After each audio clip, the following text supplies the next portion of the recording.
Oh, geez, the event's already been going on for 2 minutes. Okay, hello everyone at this ungodly early hour. I'm usually asleep right now at 10 a.m. my time, and haven't streamed in a long time. But the Half-Life series, as I always say, is the most influential game, or has been the most influential game on my life, especially Half-Life 1. And I like to come out of streaming slumber to support it if I can. So get a load of the fanciest stream layout here that you'll ever see me have. So the event that's going on right now is something that they are calling Opposing the Bar. It's related to the Remember Freeman event that happened last year, might happen again this year. I don't know. That was an event where we were just playing regular Half-Life 1 in order to break the concurrent player record, and we completely shattered it. Like before the event even started, we got like thousands more than they were expecting, and it was really cool and a fun time. And now they're trying to do it with Half-Life Opposing Force. So people that don't know, Opposing Force was an expansion for the original Half-Life 1 that came out a couple of years afterwards, and it is largely seen as like one of the best retro shooter expansions ever, just because it delivered an entirely new story. There's like new weapons, new monsters. There's like it was very well respected even outside of the community of Half-Life fans, and a lot of people kind of think back to the old times when we had full expansions for games instead of just DLC. Was this on the Xbox? I'm not sure. There was a lot of weird ports of Half-Life that I didn't realize happened. Like there was versions of Half-Life on PS2 apparently, and I think Xbox, one of the consoles got the game as well. Various forms. I don't even remember. A lot of weird stuff has happened throughout Half-Life's history. So yeah, the event that's going on right now is called Opposing the Bar, and it's being put on by a community that calls itself the largest Half-Life community on the internet, called Lambda Generation. And they put together the widget that you see in the side there, and that's showing how many players are playing this right now on Steam, single or multiplayer. So if you happen to be at home and you happen to own this game, which I think it's like extremely cheap, that even just opening the game and just leaving it there will contribute to the number that we see on the side. We've already broke the original concurrent player record on Steam, which was 620. Now we're at 4,140. And the second goal here is going to be 5,000, which I think we'll easily make, considering the event is only 5 minutes in. And there's a lot of different perspectives. If you all want to take a look at what all people are doing, some people are streaming the single player. I'm going to be streaming just multiplayer, but I'm going to be jumping around a lot. This game introduced some weird modes. It had like a territory control and a capture the flag, which the original Half-Life did not have. So I'm just taking a look on Steam right now, see, or not Steam, on Twitch. The Steel Series account is streaming for this right now. There's a lot of streams up for this game currently. A lot of different languages too. It's cool to see that Half-Life series has been very well appreciated around the world. Okay, so it's going to be a very loud and spammy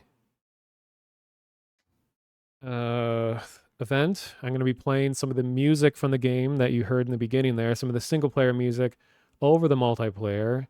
I tested my audio levels a bit before starting because it's going to be loud, but I didn't want it to be annoyingly loud. So it's start with some of the ambience from the series first. This is kind of the ongoing theme that you'll hear a lot, is this.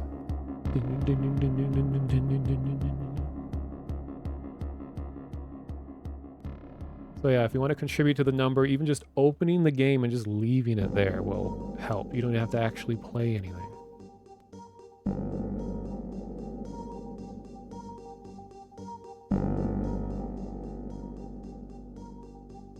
All right. No further ado. There's a whole bunch of... Look at all these servers. Oh my god. Like, these servers haven't been this full in probably since the early 2000s. Look at that. All these 32-player servers are completely full. Like, it hasn't been a struggle to get into a classic Half-Life 1 server in forever. So I'm going to join Capture the Flag. And it's full.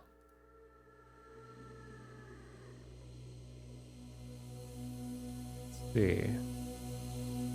Oh yes, and just to explain Crust mode real quick, as I'm playing it at 800 by 600 resolution, just like I had to do back in the day. And I have texture filtering off. I have sound quality low. All the models are at the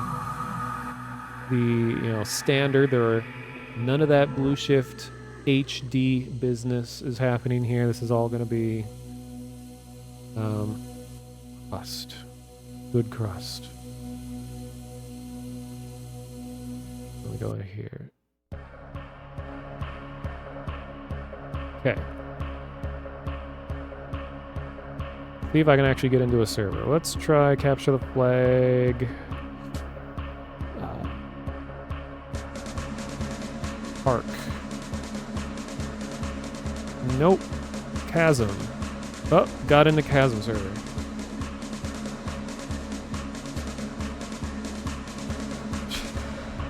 And apologies in advance for any offensive names that may show up on the screen. You know how gamers can be. Or just people, for that matter. Alright.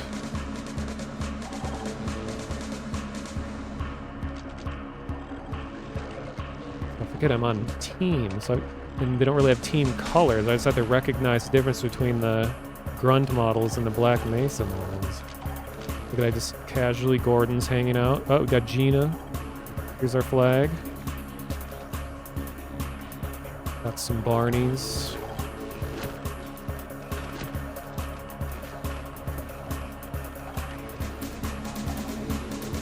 I'm gonna turn the music down a little bit.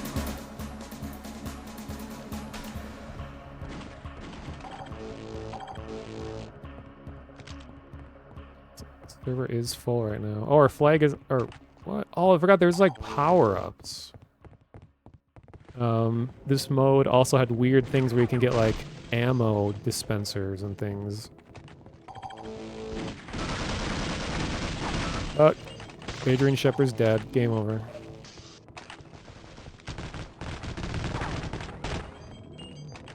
Opposing Force added the Desert Eagle that I have right now, which I remember... Those of you that might be aware of someone named Vinny Vinesauce says that this is one of his favorite pistols in games, is the Desert Eagle from Opposing Force that I'm using right now. Sounds like this. And he's also a big Half-Life fan.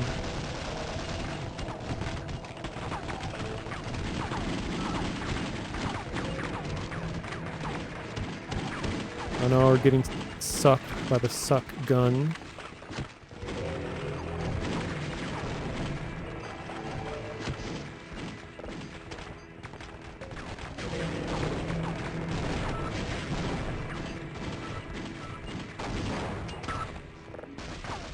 Ah.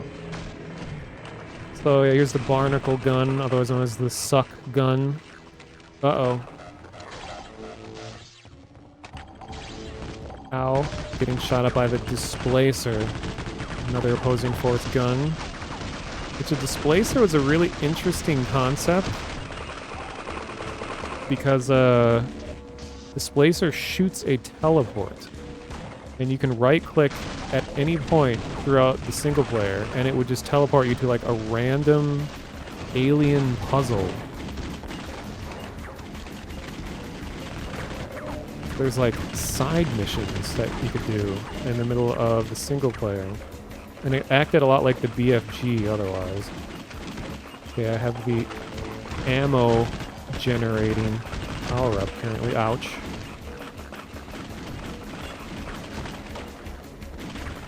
Oh, we're so close to 5,000. We got 4,855 people playing this game right now.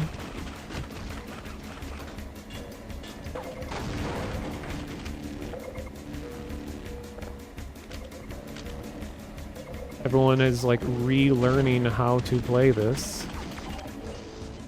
Someone in the game chat says, I have no bar and I must oppose.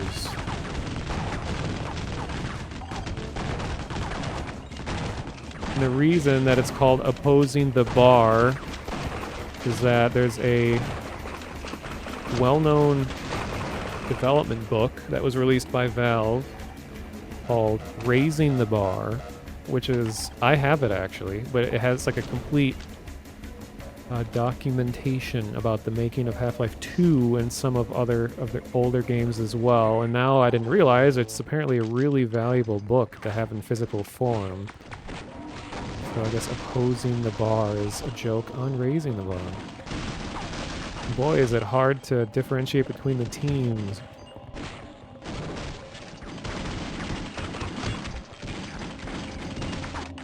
Oh god. Oh, I need the long jump. 10 minutes remaining. So like I say during anytime I'm streaming something Half-Life related, is that the reason why Half-Life 1 is the most influential game on my own life is not only are just the game itself came out when I was like 13, 12 or so. Spent a lot of time on the computer and all that. This would have been like 1998, 99, something like that. And games back then, you'd have like one game and that was all you could have for like a month until you bought a new one. It was really hard to just find games to play. So I spent a lot of time with Half-Life. I played it all the way through, and then I played a little bit of multiplayer through, dial-up internet and stuff like that. But it was also really important is that the game launched with mapping tools. And because Valve decided to let players make their own levels and stuff with software that came with the game, that inspired all of my interest in digital art. Learning how to map for the gold source, the original Half-Life 1 engine, it's really important. And then also it got me into 3D modeling, which I downloaded Milkshape, which for a long time was the only freely available 3D modeling program that worked with games. So I ended up learning how to 3D model way back then, and then that got me into learning how to do like sound for games and like getting the editing. And this is all while I was like 12 or 13 years old, and then I started downloading mods, and I was on a couple mod teams for a while as a bab. I mean, these days this kind of stuff happens all the time, but this was really early in the life of the internet and video games, and just being able to make custom content for games and just put it online and other people can play it was huge. Very influential.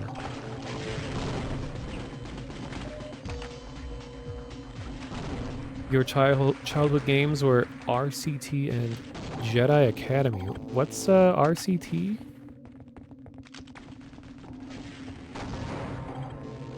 I remember I played Dark Forces. I think that was the first Star Wars game I got into was Dark Forces, which is like, oh god, server's lagging, which is like a Duke Nukem engine, Star Wars first-person shooter. Roller Coaster Tycoon. Oh, okay. Oh my god, this bottleneck.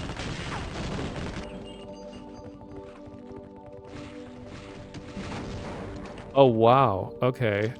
this doesn't have auto balancing, so the teams are, of course it doesn't automatically count, but it's like 10 against 20 something people. Neopets is like your first childhood game. Neopets is a weird situation for me because I remember my cousins were really into it. This would have been like early 2000s. And I just went to the website and it was very crusty, like epitome of you know, early 2000s HTML1 or whatever and stuff like that. And I remember feeding a pet, clicking buttons, and then sitting by a tree hoping someone would give me free stuff because there was like random gifts would appear. But I had no idea that Neopets went beyond that and is still around today. I did not know that it grew into such a big thing. I remember watching a video about it. Now all you hear about is the Scientology connection. And I guess they tried to do like NFTs or something, and then people got pissed off, and they actually got rid of it.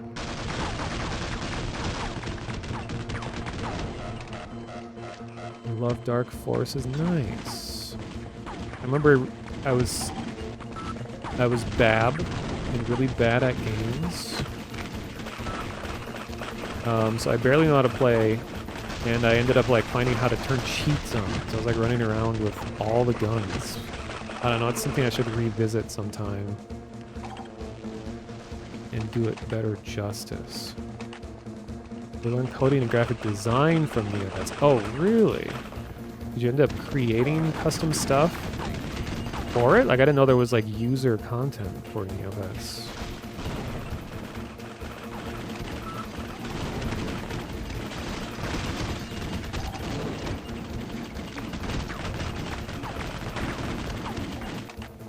Okay, maybe I should just see if I can get by and take the flag, because there's like no progress being made. Each team has captured each other's flags once.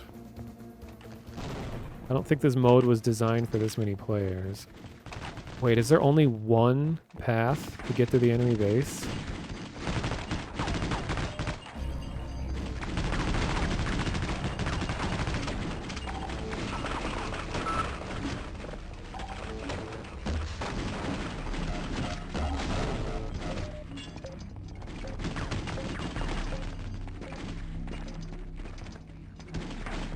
Oh, there is like a... Oh, I'm being chased. There is a second time. Oh my god. Drill Sergeant, please! The horror film. Drill Instructor Barnes! And then he telefrags me. Amazing. Hey, Hobo Noah, welcome. Surprised this many people are on right now. Maybe the secret to streaming is streaming at 10 in the morning.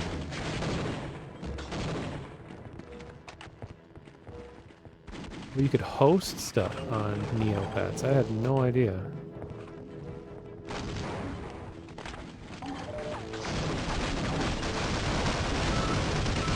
The map that I'm waiting for, though, is one called Blue Meanie, which is the one I played constantly as a kid because it's a really vertical map. And you used the barnacle gun to jump around and travel between different towers. And it turned into like a sniping fest. I remember having, oh my god, having fun moments where it was just like 10 snipers against 10 snipers. Which, keep in mind, the state of FPS deathmatch gameplay at the time, where other games around were like Quake 1, I think Quake 2 would have been out at this time. Unreal Tournament, I think, was still a few years out. But like, deathmatches were generally just jump, run around, strafe. Not a whole lot of depth to it. Or flag. Oh, that's bad. The flag instantly returns when you die, so I don't think we're ever gonna capture it.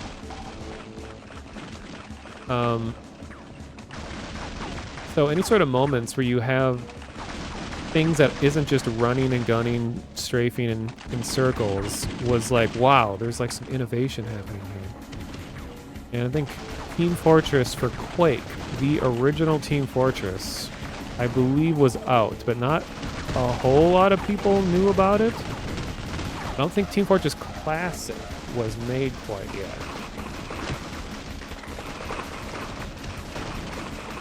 Oh no, come back, come back. Hello there, Snoodle. This is very rude indeed.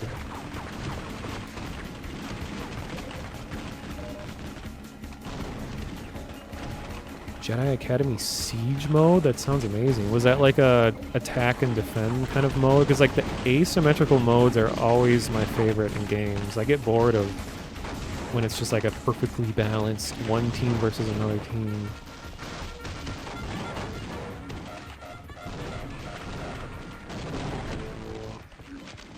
Now this is some Team Fortress Classic gameplay right here. Just spamming grenades into a tunnel until one person makes it through.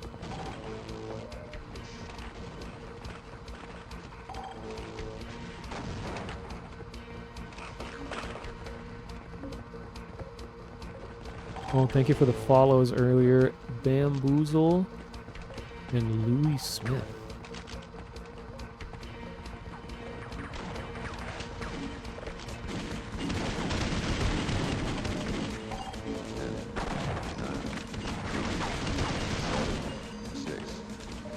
He had to defend points, and when it got destroyed, he fell back to the next point. Yeah, I like that kind of gameplay. Alright, new map. I'm gonna go down in history as the most opposition to the bar in history. True.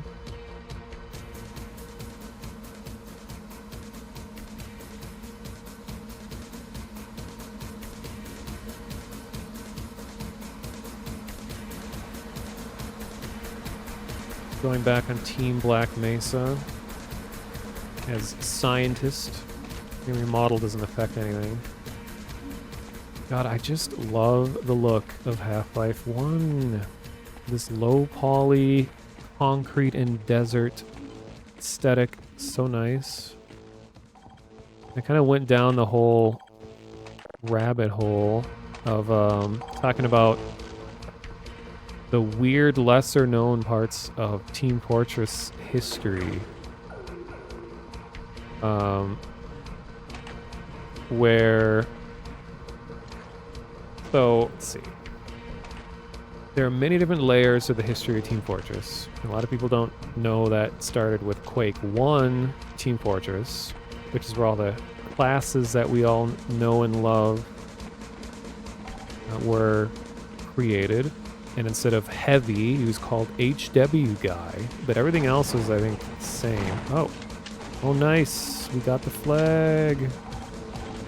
Now I gotta figure out where to put it. No, dude, you're going to... Wait, no. No, that's the right way. Okay. Hell yeah. We're winning despite being the smaller team because there's no auto balance. So Quake 1.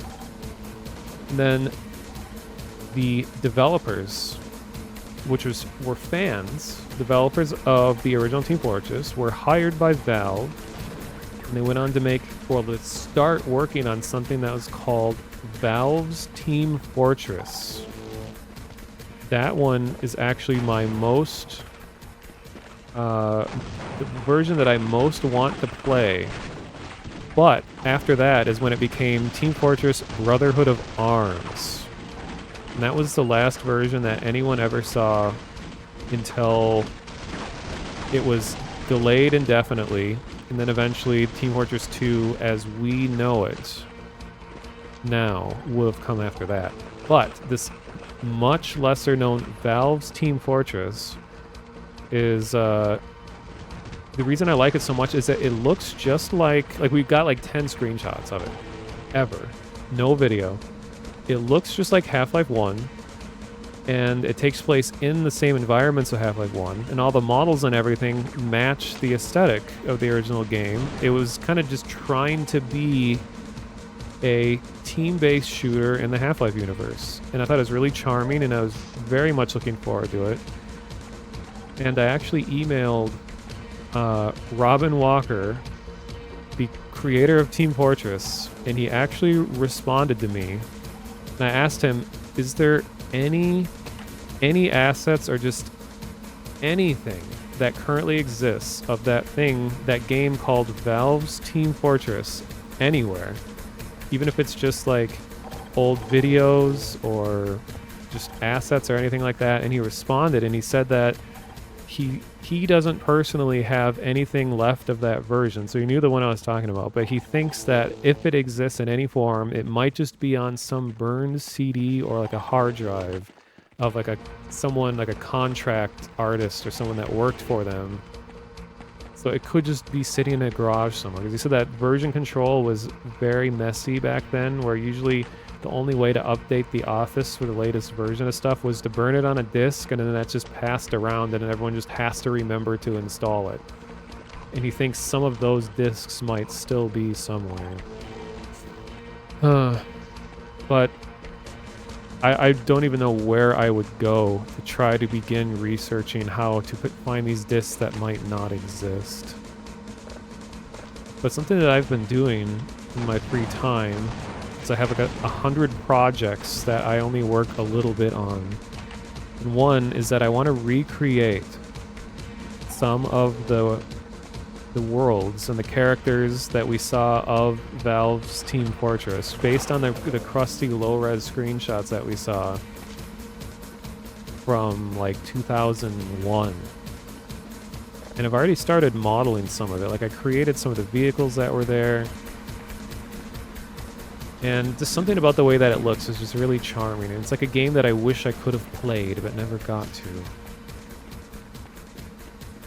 I didn't expect there to be like a jungle environment here. This is weird. Oh my god.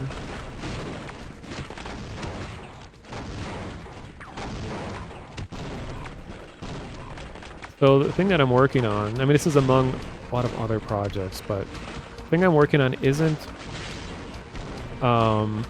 necessarily a playable game. It's just more for me to want to 3D model and level design and just like recreate the screenshots and put them into an environment that you can run around and, I don't know, just kind of recreate the feeling of that game just as like practice for myself. And I guess closure on a game that I never got to play. And I want to practice doing like low poly 3D modeling and doing this sort of low resolution texture work like artists were working with in the early 2000s. Let's see what that's like, because you know there's no specular maps or ambient occlusion or all of these different maps that all layer together to produce models. Everything had to be painted onto one texture, and that's kind of like a lost skill, I feel like, because like in 3D modeling so often you're just layering lots of things onto it, and special shaders and stuff are what make things look the way they do.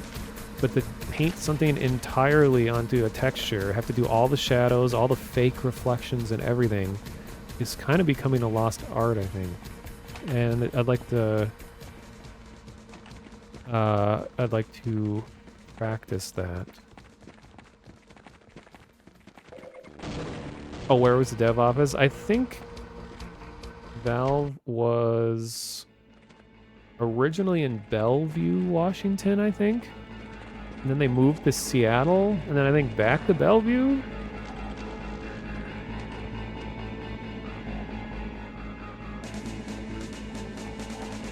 I visited Valve's office. That was what I did for my 21st birthday, was I visited them, and the project that they were working on at the time was the Xbox port of the first Left 4 Dead. So I got to closed beta test the first console version of Left 4 Dead. And they said it was especially good that I had no experience playing an FPS on a console, so I got to play it with like a gamepad. And I tested it with some other employees, and I had been playing Left 4 Dead 1 a lot, So I knew how the gameplay works, but I just was struggling to use a controller to play. But very few of the people playing knew how Left 4 Dead plays at all, and they didn't know that the tank could throw cars. So when I had was given the tank, I just like mowed down all the survivors with the car, and they had no idea that was a thing. So that was a fun moment. This map is huge.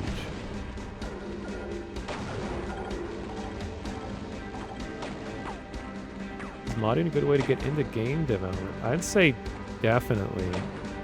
Not only do modders have a long history of being hired because of their mod projects, but it's like you're basically doing the exact things that you would be doing professionally, but you're doing it on your own time. So that just shows you that that you have a passion for it, that even when like money isn't your motivation, that you still are learning how to do skills that are relevant to game design. And like the people that were making Black Mesa, a lot of people love that. Black Mesa is like that fan-made recreation of Half-Life 1, but just a total overhaul of everything. And it's honestly one of the most impressive fan projects I've ever seen. During the development of that, nearly every person on the team ended up being hired for game design-related work, like mid-development of that. And that's part of why it took so long for them to finish it, was because everyone suddenly, like, not suddenly, but over time got jobs. And they're making this in their own time. And then Valve eventually gave them permission to sell it for money, which is really cool of them to do. 5 minutes remaining. You want to hand paint the textures for your game eventually. Sounds similar to like old school texturing practices. Yeah, I don't really know what the workflow was like back then. Like that's something that is always perplexed to me because I'm not really a naturally artistically talented person. Like my mind is a lot more analytical, so 3D modeling fits my mind so much more than just like painting with my hands. Like a lot of digital artists come from like drawing backgrounds, and then they might transition to doing digital painting and then to maybe sculpting or something. But my background is not in drawing or anything like that. I did draw a lot as a kid, but like not really good. So apologies for offensive names showing up on stream. But the so like I've always really enjoyed vector art because it's a lot more analytical, where you're putting points and lines and adjusting handles to make curves, and you think a lot about what goes into the thing that you're creating.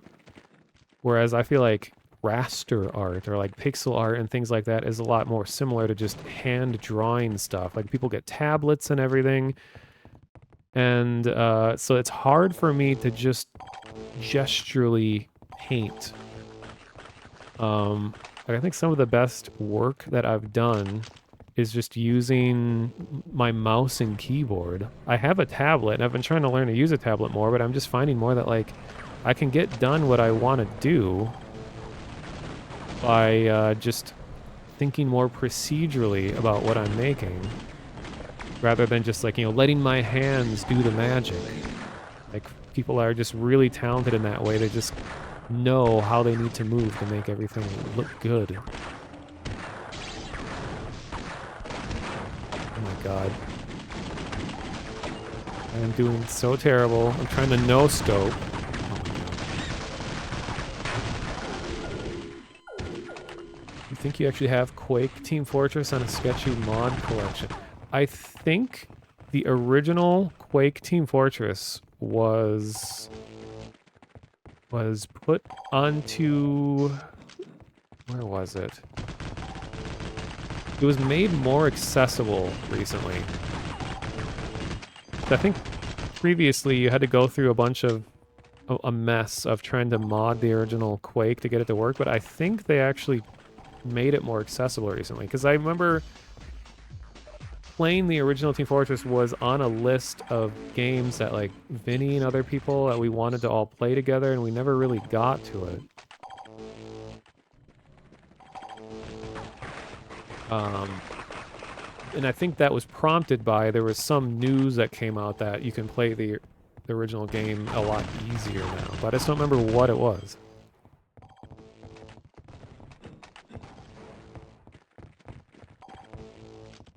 You got a tablet for drawing, but you've used it for watching videos. Yeah, they are convenient to just kind of like sit back on your couch or whatever.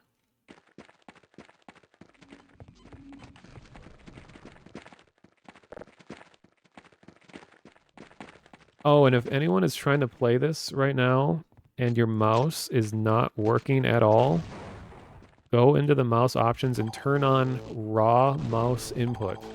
Because it took me, I don't know, like 15 minutes of 1 minute troubleshooting to figure out what was remaining. wrong with my game and why I couldn't get anything to work. It's because you have to have raw mouse input turned on. And I saw some other people on the Discord for this event were talking about that. And what doesn't work is that you'll try to move your mouse and it will just like continually snap back and you just can't move it naturally at all.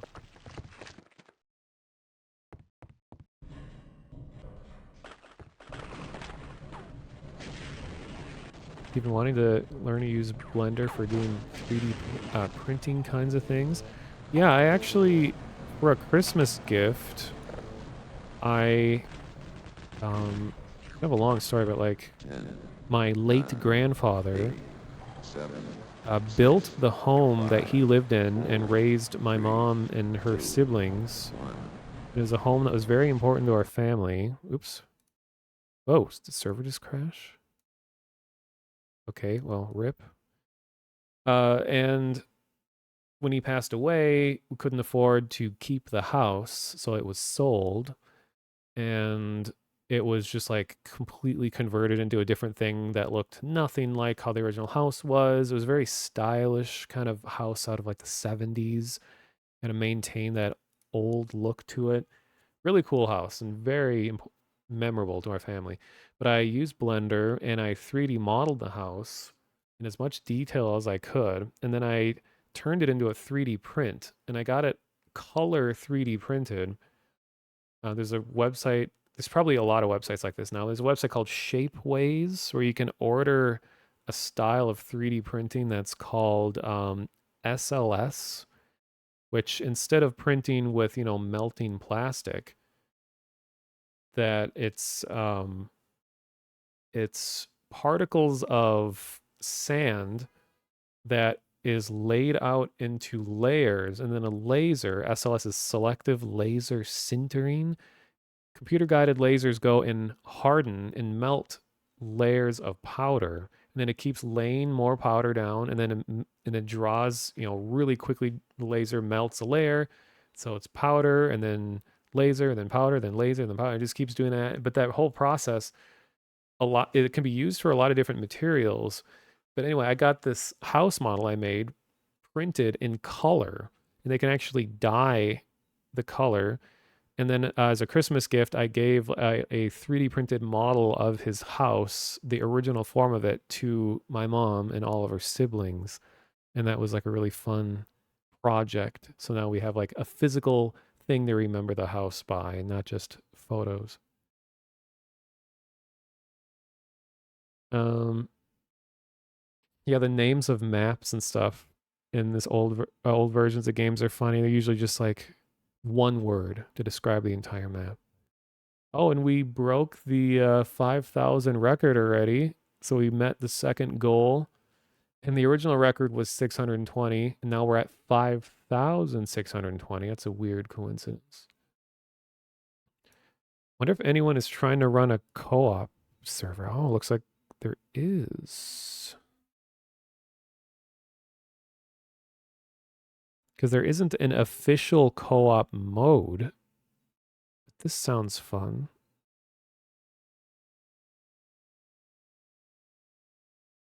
Oh man, there's only one server running it, and it's full.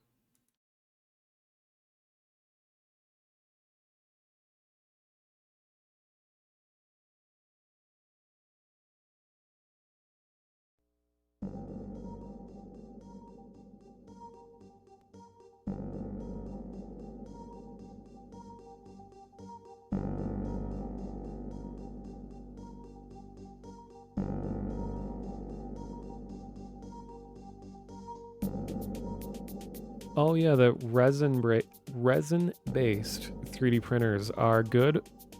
Sorry for the sirens. I don't know if you can hear it, but resin-based 3D printers are really good at getting fine details and things. Because like the resin is like a liquid, and I imagine just something about it being liquid allows it to conform to much like finer detail.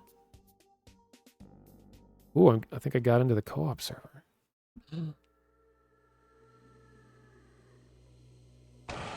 Oh my god. We're in. Except I'm lagging a lot. Oh, I even have the night vision. Sorry to flashbang everyone, but... I'm dead. So this is not an official mode.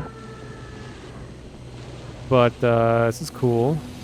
Oh god, and someone's playing the crusty old Half-Life 1 grunt model.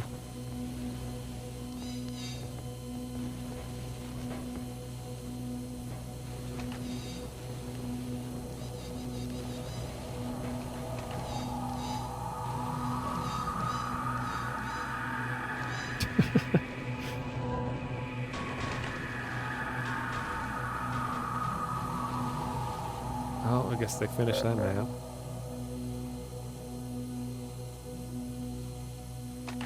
Procedural thinking is very handy for modern art programs of like adjusting layers and stuff like that. Yeah, that's why I'm really grateful to be living in a time where digital art has come such a long way. Like there's a lot of different ways to go about it. Like even people who aren't just like naturally talented or highly trained artists that can just let their hands magically make beautiful things. I've never been able to do that. So like, yeah, I use programs like Substance Painter, and Substance Painter is very like procedural and can be almost entirely non-destructive when you know how to use it well.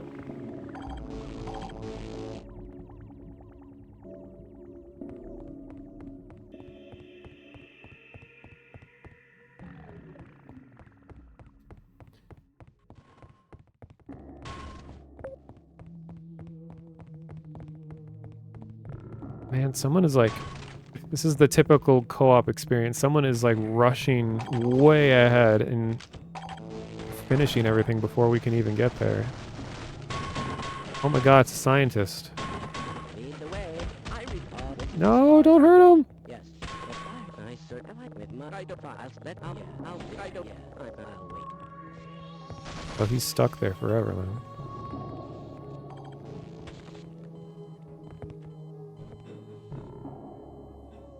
This game ever have any big secrets? Look at this rope gameplay. I don't know if it was opposing force.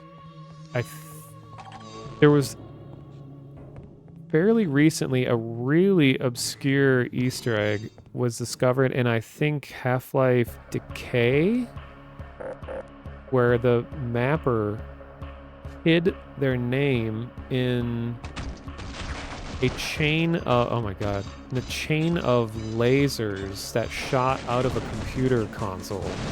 And this wasn't discovered until like 20 years after the game launched originally.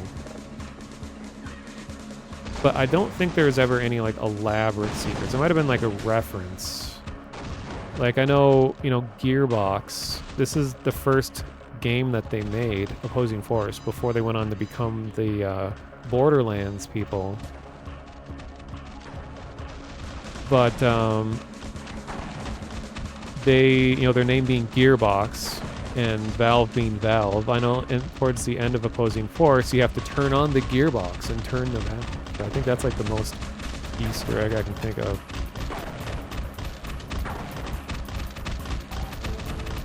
Ah yes, this is some real HL1 gameplay. People stuck in a vent, and when they get frustrated, they just swing crowbar. This is the exact vibe I get. Yeah, this is...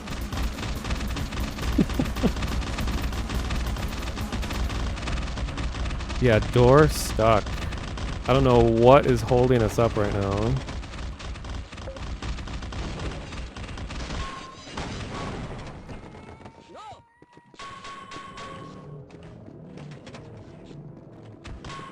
Yeah, most people only know Gearbox as the Borderlands people, which is weird because I remember when I learned that their name was Gearbox, I just always associated them with Half-Life expansions. I think they made Blue Shift also.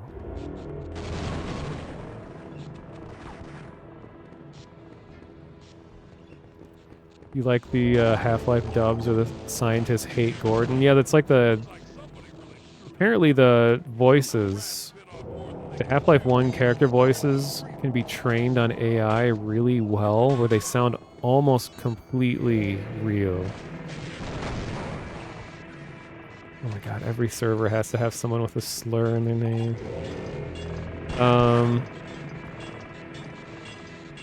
But yeah, those are pretty funny. I was considering making my own for a while, but they got so popular and people are doing them like crazy now. I don't think I could really add anything new.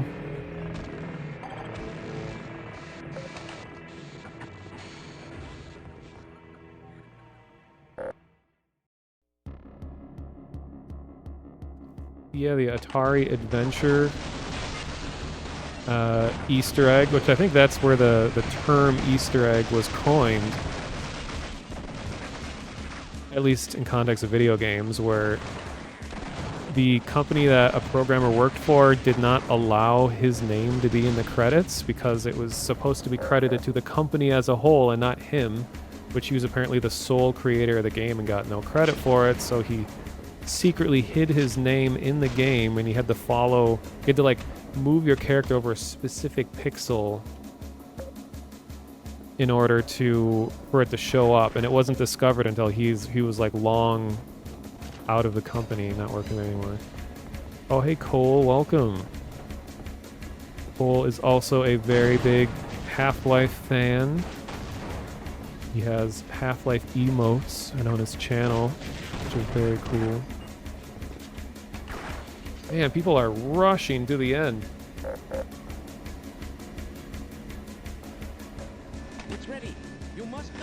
How these red dots. Oh hey, this is where Adrian shows up in the story. Yeah, Gordon just jumped through the portal along with like 40 other people, and now everyone's dead. God, we're just breezing through the story right now. Oh, now we're on Zen. Look, the entire like Heku platoon is here together on Zen.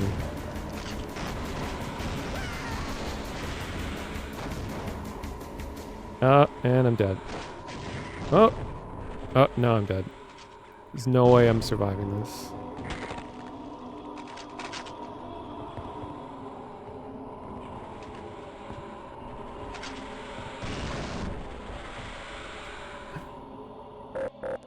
I'm honestly enjoying this more than the deathmatching. I'm so glad someone put a co-op server up. This is awesome. Opposing Force Co-op 2.0 by hlcoop.clan.pro? Did that say?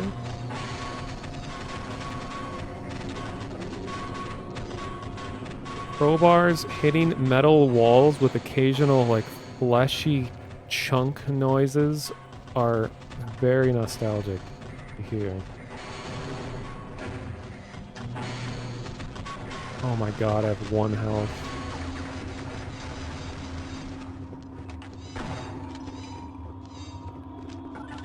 Wow, here's the real test. We got to get a scientist to open this door without someone killing the scientist. Do we think this is possible? Will this work?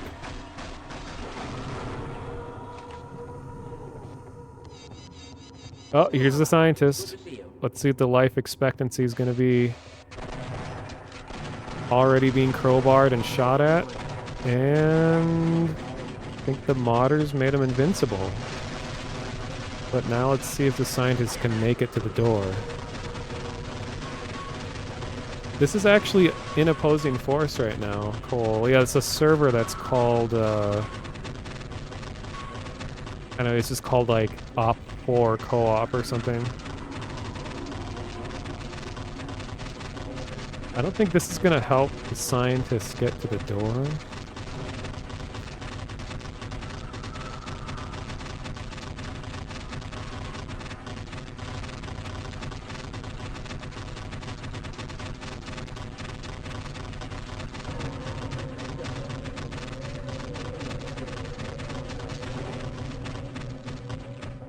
Oh no, I think he died.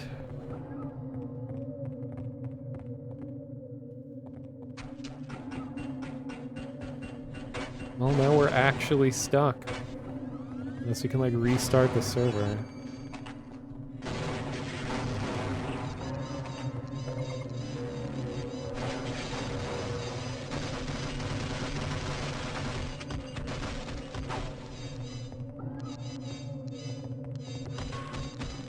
Oh, yeah, you respawned.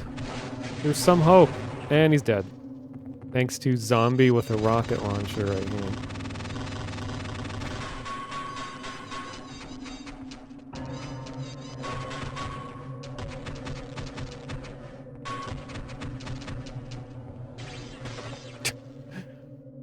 Let me check something.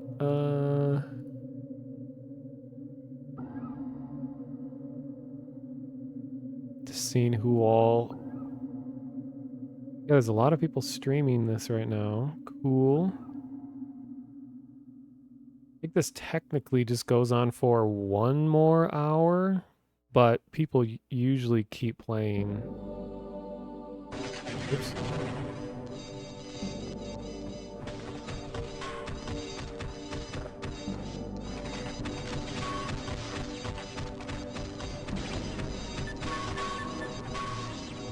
Yeah, I don't know if it's 1 more hour for sure. It's because it's like, I mean, the whole point is to try to get as many people at one time. So it's usually a very short amount of time.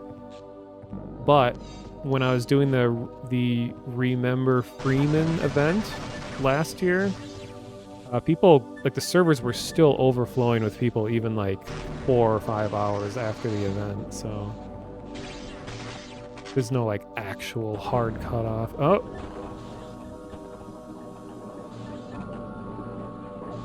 Do appreciate the effort they put into this co-op mod, that it actually moves the spawn points forward as you progress. This is cool.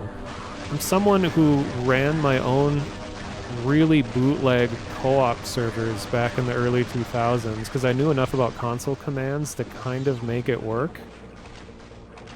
And I'd have to manually edit maps and put spawn points, put deathmatch spawn points in so that it would work in multiplayer.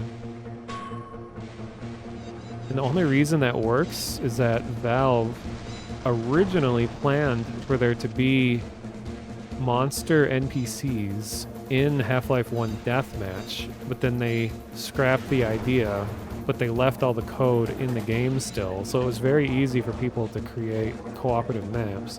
And actually, that's where Sven Co-op came from. Sven Co-op was originally just a map that was called Sven Co-op 1. And you can play that map in Sven Co-op, in the mod. And that went on to be one of the most successful Half-Life 1 mods ever.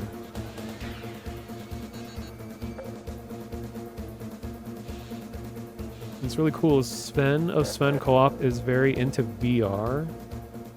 And when the original Vive was launching... Oh, we just restarted the campaign. Oh, they shut the server down. Well, let's see if it comes back up. When the original Vive was launching in like 2016, that Sven himself was in the HTC Vive Discord. And it was weird just to have Sven just hanging out. Sven Viking is that he went by online. And he's just like, yeah, I'm really excited for VR. Oh, we got a couple other... all the servers back. I don't know if it's the same one. Let me get a screenshot of that. I think you can actually download hlcoop.clan.pro.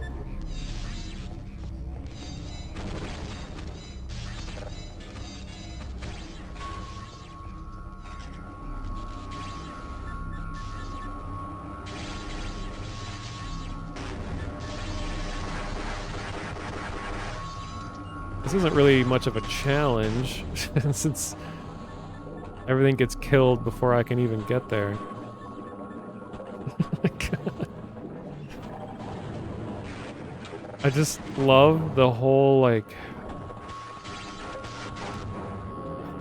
what do you call it? Like an all for one mentality where it's just everyone is thrown at a single task and most will die.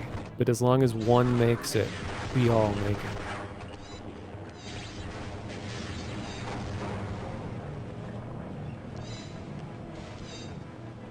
Oh, and look at these beautiful pixels. That if you want to disable the pixel filtering, preserve the beauty of the pixel, there's a console command called... Let me type it out real quick. I took a screenshot of it.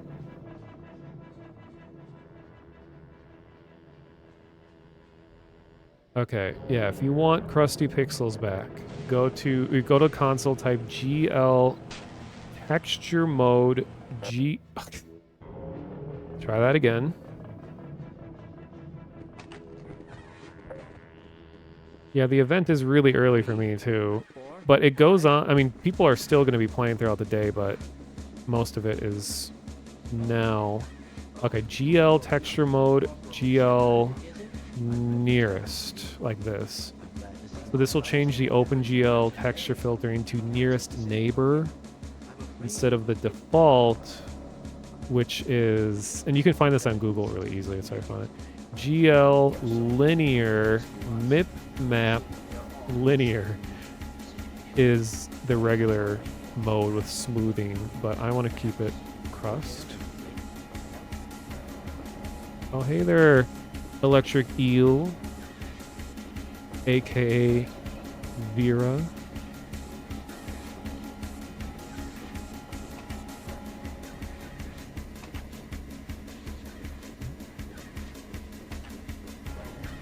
Yeah, the console command will change that. And it does the same thing as if you switch OpenGL in the options, OpenGL to software rendering. But then the problem with software rendering is it is stuck rendering at a very low frame rate, and you can't use VSync. So everything looks even crustier, but not in a good and nostalgic crust. It looks really bad, like in a like my computer is breaking way. So this way you at least are able to leave, get 60 FPS or higher and have crusty pixels.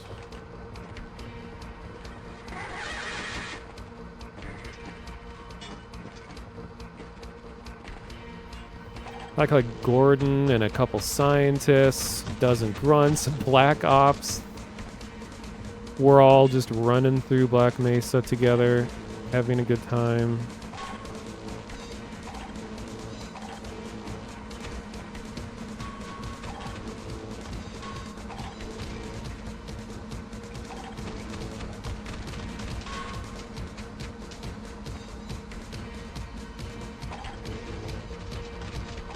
There was even a G-Man earlier, too.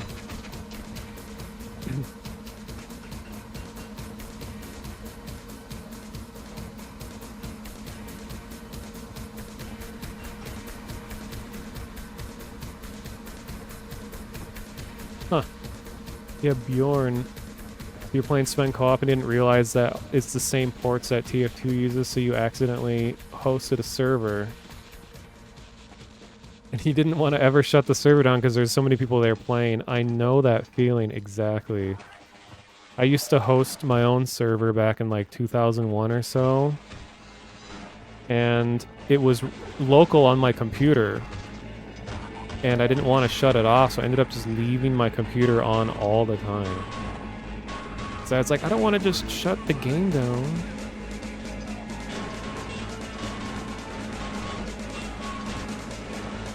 This is actually a co-op mod for Opposing Force. Amazingly. So it's all like canonical characters and all the regular Opposing Force weapons. And it counts towards the event that's happening right now, which is we're trying to break the record for the most concurrent players, which we already broke it by a long shot. The original record was 620 players. I can't believe that since Opposing Force has been on Steam, which is shorter than the actual lifespan, because this is older than Steam, that there's only ever 620 people playing the game in the world. And that's single or multiplayer. But then before the event even started, we already got 1,000 people, and now we're up to 5,639 just because of this event.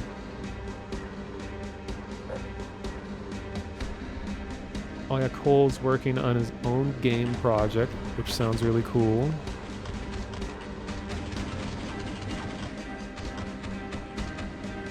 The computer was so slow and laggy to shut it down. Yeah, it's...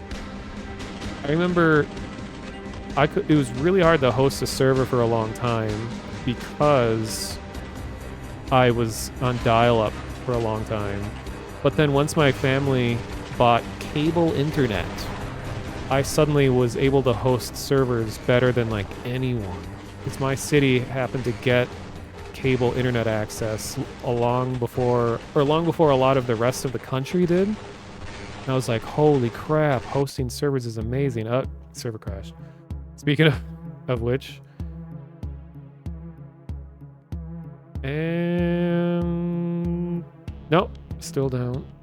Let's try it again. And I have to wait a little bit. Yeah, I mean, the expansions for Half-Life are definitely not as popular as the original game. Like when this event happened for just Half-Life 1, we ended up getting like, was it like 20,000 people? I don't even remember. I'd have to watch the video again.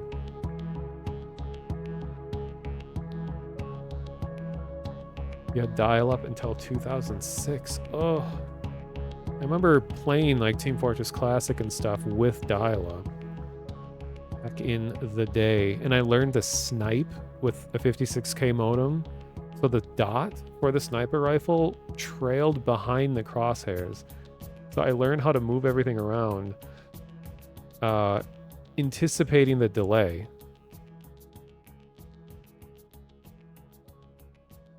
So I like got good at sniping with horrendous internet. Yeah, my ping was like 600. It's like a half second delay. You remember that was good. Like if you could keep your ping between, I don't know, like around 300-ish, that was really good. And then when the internet started getting faster and you could get double digit ping, that was like we're living in the future kinds of stuff.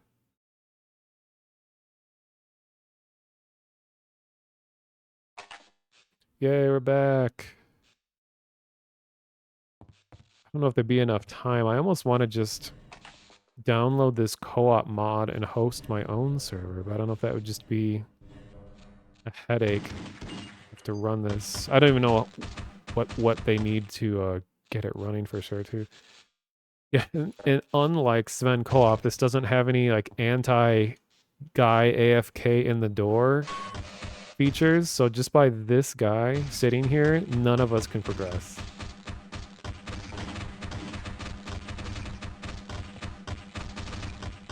Oh, there we go. And then he falls in the acid and dies. And we're through. So even though I think we reached the highest player count that we're going to get throughout all of this, but if anyone wants to contribute to the player count, even just opening the game and leaving it there, you don't even have to play, just sitting on the main menu will contribute towards players, towards the record.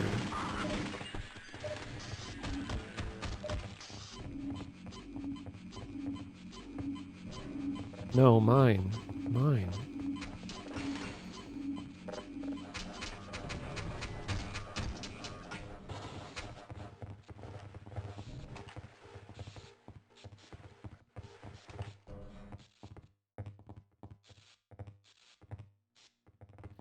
Yeah, I don't know what's causing it to crash for sure. Because this also runs AMX mod, which is like a server mod that does a lot of weird like server management stuff that I don't understand. The person in the server's name is SexFan2006. I wonder what the story of that is. No, it's 2008, sorry.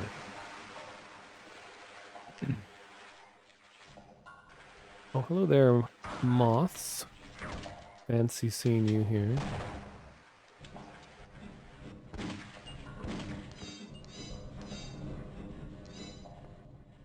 AMX is like source mod, but for gold source. Yeah, I remember AMX just started getting popular when I was kind of towards the end of my big Half-Life 1 stint.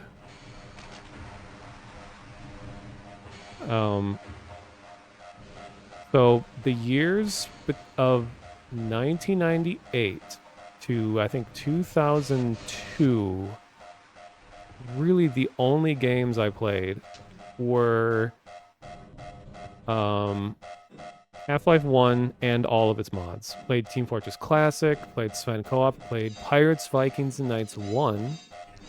Played a little Day of Defeat. I actually was not really into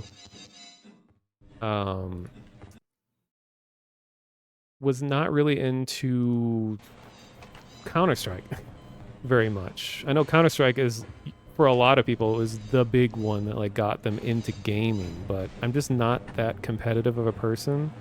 So when Sven Co-op came out, that ended up being the vast majority of my time, because I just love that. I love cooperating a lot more than fighting. Yeah, it's very rare. Well, first of all, for me to stream, period. But the stream at this time is especially weird. But this event is trying to be internationally friendly. So everything is kind of... Everyone is experiencing a little bit of pain so that we can all enjoy it at relatively the same time. Because usually if an event is designed for like North Americans, and then like Australians get in Asian country, people get screwed over because it's like, oh, this is like 3 in the morning for me. But by it being for my time, which is central US, it let's see, gotta do the mental maths. So for a lot of Europe, it would be around 4, 5, 6 p.m., which is reasonable. And then for like Australia and parts of Asia and stuff, it would be like around like 9, 10, 11 p.m. So it's a relatively okay time for everybody. No, I'm not an early person at all. I'm a super late night person. Because I actually didn't sleep last night, because I definitely was not playing EverQuest. Another really old game. Oh, that was the genome reveal, or the Gonome, which is like the super zombie. And there's a lot of debate about whether or not the opposing force characters... Oh, no, that wasn't the Gonome. That was a Shock Trooper reveal that just happened a bit ago. But there's a lot of debate about whether or not the opposing force story and characters and all that is canon. And I remember Mark Laidlaw, the writer of the Half-Life series, gave a very like vague answer to that. He said like it's as canon as players want it to be or something. Like, oh, come on. Because the story of Opposing Force has a lot of huge implications on this bigger story of the game. And if you exclude it, a lot of things change.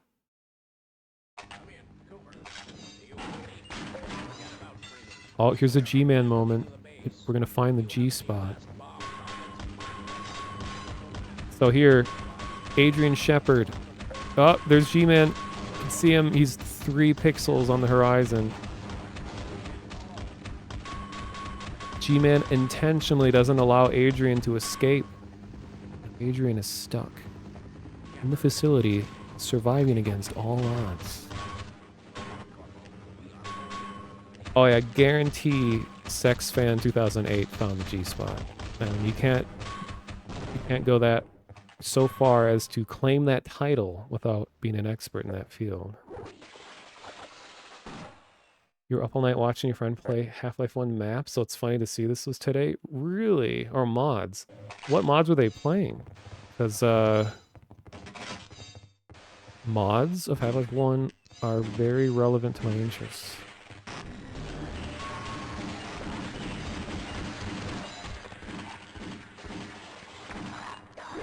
And it's funny that like the drill sergeant is just here running around with us. Oh, and we got the, you know, the arch rivals of the Heku grunts. The Black Ops are here also. And Barney. A Barney, for that matter, because there's many Barney.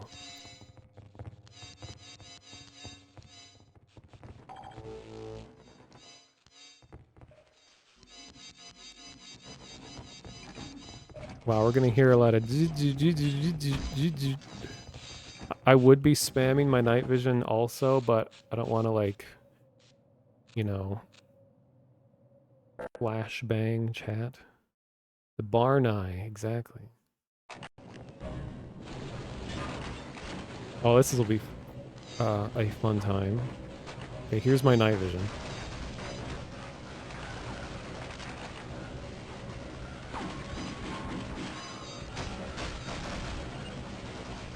And apologies again for any offensive comments or names that appear in the chat. I do not support things that some people are saying in the game chat.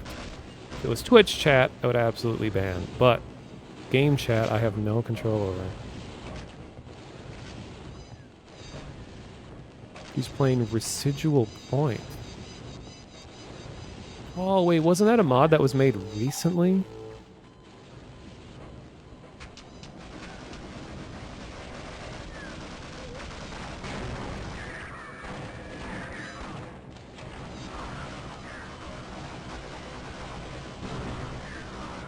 Oh, okay, so Cole is saying that that Valve doesn't have an official stance on whether or not the expansions are canon.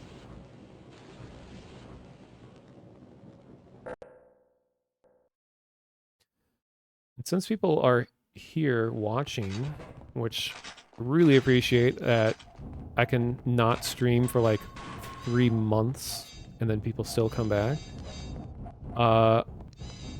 A lot about how Twitch handles ads and stuff has changed over the many months, so I'm curious. I have it set up so that people should only have to watch ads when they join. So you'll see like an ad or two when you join, but then there shouldn't be any at all at any point after that. So has anyone here had an ad play after the initial ads yet.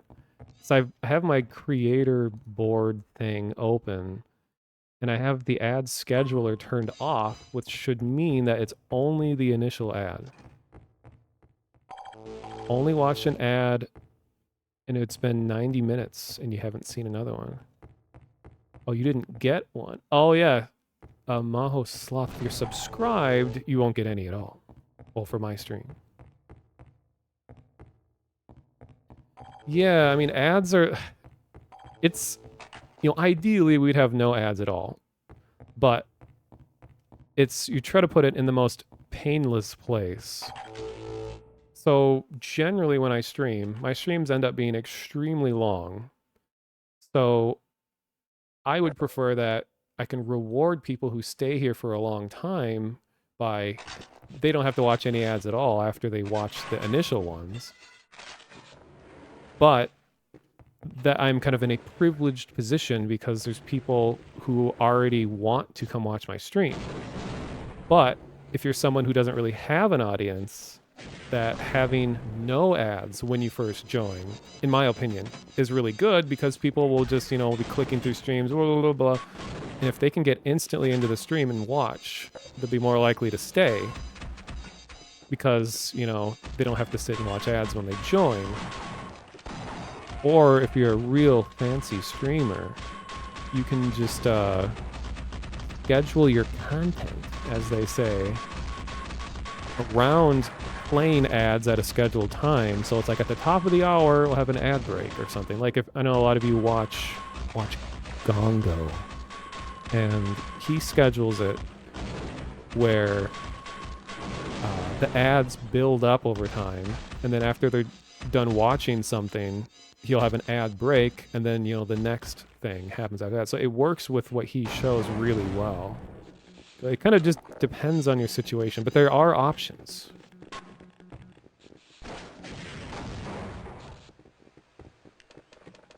Yes, Gongo enjoyers in chat.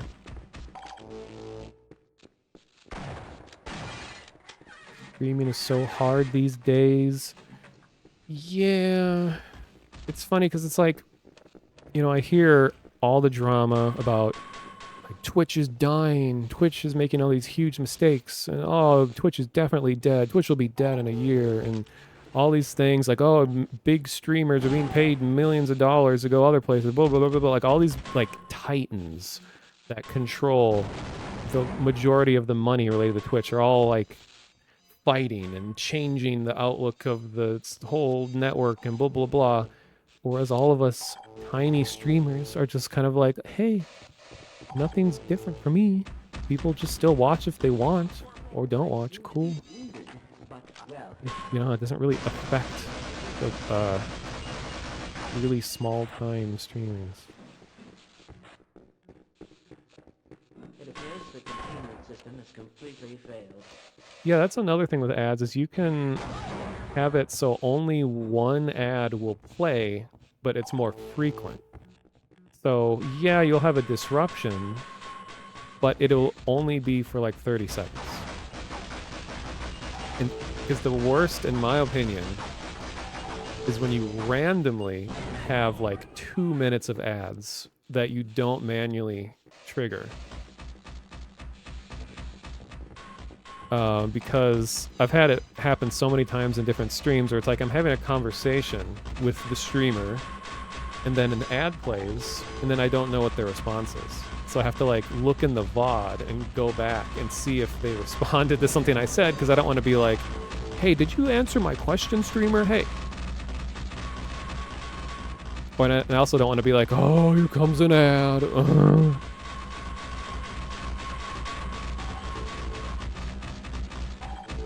Yes, the beautiful sounds of cooperative Half-Life.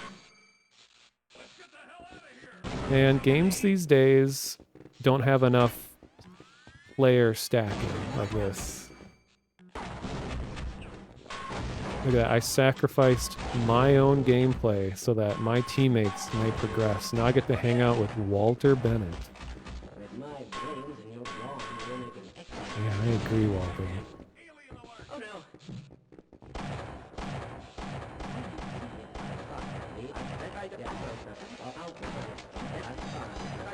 Oh, what did I think of the Specialist mod? Well, I made a video on YouTube kind of about that called the Action Half-Life Hondo's Secrets on my channel, linked below the stream. But I played the Specialist quite a bit. It was near the end of my time spent with Half-Life, so I didn't get seriously into it, but I played a lot more of Action Half-Life, which was kind of, well, it, without a doubt, Action Half-Life inspired Specialists, but Action Half-Life was a lot more like cheesy action film kind of aesthetic, whereas the Specialist was like, was completely Matrix inspired, which they're both cool, but I just generally liked Action Half-Life's kind of gameplay and look. It's a lot simpler. And Action Half-Life was known for crazy weird secrets. And that's what I made my 2-hour video on.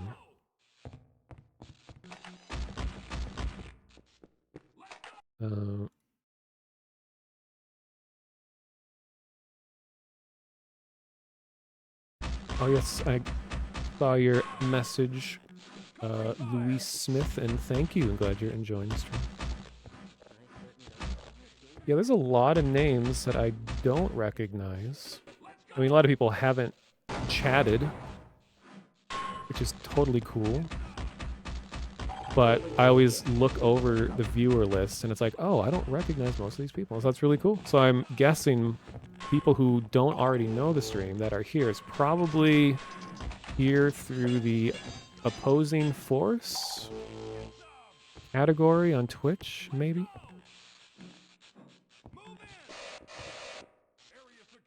You love showing people the Hondo Secrets video? Really? Well, thank you so much. I don't know, like, there's... This is an opinion zone, but there's a big struggle when it comes to, like, making videos, is that there's a tendency when you make videos and you're on YouTube and stuff that, like, okay, people have very short attention spans, so I gotta trim out all of the natural space between everything. I gotta, you know, cut and edit and cut and cut, and just, like, cram things down into the most, like, ADHD thing ever. And while that does definitely work for a lot of stuff, it's always trying to find a balance between, like, do I want to be that kind of content where it's concise and it's over, or do I want to be, like, more longer form stuff where it's, like, something that you would leave on while you do other things for a long time?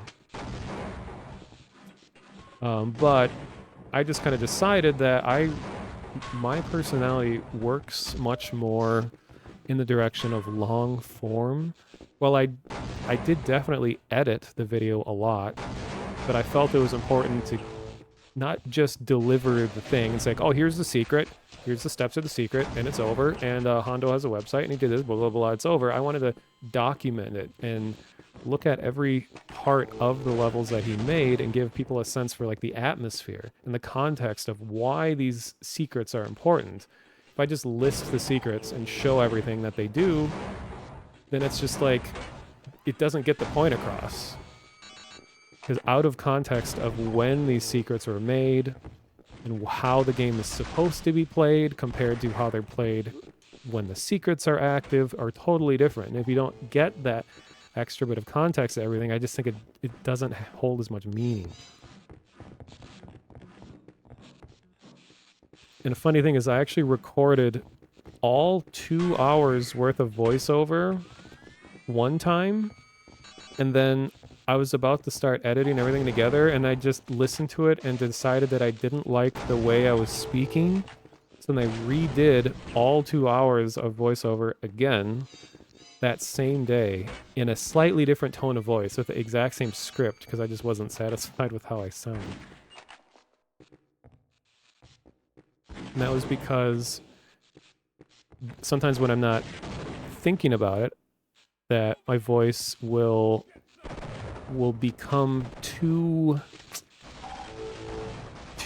unlike me. Like, the original voiceover I was just um, like, so that when you think about Hondo and the secrets that he has, blah, blah, blah, things can be kind of creepy, blah, blah, blah. It's like, that's not really how I normally talk with my voice going all over the place, and blah, blah, blah, blah. So then I redid the whole thing to be more like, this is supposed to be a creepy video. Stuff that I enjoy is more monotone and more unsettling, but I don't want to try too hard and be like a horror tuber where I'm like, wait till you see what happens. You enter this bloody doorway. I don't want to ham it up. So then I redid all the voiceover, so I'm just more like, Hondo spent a lot of time doing this. And then he also did this and started introducing secrets into his maps that had some very strange themes. So it's just like, I had to go and, I don't know, I'm just like saying random stuff that comes to mind.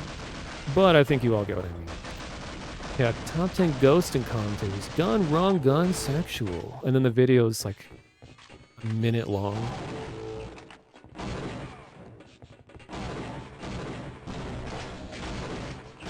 Okay, what is the holdup here? I think glitchy rope physics, quote unquote physics, are causing us to not be able to progress.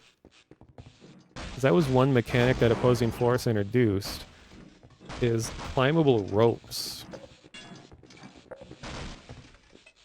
Which I honestly don't think added much to the game at all. The ropes allowed you to swing, but it was just kind of like, eh. Oh, you think the rope is bugged? Because I thought at this point you're supposed to turn the electricity off and then climb the cables.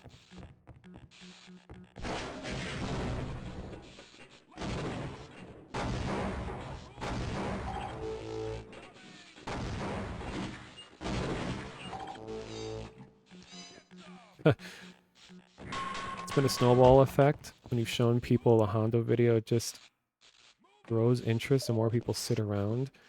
Yeah, like some of my favorite things, like a lot of social situations that I run into these days are relative to VR chat. And I play a lot of VR chat. I have like over 1,000 hours now.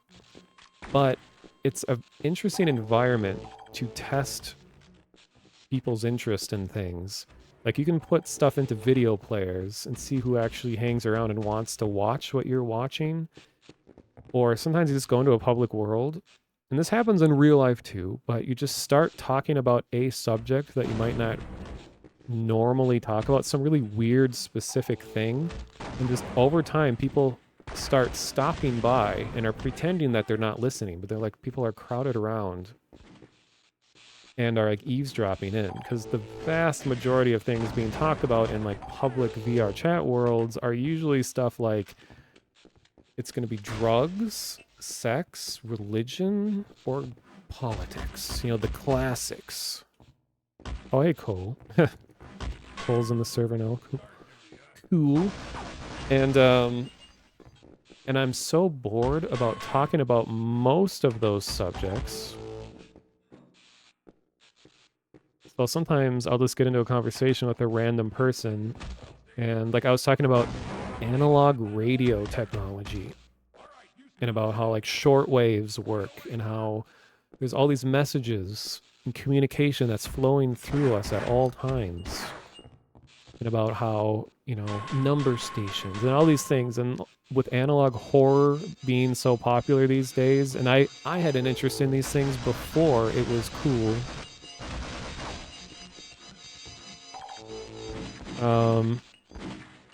Now there's like a lot of newfound interest in this kind of thing. Oh god. So people are more willing to listen to stuff like that, which is great.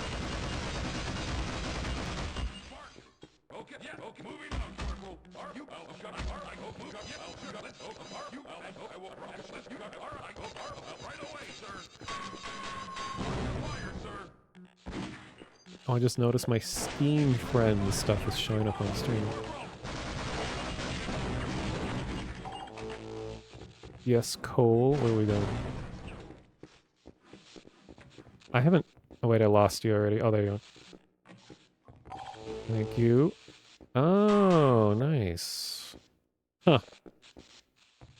Okay, what is holding us up? I think we need the engineer to blowtorch the door open, right? I think that's what we're waiting for. Yeah, he has to open this door.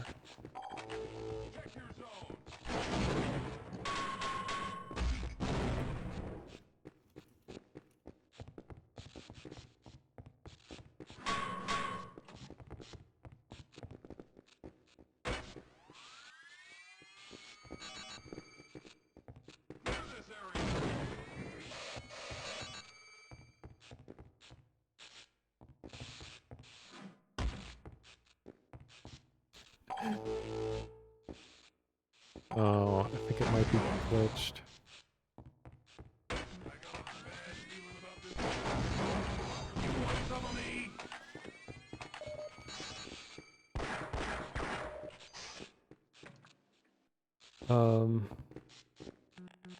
This is a Lord of the Rings mobile game of such sad music.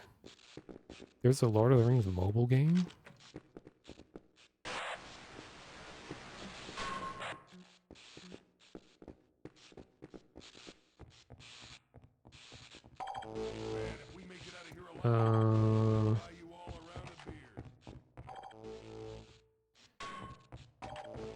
I can't remember what happens at this part. Either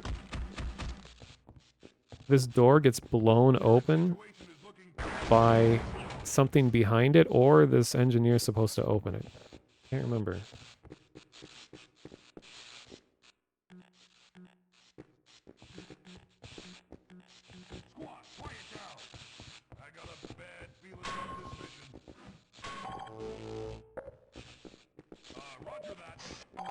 Oh, are we supposed to climb over by the ropes? Is that what's happening?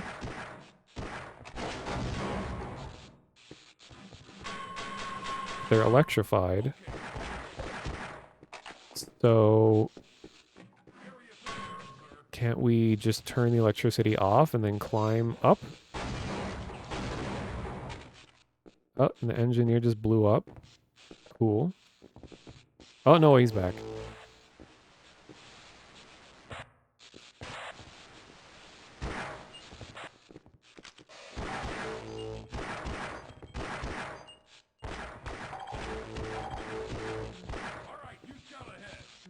And I am working, like I always say, working on a bunch of stuff. And I'm pretty excited for a lot of it. Mostly related to how I want to present VR chat streams. Like I'm creating a character for myself. Not VTuber, okay? Not. But when I'm in VR chat, I've been working a lot on how to use the camera system and to get interesting angles and to make it feel like an IRL stream but in VR. Because I have full body tracking and beyond. I now have potentially 11 point VR tracking, but I tend to just put it down to 9 point. As you do. And I'm figuring out ways about using camera smoothing and all of that, and I've worked on something called redirect walking that allows me to give the illusion of infinitely walking around a VR space. Because, you know, there's a thing called locomotion in VR where it's how you differentiate between walking around in real life and moving a joystick on your controller to, you know, move like you would in a traditional game. But that locomotion, in my opinion, looks really bad. And a lot of people just turn it off and then they just like slide around like a chess piece, which I think looks even worse. I think it would be better just to use the pre-made running animations instead of just sliding around. But anyway, so I'm just doing a lot of stuff to make the presentation of these streams of VR chat stuff a lot more interesting than people usually present them as. So with the character that I'm making for myself, not really a character, it's just like a representation of myself. It doesn't have any lore or anything like that. So I'm making the model from scratch. I'm doing all of the concepting and the modeling and sculpting and the high poly, baking to the low poly, going into the substance painter and doing all the different texture maps and things like that. Doing it all myself. And I'm also working on a couple other avatars in anticipation for Spooky Month, because October is the best time of the year, not even a debate. And I really want to try to just, and I've said this so many times, I really want to just stream regularly.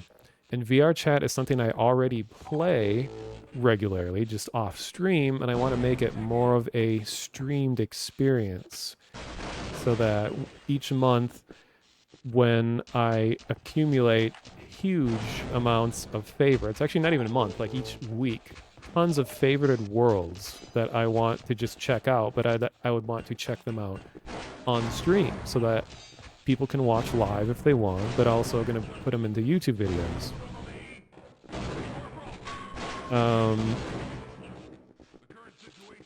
And because I like to have a record of things that I've done. And I want to play the game, what's it called? Blade and Sorcery, which is what looks to be like one of the most satisfying medieval combat VR games ever. And there's a lot more than just the combat of it, I've figured out too, because I'm going to turn my friends off real quick. Turn off friends. And then immediately all the people on my friends list collapse in their chairs. Oh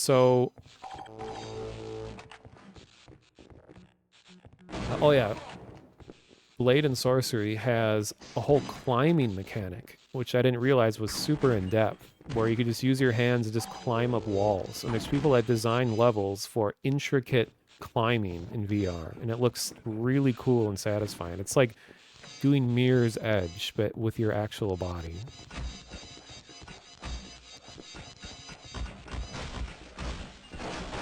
The world hopping VR chat stream that I did a few years ago is one of your favorites. Well, thank you.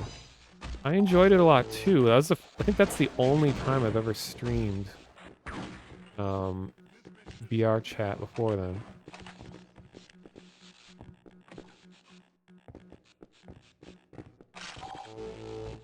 Oh, there's do not disturb mode. Okay. Well, I don't think we're progressing anywhere. Can we...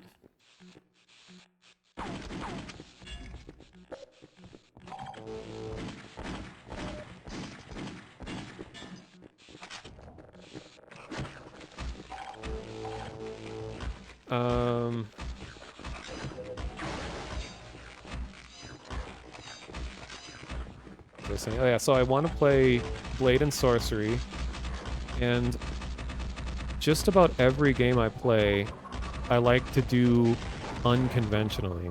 Like when I streamed playing Battlefield 4, I did it almost entirely with the drone mode. So I didn't actually run around and shoot much at all. I was sitting in a drone miles away and watching the battle unfold. And then I played Command and Conquer music over because it looked like I was playing an RTS and I could spot from my team, which I know most people would just think that's boring and dumb, which it is, but I thought it was fun.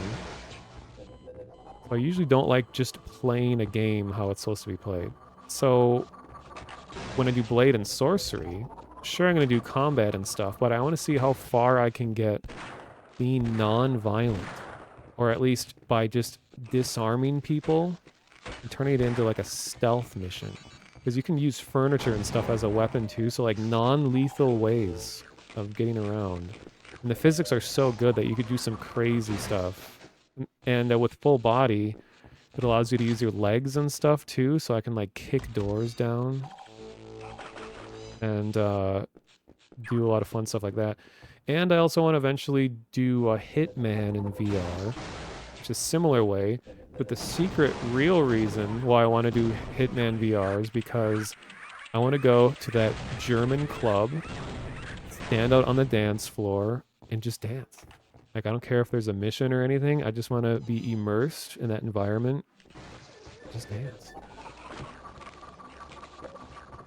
I know people say that Hitman VR is really bad, but I've watched people play it in videos and stuff, and it does enough that I enjoy that I would be totally fine playing it in the state that it's in. Because I just want to be in the world. I don't necessarily want to have like interesting gameplay. I just want to exist in VR in Hitman's worlds.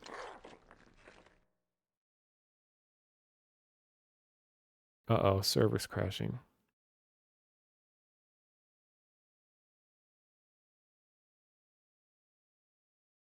This brings back memories. Connection problem. Cool.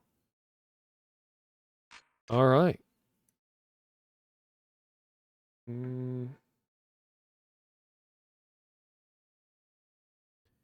Dancing in VR is so much fun. I agree completely. That is the primary reason why I got full body tracking and all that, is because I wanted to dance. But when I say dance, it's not like choreographed specific type of dance that I like doing. I just like going to worlds where there's a lot of interesting music going on and then just enjoying myself, having a good time with other people who are also dancing. And something I've been doing a lot lately as a total nerd is that um, I'll go into a public world, usually like Great Pug or one where that is frequented by people who've been playing the game longer, so not as many annoying little kids. Let's go into one of those worlds and I'll just like be in a corner and just dancing, just sort of vibing, as the kids say, even though there's no music playing. And oftentimes when I sit there and do it long enough, that people will just join in. And then eventually someone will play music to us who are already dancing. And that's, I think a hilarious order for events to happen where the dancing starts before the music gets there. And then just people start joining in. Like there'll always be people that'll show up and just be like, "Why are you guys moving?" Like, huh? They're like, "Oh yeah, you call that dancing? Like who taught you?" And they'll just like try to belittle you and mock you. But I don't know. It just makes me dance harder. And then you just kind of you accumulate a big crowd, and then you're all just like having a good time. But some of my favorite things in VR chat are just doing weird stuff in public worlds, and then just seeing how people respond to it. Like I was in the Half-Life, well, the Combine role play group in VR chat for a while. I kind of want to start going to those events again, but I stopped for like a year, a couple of years, because I don't know, there's just a lot of drama as usually happens. Because the group is mostly really young people and they just start like starting stupid like arguments with one another about like who's in charge, and they want to run things differently, and it's just like ugh, I just want to pretend to be a combine soldier, okay? They don't even like do like we don't even fight. We just like show up the public worlds and just pretend we're like in that universe. And the team that I was in for a while is called Helix, which is the science division.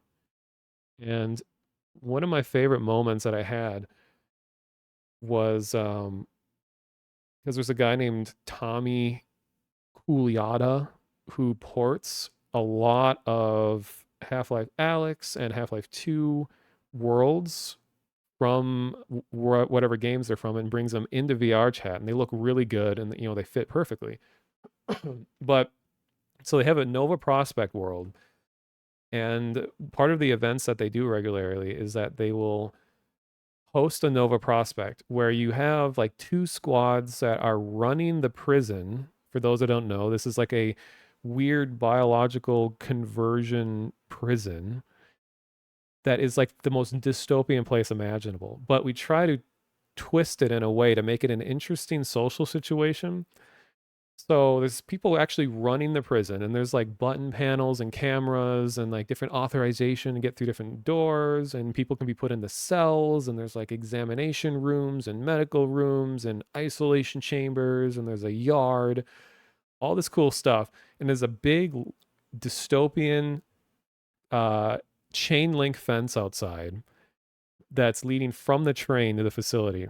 And what we end up doing is during the big events, squads will try to funnel people into Nova Prospect, just random public people, and we process them. And we'll intentionally put two random randos into a cell together. So you're paired with people, so they get a weird situation that they're now being in this oppressive Half-Life world, being shooed into a prison with some stranger, and now they're in it together. So like they have this like, so like what happened? What were you doing before you got in here? Like, oh, I was at the Great Pug. I was just having a drink, and all of a sudden I'm now on like a train being delivered in the Nova Prospect. They're having stuff going on, and then usually there'll be someone that's running the whole prison, be like, okay, we're going to be moving this person, the different cell blocks in B, and they're going to have food at this time, and we have like this whole organized thing. But because I'm in the science wing, which unfortunately oftentimes are just the janitors that we just clean up dead bodies and stuff. Don't ask how people die, but I had a moment where I got to be in the examination room that has this like really bloody, like gross looking dentist chair that's from Half-Life 2. And it has like a spotlight shining in it, and there's just stains everywhere. And there's a table with all these tools and trays and things like that, and this big laser that you can aim and pull down from the ceiling. So people were like, I would go and I'd take someone out of one of the cells, and we all have like voice changers that sound nearly identical to Half-Life 2, so everyone kind of sounds similar. And I would pick someone out of the cell and saying like, I mean, I'm not as good with the lingo anymore. I'd have to get back into it again, but basically, it would just say a bunch of like science mumbo jumbo about like how this is like a specimen that's of interest to us because it has like a keen ability to withstand untold amounts of quote unquote abuse. I mean, we don't actually verbally or virtually abuse anyone. It's just all part of the RP. But anyway, I pull them out of it and I bring them into the examination room, and I'm going down these checklists and like asking them questions about like how they react to certain environments, and then bringing tools out and like removing parts of I don't know. It was just a whole weird freaky thing that happened. But the person that I was going through this with afterwards came out and messaged me on the union's Discord and was saying that that was like one of the weirdest situations they've ever been in, and thanked me for allowing them to experience it. It sounds so weird when I say it out of context, but if you know about the Half-Life lore and you know about like the weird Combine stuff that goes on, and then and combined with VR chat and their weird personalities and what people are willing to participate in, and all of that just together made it a really fun situation. And uh, do they still do events like this? You haven't been to one of their events in a long time, in because mostly because lack of prisoners and public patrols seem to be dying off. I was looking in the Discord really recently, yeah, and it seemed like the events have gotten way smaller. Like I remember the events used to be, it'd be like hundreds of people all at once going into different instances and going out and doing stuff. But recently it seems it's gotten way smaller to where it's just like 20. And the worlds, though, like they've made some really good worlds for all this to take place in. And there's some videos of people doing it online stuff too, where it's like civil protection. And I get people complimenting me a lot on the way that I move in VR because I put so much attention into being as realistic with my movement as I can. I mean, I do have a lot of trackers and stuff, but I have like a large tracking space, and I'm very careful about like trying to not break the illusion as much as I can. So that's part of why I wanted to start streaming VR chat regularly, is I think I can make some interesting situations. And I'm trying to figure out ways of while I'm in VR to like seamlessly be able to change ambient sound and music. So like if a world doesn't have its own music or just ambience that plays with it, that I can kind of like overlay royalty free stuff along with it, try to keep it like a continuous experience.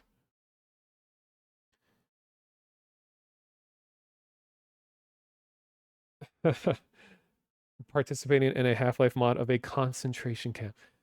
I know that's why when you explain it out of the context of Half-Life, it sounds so weird because um the whole theme of Half-Life 2 is the oppressive big empire, and everyone is in on the absurdity of the situation. That's why they have a lot of strict rules about like we're not here to just bully people. Like this is supposed to be a mutual experience. Like we're not just going to be mean and creepy. It's meant to be like a if people know who you are and they like Half-Life, like they want to participate in the Half-Life world in an immersive way. So we think of it more of like an escape room or like an amusement park that you're in that's themed to Half-Life. It's not meant to be like an actual like psychological breakdown of a person or anything like that. I had trouble getting involved in big communities like that. Yeah, I generally do too. It's hard to break into a new group. Like I've done a lot of this in VR chat where like one of the hardest things for like a really introverted person to do is to just suddenly exist around a group of friends who all know each other. And you're in a situation where if you don't say anything, it's weird. And if you say the quote unquote wrong things, it's weird. If you just suddenly leave, it's kind of weird. So it's like you have to act. And you just kind of to figure out how to go with the flow without sacrificing who you are. Because I never want to just pretend I'm another person just so people like me, kind of thing, which I kind of did in high school, which is a whole other weird situation. High school was horrible for me, but now that I've kind of come to terms with just like just being yourself, just be yourself, forehead or whatever. Um, but I guess in an interesting, strange way is that like VR chat and just VR in general is some of as close as you can get to being in the same room as someone without actually being in the same room with them. But like to everyone involved, it feels real. So it's a really good way to practice being a really introverted person around other people. Like I feel like I've moved on so much over the years that I've spent in social VR stuff. Like there's a world that's called um No Time to Talk, where you're just randomly paired with one person and you have 2 minutes to talk. And and you don't know who the person's gonna be. And it's just turns into like a situation where it's like um most of the time it's probably going to be someone in their early 20s, and it'll just be kind of like it'll always be awkward, but that's kind of the thing you all have in common, is that everyone knows this is an awkward weird situation, but you don't go to this world if you don't want to talk to people. So you already know everyone wants to talk to one another, but you're collectively experiencing the awkwardness together, and then somehow that diffuses the situation and makes it easier to talk in the end.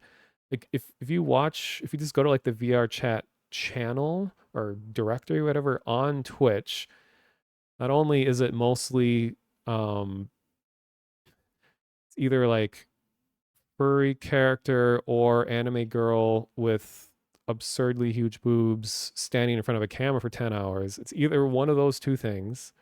There's nothing wrong with that. Just saying that's just, what you'll see. But you'll occasionally find someone that will just hang out in this world called No Time to Talk, and you can get a sense for what types of conversations you end up having. And it's like a social gauntlet. Like you're putting yourself into a weird situation and you can kind of learn how to deal with talking to someone you know nothing about. And I don't know, it's helped me a lot. It's kind of like, Omegle, but way fewer trolly disgusting people.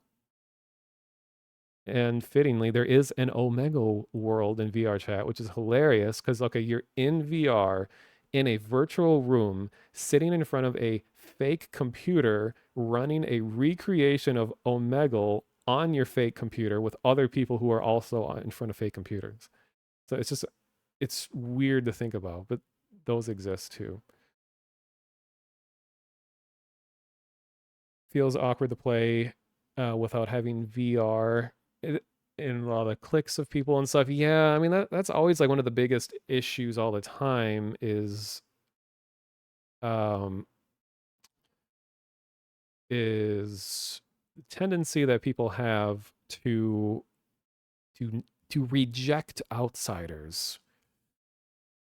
But in my experience of 35 years on this planet, I've come to realize that for better for worse, most people just don't care. Don't care about you, don't care about anything. And I don't mean that in like a self-deprecating way.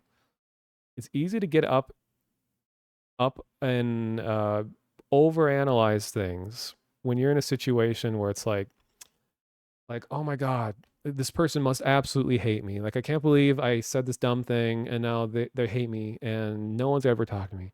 It's easy to get like caught up in your head with that situation. But I've come to realize that most people just really don't actually care. Like if you said some weird, awkward thing, they probably don't actually care.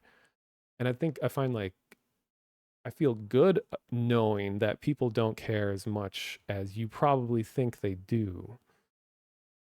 Um, so that's why I've become a lot more comfortable just like not just VR chat, but like in real life sometimes too. Just just starting a conversation as uncomfortable as it could be with a stranger, at least at an event, not just like literally anyone off on the street, but just like at an event of some kind and just going from there. I don't know. I don't know where I'm going with any of this, but um, struggle with, yeah, I'm just reading what you guys are saying. A lot of the struggle is knowing yourself to begin with and being authentic around people that you know. You lose sight of that.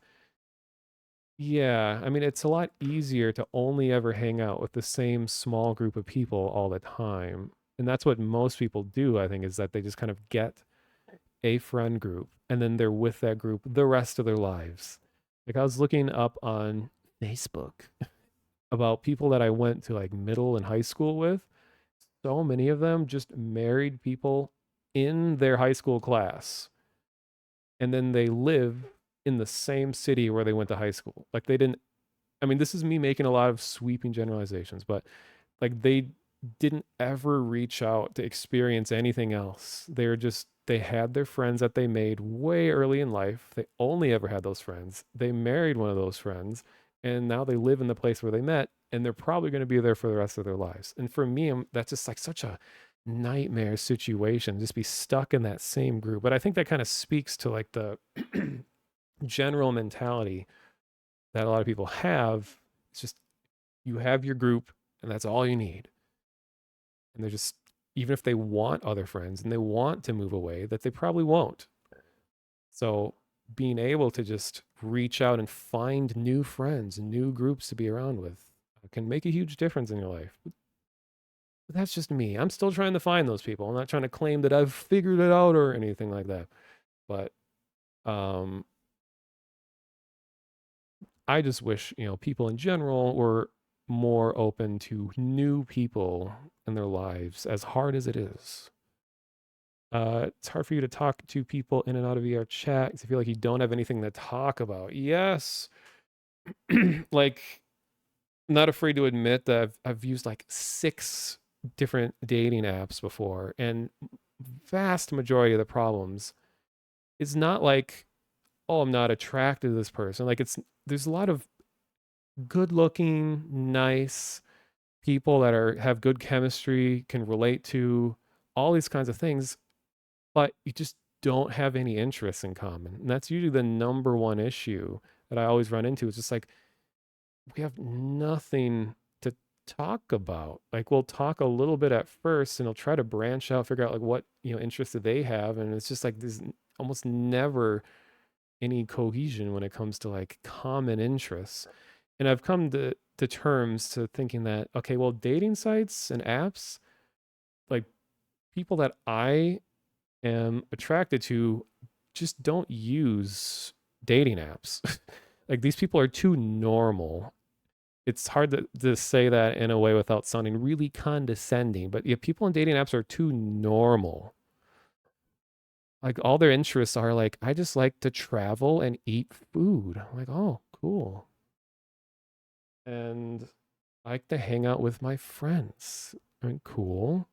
But there's just like nothing else to talk about. So that's why like VR chat and internet communities and Twitch streams have really been the only oasis of like nerdy introverted people. I mean, it's a kind of an awkward situation because it's like I mean, it is a situation that invites you to be social, but it's like you kind of have to go your own journey from there. It's not like, okay, everyone in chat, we're going to split up into groups of 2. So, everyone who's in chat right now, find one other person and we're going to have you an ice breaking event. And, it's not like that. Like, there's going to be no guided way to meet other people. But I've heard time and time again that a lot of people met the friends that they're with now, or even significant others, just through like being in common discords or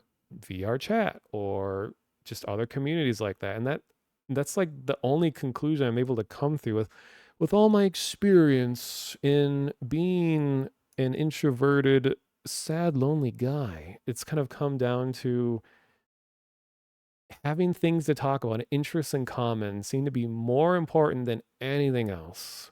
So if you start there, have a lot better luck and then rather than using a dating app, finding someone that you might not have anything in common with, and you've already dedicated all this time, and then you figure out, oh, we actually don't have anything in common. Bye. So start, in my opinion, with interests and then go from there. Maybe you're just friends, and that's totally cool. I don't know. I talk and talk so much. You need VR chat so bad. Well, VR chat is free, and you don't need VR to use it. There's lots of people that are on desktop. It's totally cool. And a lot of people end up deciding to get VR stuff because they've already established a lot of interest in it from desktop. And then they're like, oh, hey, maybe I should look into getting a headset because you can watch people in VR while you're on desktop. And you can be like, oh, look at all these VR people doing cool stuff. Maybe I want to get into that. So it's a good way to like dip your toes into that kind of community is just hanging out in the desktop. And don't number one thing I say to anyone starting VR chat is don't let one bad experience ruin your whole opinion of it all because you will have some bad experiences because there's just so many people. Like anyone who's been on the internet long enough knows there's always going to be shitty people who say shitty things, who just want to annoy you, and you can block them, you can do all these things, but so that will happen. But you just kind of have to uh just be like, well, that sucks, but move on. But I've heard so many people are like, I talked to some people and they're rude. I don't want to go back and use it ever again. Like, just don't let that one bad thing ruin it for you. That so much, uh, there's so much more to it. And you kind of have to, You don't have to, but usually the best way to get the most out of VR chat is to explore it with someone who can show you cool places to go and check out, because it's really hard to just go in with nothing and to try to figure out where to go from there. Um,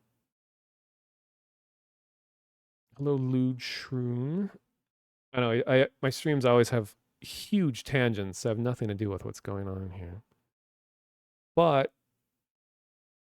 the whole reason I started talking about any of this is just because, yeah, that's what I've been working on. And I would like to stream VR chat more regularly, which I've said that I want to stream more regularly a million times. And it hasn't really ever happened, but I keep trying.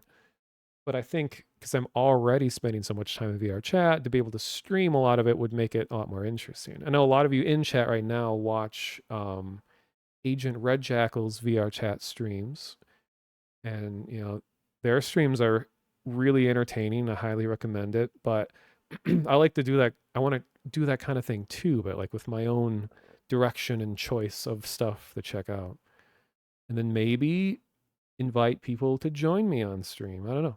We'll see. But I'm hoping to do that this year, and hopefully before October, because October is the best month ever, and I want to do a lot of like horror and weird stuff for that month. And it's already partway through August. Don't have that much time.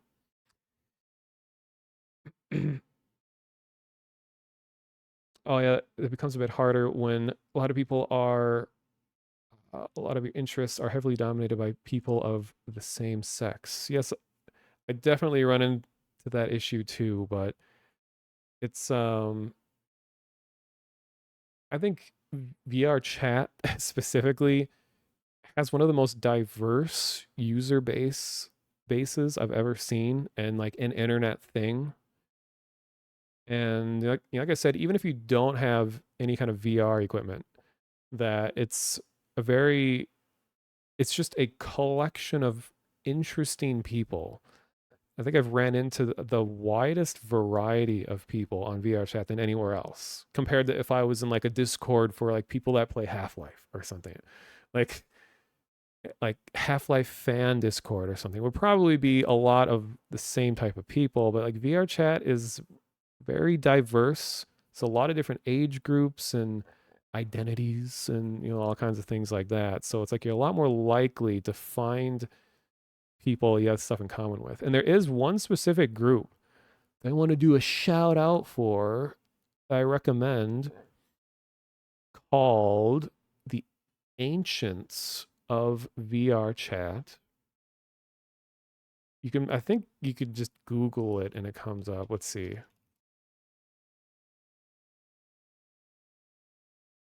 Mm,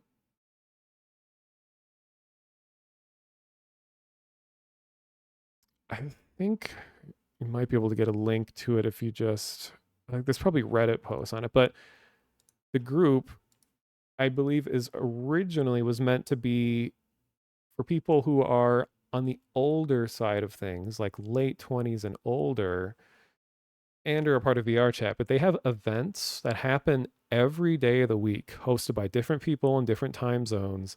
And those are some of the most, I guess, interesting and best friend making events I've seen in VR chat, not only because there's so many that are happening every day of the week that it's chances that something will happen in your time zone are very high.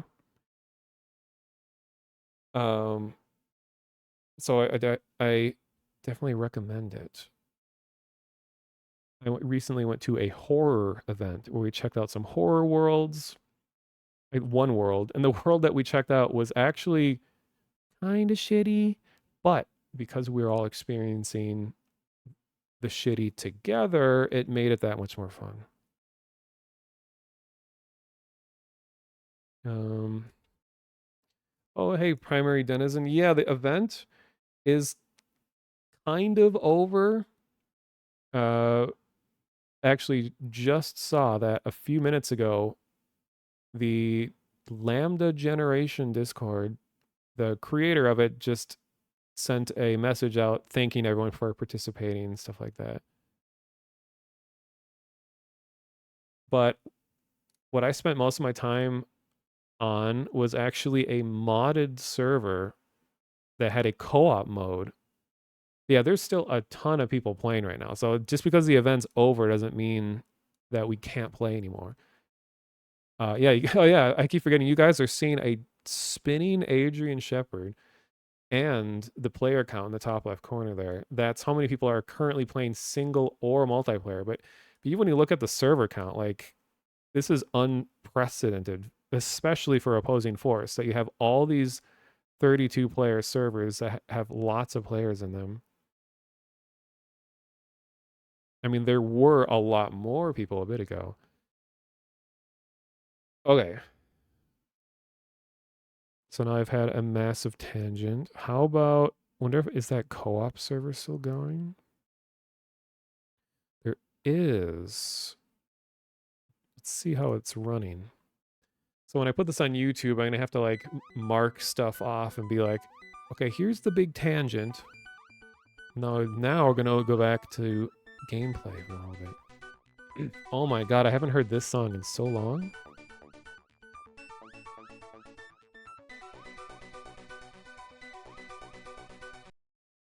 And it's over.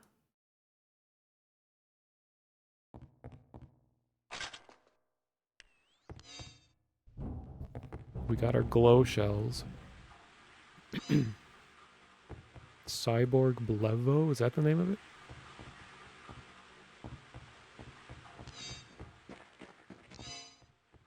Oh, this server is lagging.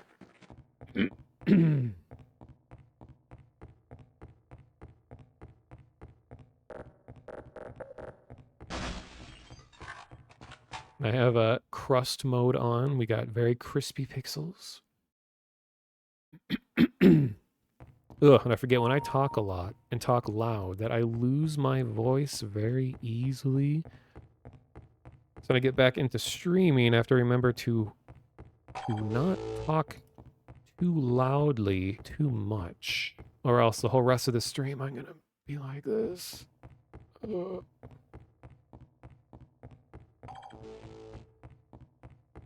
Are they having broken rope issues here too? What? Your team captured the flag. What flag?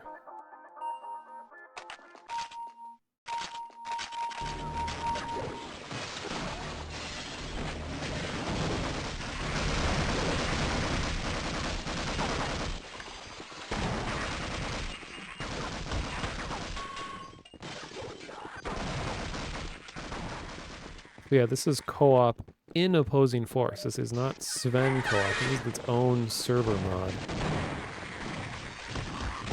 But people have like weird, like invisibility, glow shell stuff going on.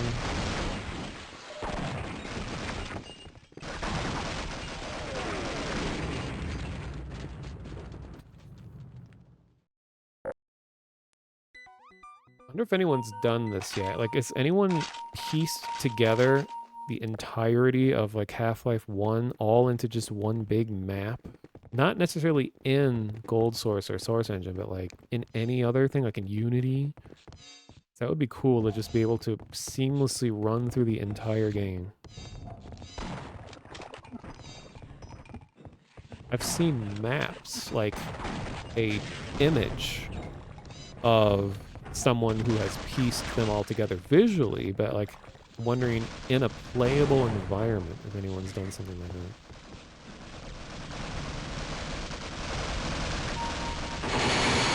Oh god.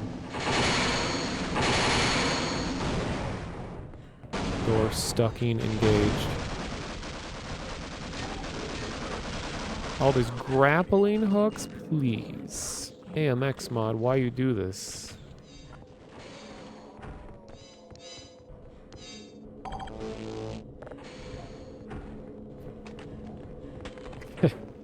I can tell the ropes were not meant for multiplayer.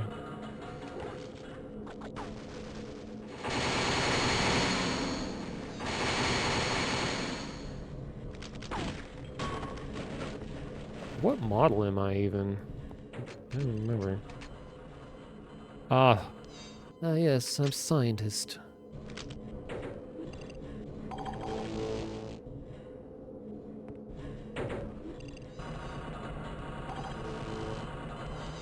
Why are all these like semi-transparent people? What's going on? Another totally random, unrelated thing that makes me think that I don't know if this would even be worth it, but like, you know, Phasmophobia What the hell were you doing down there? Listen, we is need to a get our really asses fun down game that I here. enjoy a lot. Slammed a second. And I remember I streamed it alone a couple times, but I thought it was fun to just like, Where's an engineer when you need one? to just hang out in the house and not even necessarily push to try to figure out what type of ghost it is, but just sort of play it as if this is your own house and then dealing with it like it's a inconvenience.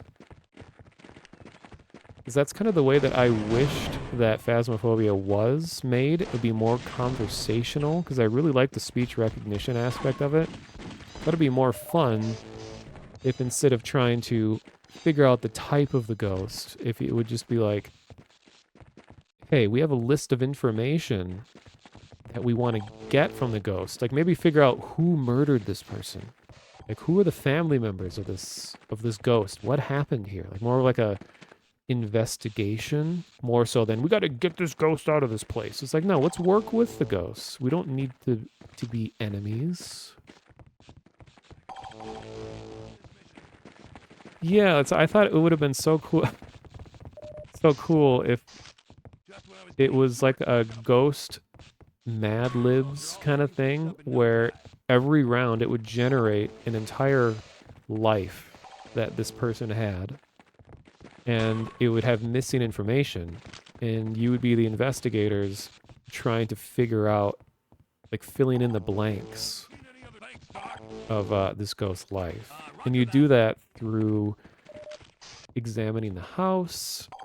Like maybe the thing is, we got to figure out this ghost's name.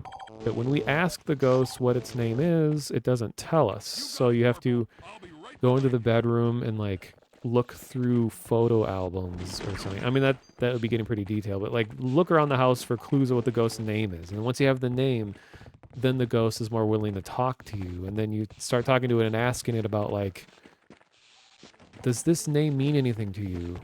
Does this mean anything to you? And you go and like pick up like a knife that was in the kitchen. And like, oh, the ghost is having a really strong reaction to this knife.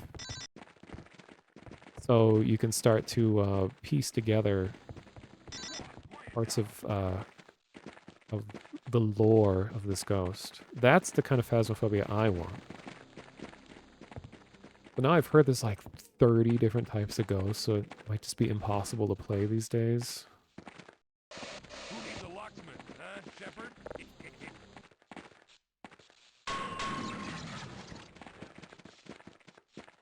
Ooh, look at this. I love this sequence. Oh, and it's not working fully. But when I was a kid playing Opposing Force, watching the engineer go and weld, well, I guess blowtorch the door open and kick it down, that was so cool to me. Look at this, he's gonna kick it down. Yes!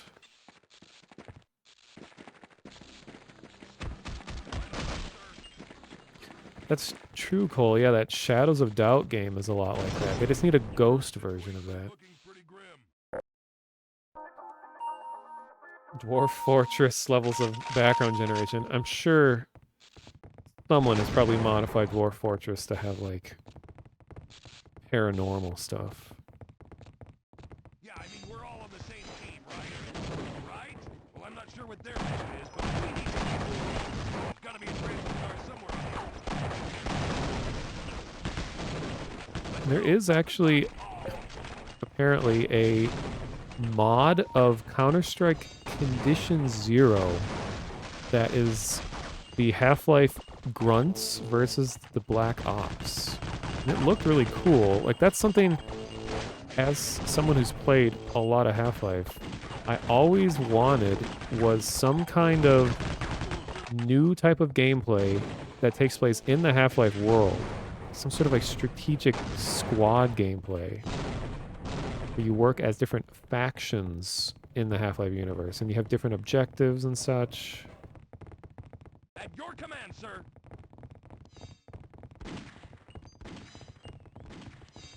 I got a bad feeling about this mission.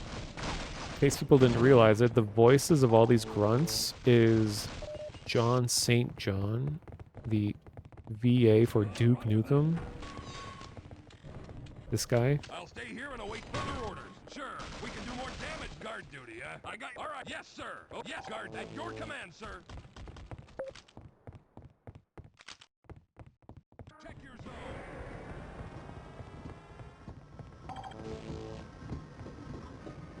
Oh boy, trains. Area secure, sir.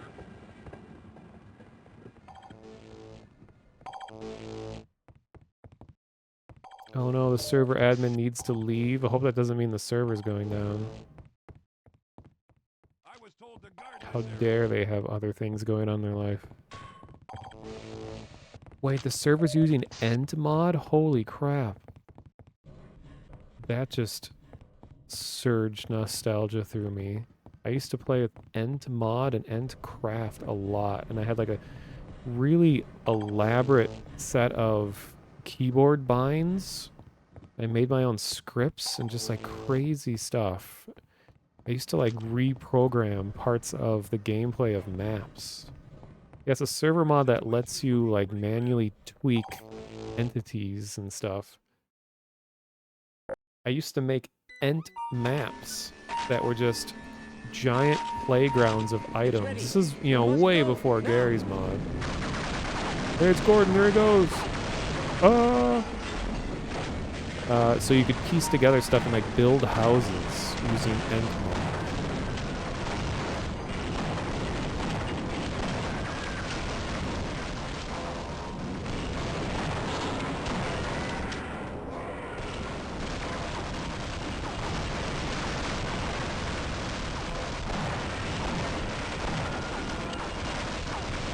Yeah, the mod's been around since like 2002.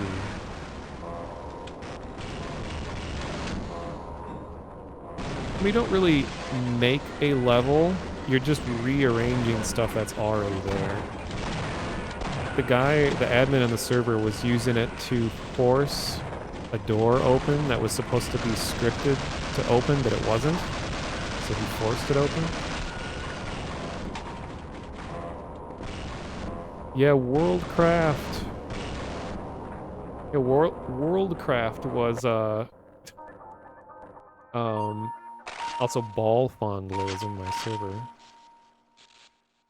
Worldcraft was, yeah, the original name for Valve Hammer Editor. And what a lot of people don't know is that Worldcraft was made by fans as a Quake 1 mapping tool. And then Valve liked this tool so much that they hired the person that made Worldcraft for Quake to repurpose it for Valve's games, and then it became Valve Hammer Editor once it was fully a Half-Life oriented product.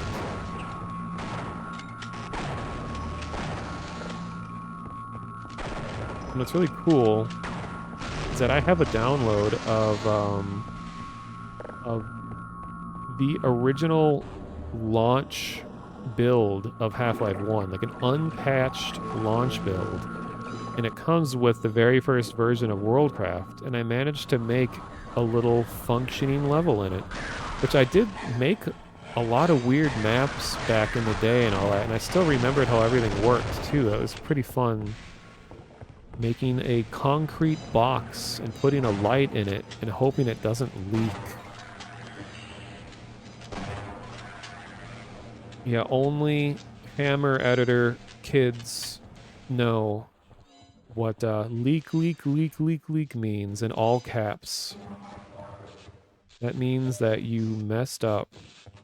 That you're going to spend an afternoon figuring out why your map is leaking.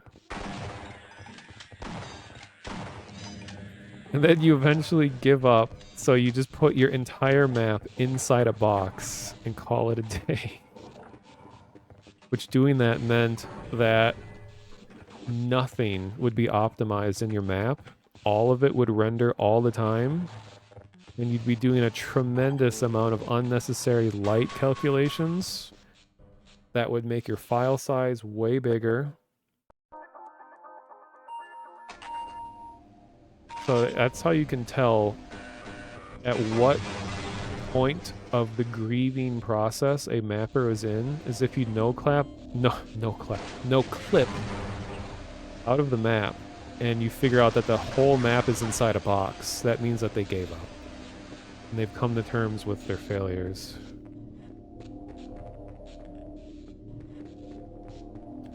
This illusion was really cool, but they already kind of messed it up. Is that this is normally okay, it's broken now. Normally you come over here and there's a dead soldier there, and then you go around and it looks like a skeleton through the x-ray glass, and then you come around and it would magically swap skeleton to be a soldier leaning against the wall. And like you could go around both sides and come back and it would be a skeleton again and come around again and it would be a soldier again. It's like a really cool illusion.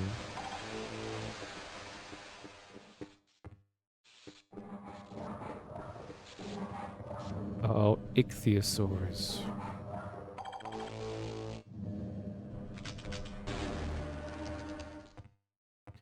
Yeah, I don't know anything about Source 2. I know that it can handle VR stuff really well, which is getting me excited for a Sandbox. Which, for those that don't know, Sandbox is Gary's next project, which is essentially Gary's mod with Source Engine 2, and it's like a complete reimagining of Gary's mod. And I'm excited for that because it has a lot of VR potential, because it's using Half-Life Alyx's version of Source Engine, from what I understand. Yeah, the default Sandbox models are an interesting artistic choice, because all the characters look like huge walking dongs. And I don't know, they're not very pleasant looking. Hello? Sorry, alien.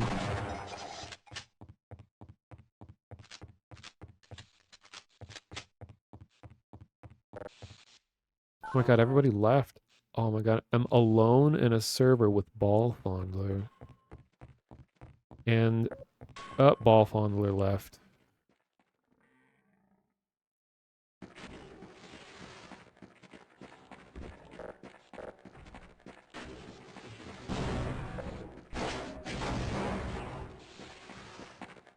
Yeah, I called him out and he left. Now I am completely alone in the server. Oh.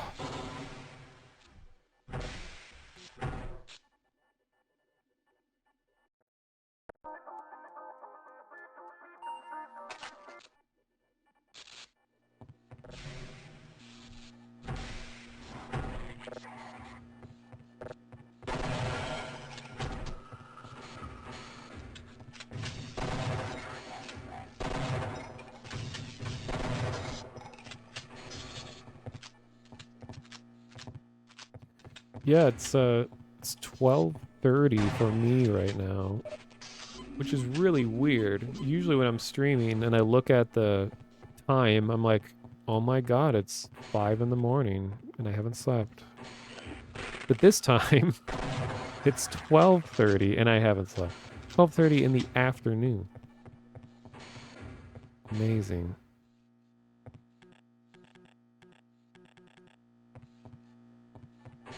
Sometimes life do be like that.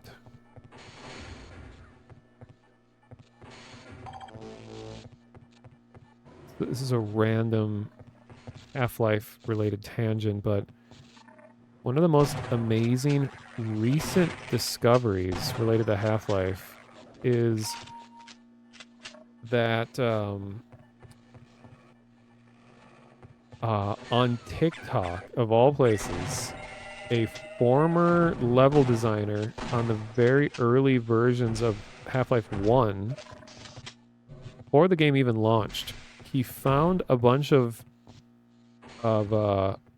really early prototypes of Half-Life 1. Because I spent so much time looking at all the textures and the models and stuff of Half-Life 1, and I became so aware of like where in the game all these textures exist, at what point and what chapter and all these things. But there was always a huge collection of textures that were nowhere in the whole game. And I was just wondering like why are these here? But once this former developer at Valve posted uh, him in the editor running around and doing and just running around in these prototype maps, all of these old unused textures were there. And it was so interesting seeing what Half-Life could have been. And the art direction was so much different. It was way more Quake-like.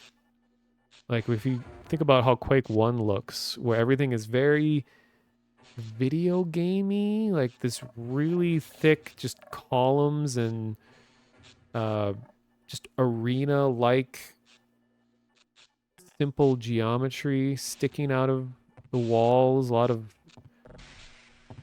like hexagon shapes and stuff like that. It just looked so different. It was very Quake-like. And then I'm so thankful that they changed direction and it made it into what it is today. Well, I hesitate to say brutalism because I feel like that term has become because it's become kind of a mainstream term now. Now it's like its meaning is sort of lost. I mean, brute literally means concrete. So it's more of like a specific form of architecture, but I mean, that architecture does feature a lot of just large geometric shapes and repeating patterns and things like that. So I guess it does kind of look that way. But I do like that style a lot. Like I enjoy oppressive architecture. And I enjoy modernism too, where modernist architecture and stuff is often called like soulless, cold, unfeeling. But I'm like, same. It's like I can relate. But I do enjoy like minimalism and stuff like that.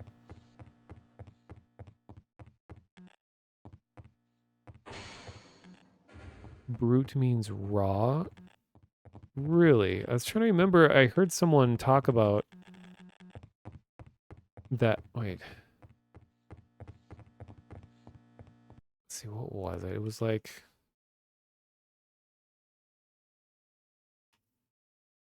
I'm typing something.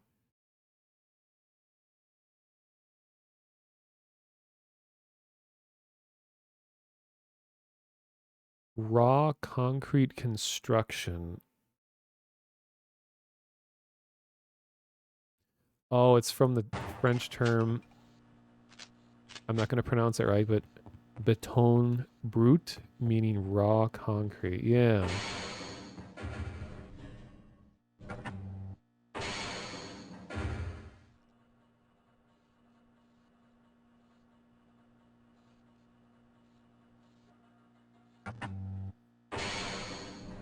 And, you know, another term that we're hearing a lot these days of liminal spaces, which I enjoy liminal spaces, but it's just when anything becomes mainstream, it starts to like lose its meaning. But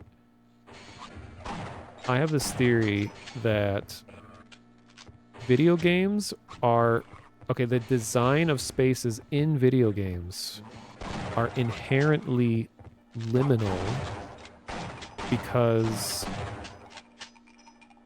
if a video game world were to exist in real life, it would seem completely like out of place. Because it's like video game worlds are made for a very specific form of play. It doesn't take into account the sort of things that you would need in real life architecture. So anytime I just see some just janky, minimal video game world and people are like, oh, this is so liminal. I'm like, well, that's just how video games are. Like, you'd have to go way out of your way to construct something in real life to fit how video games look. I don't know if that makes sense, but I was just thinking about that. Like, I remember, like, you know, the term realism has changed a lot too, because like realism, that term is actually a specific part of art history. So for a long time, naturalism meant how we use realism these days, like to represent real life. Whereas like realism, the term, the capital R, was from what I remember, is a part of art history where you represent kind of an unfiltered look on real life, not literally what you see, which is naturalism. Realism is like a person, like with the subject matter, it's just a person at home just looking out the window for like no discernible reason, just like an everyday relatable situation.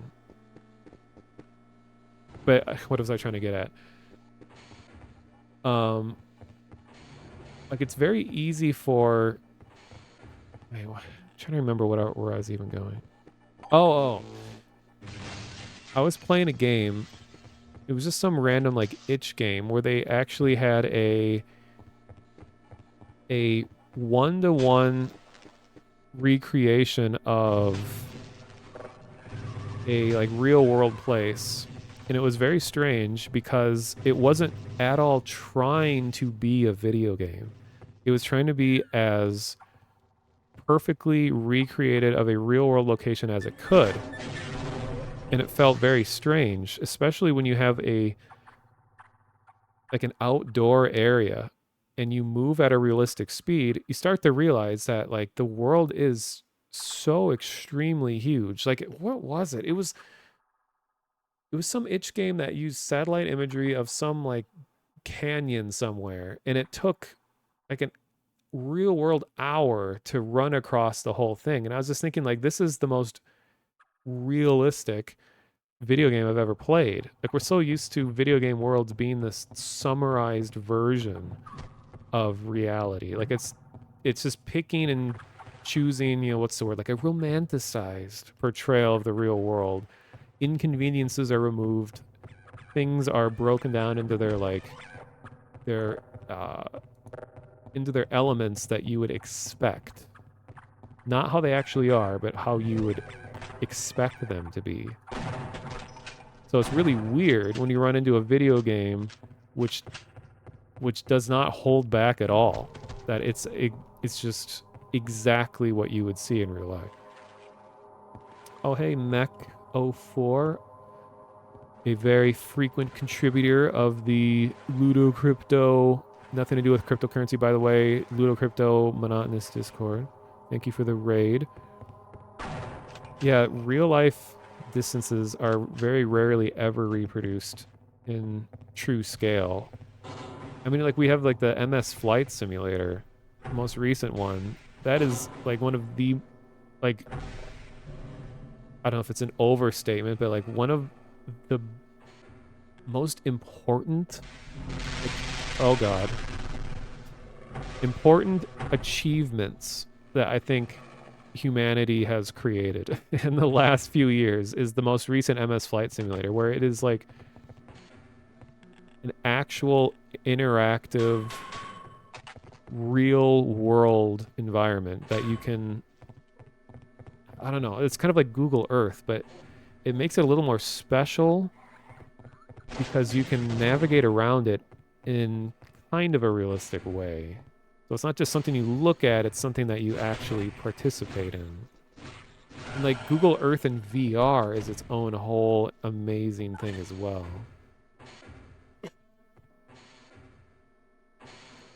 One of the first things you ever tried to make was a recreation of your own house, close as you could get. That I tried doing that in a lot of different games. I remember the first time I attempted that was in The Sims 1. And that was tricky because the house I grew up in had some strange angles in it that you can't really do in the first Sims. And then I tried remaking my house in Half-Life 1 Gold Source. And I got all the geometry laid down, but I didn't get the texture in it. Yeah, Joel flying to Brazil from Sweden, I think it was one of the most clever stream ideas I've heard of. It's like, hey, I'm going to Brazil, and he does it in real time.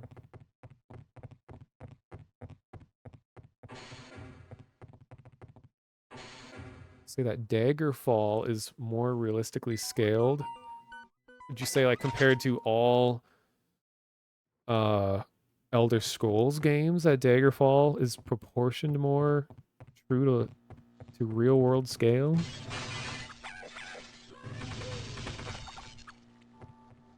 Oh, you're flying along with Joel during that stream? That's awesome. Yeah, it was funny just to be like, yeah, let's look out the window to the side, and there's like 20 commercial jets flying dangerously close.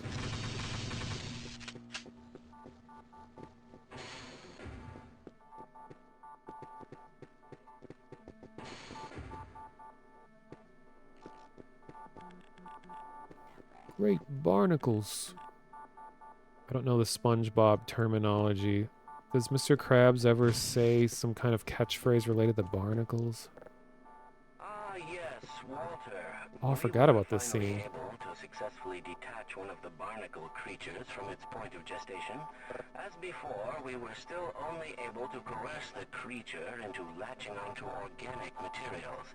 Unfortunately, the administrator has called me down to the anomalous materials lab this morning for an important experiment, so I don't have any time to further my analysis.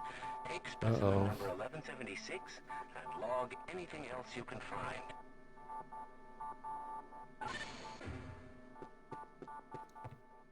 We have managed to produce what is being called the suck gun. Gordon, or whoever may be using this.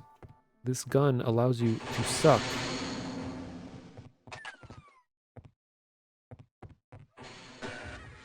We will now demonstrate the suck. Aha, yes.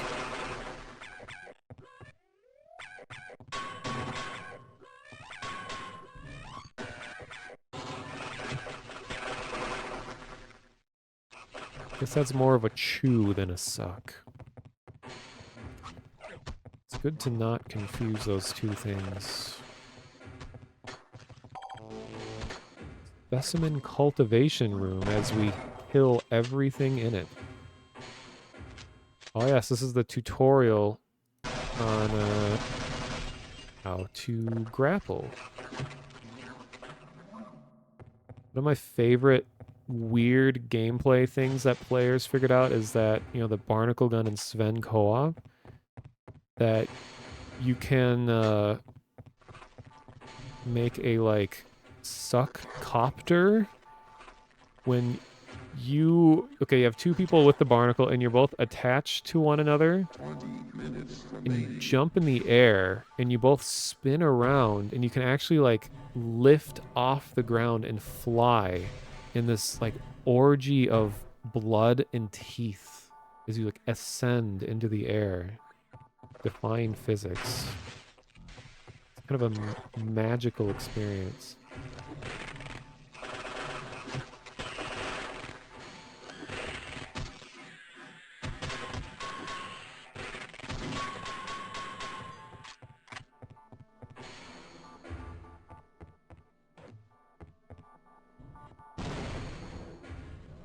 Oh, speaking of MS Flight Simulator, I saw that there's a like you can fly the pelican from the Halo series in it now.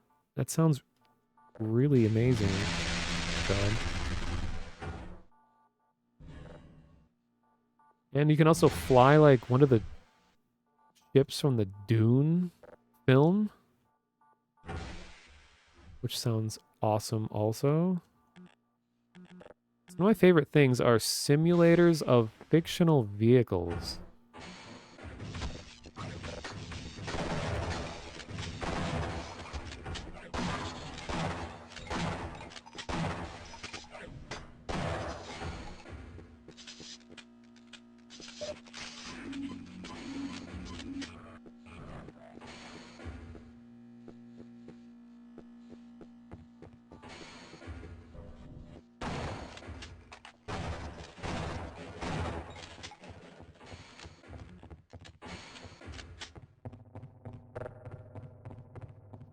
Speaking of tentacles, they're so quiet. I thought that was really clever in that blast pit in Half-Life 1. That you're in this big metal silo, and then just that constant clanging sound of all the tentacles is like, was really scary to me as a kid playing the game. Just hearing them banging around the whole time.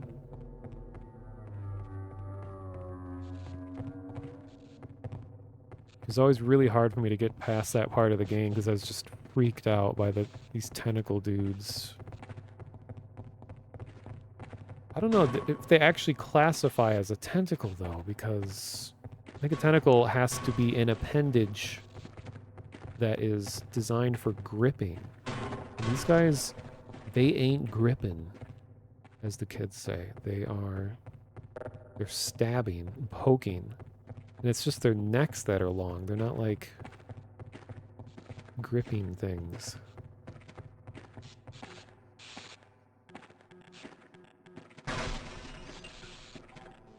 Ow.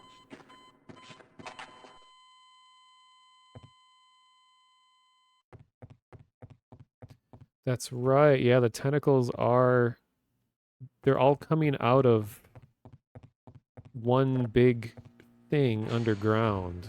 Or like a big weird creature that you actually see in Half-Life 1. And somehow I completely missed it when I played it for most of my childhood. I had no idea. Once you turn on the blasters and burn them all alive, which is a little fucked, that, yeah, their body is sitting underwater.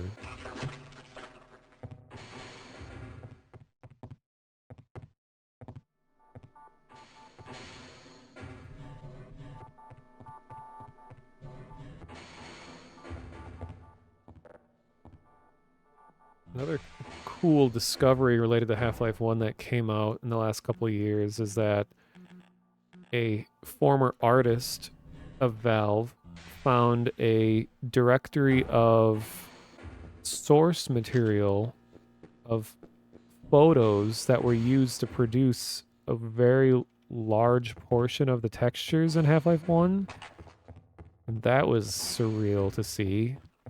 Like these textures that I've come to like memorize,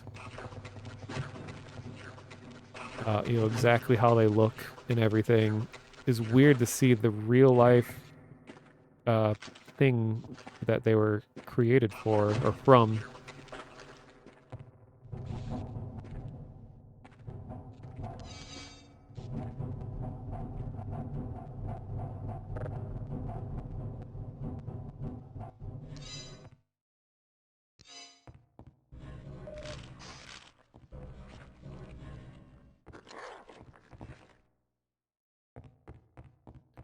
Now let us pray that this cutscene doesn't get glitched. We need backup in the waste sector. It's some sort of worm creature. Tower and Eddie are down, and I've lost contact with the rest of the squad. We need backup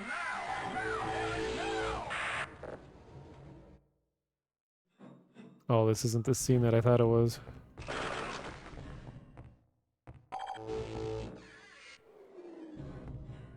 Yeah, this is a server mod of multiplayer. Oh, sorry for the ambulance. sirens. I don't know if you can hear it. This is a server mod of regular opposing force that allows multiple players to be in it. And this person that's in here with me, I think, is in chat since you're responding to things that I'm talking about, which is cool. Everyone's welcome to join.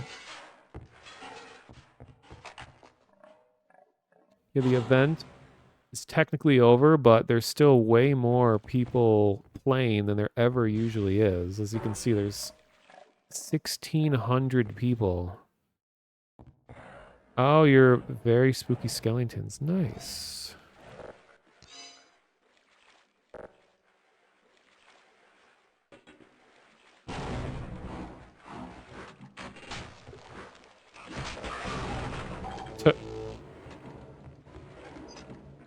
I'm not sure why this mod makes other players transparent. It's weird.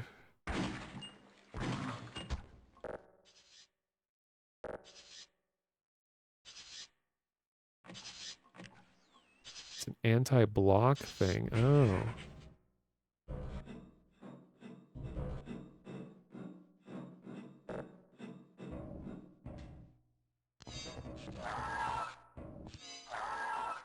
Oh. I forgot about this part of the game. The pit drone.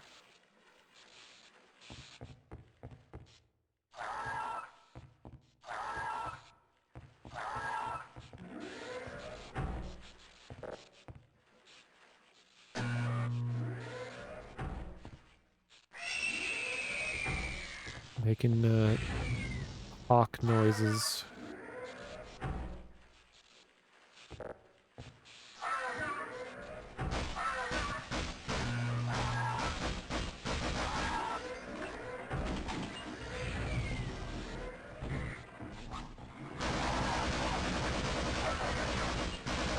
Ow.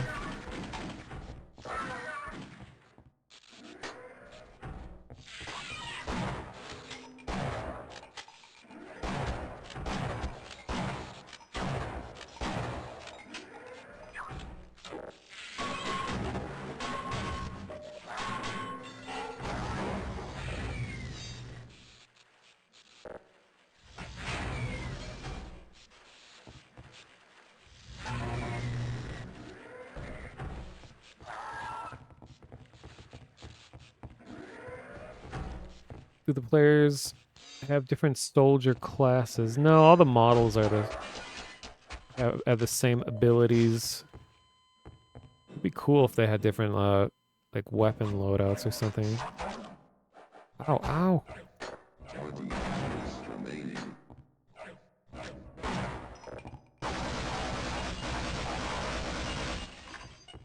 Remember, I really liked these what are these called again? Can't remember what they're called. These dudes. Hmm.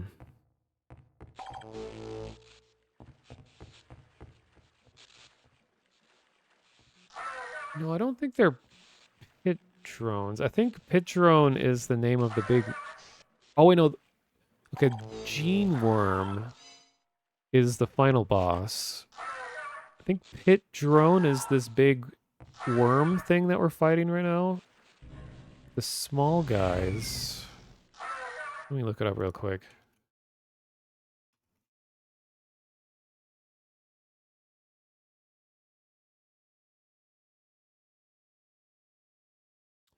Oh, they are pit drones. And then pit worm.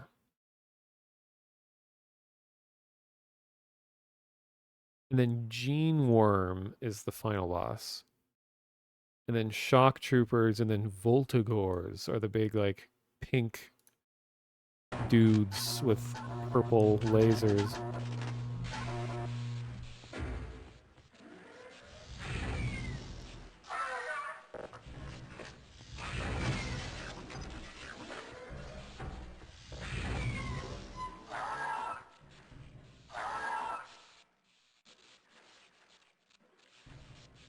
Okay, so we gotta turn.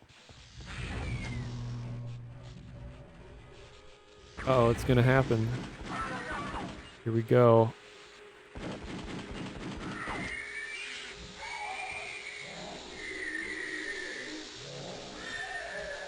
Poor guy.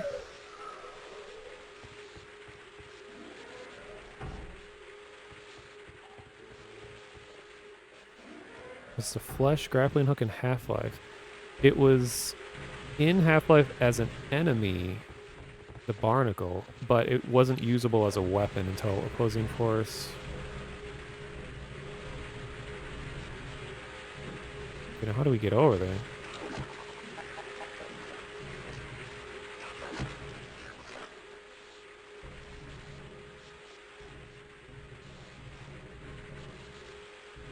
Uh,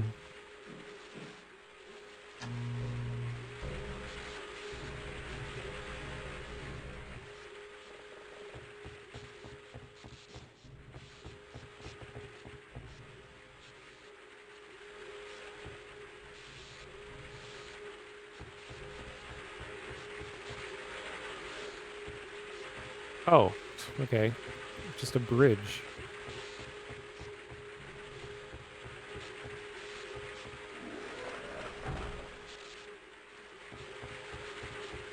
Now I gotta figure out how to get back.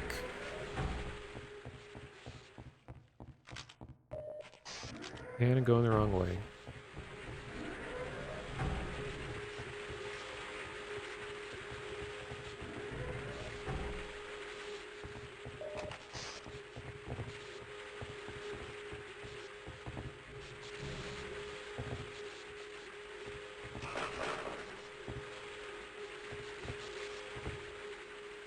That is a tricky jump. Is that what we're supposed to do?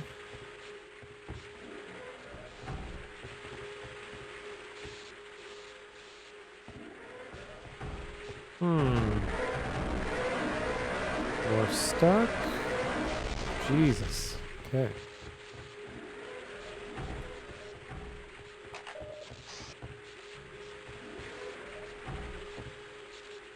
That does not seem like the intended way.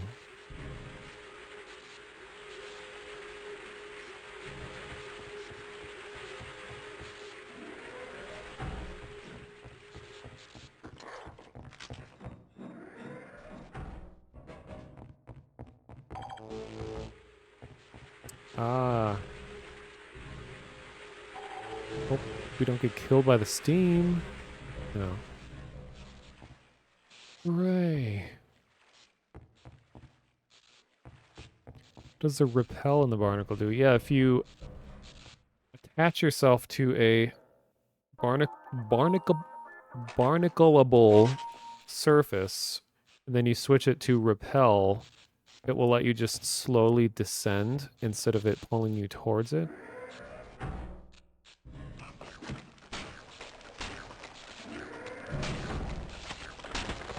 But I thought that was a Sven co-op feature. I don't.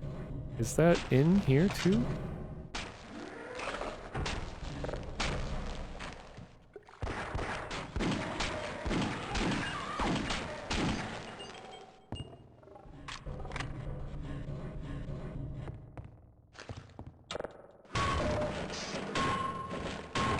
Yeah, and it just killed you. Huh.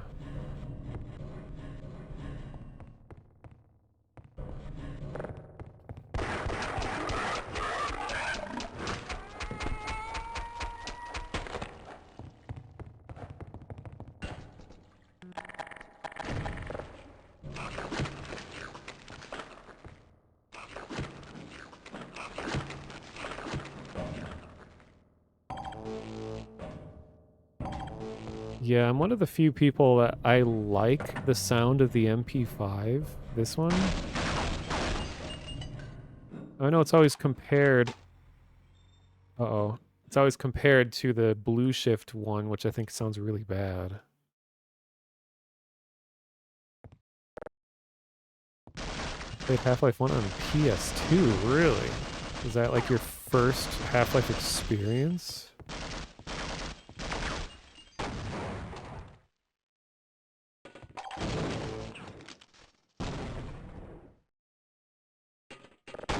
Ow.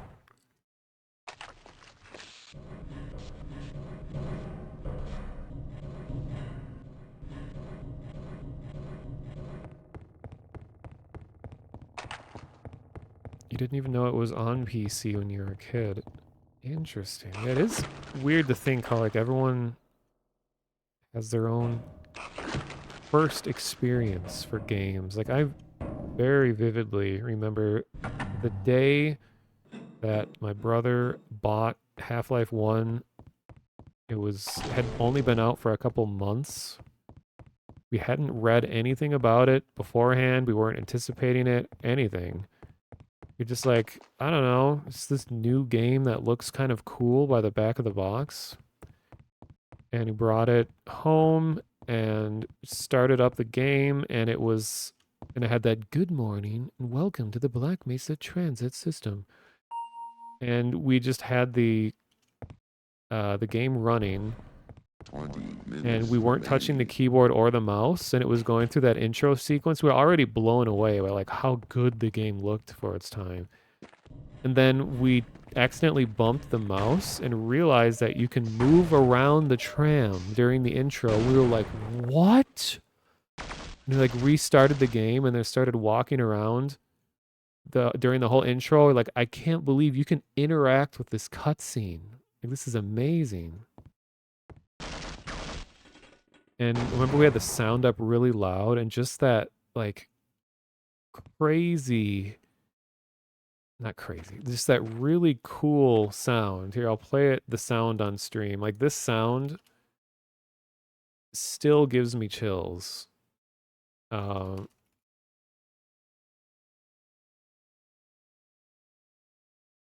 this is the first thing that I heard.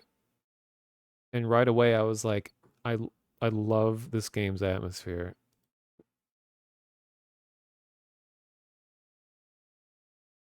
Good morning, and welcome to the Black Mesa Transit Wait a minute. System. This automated train... They're not playing the correct version. They don't have the music tracks. Okay, let's find a different one. Good morning, and welcome to the Black Mesa Transit System. There. This automated train is provided for Voice the is way louder security than I and remember it. convenience of the Black Mesa Research Facility. Okay, let me play it without the comment or without the voice. I mean, the voice is very nostalgic for me too, but of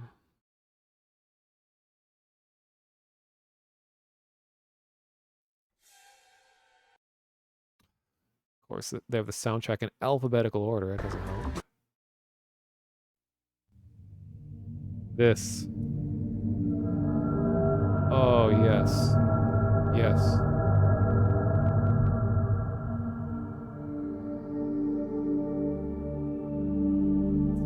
Probably what inspired just my love of drone music and just ambient sound.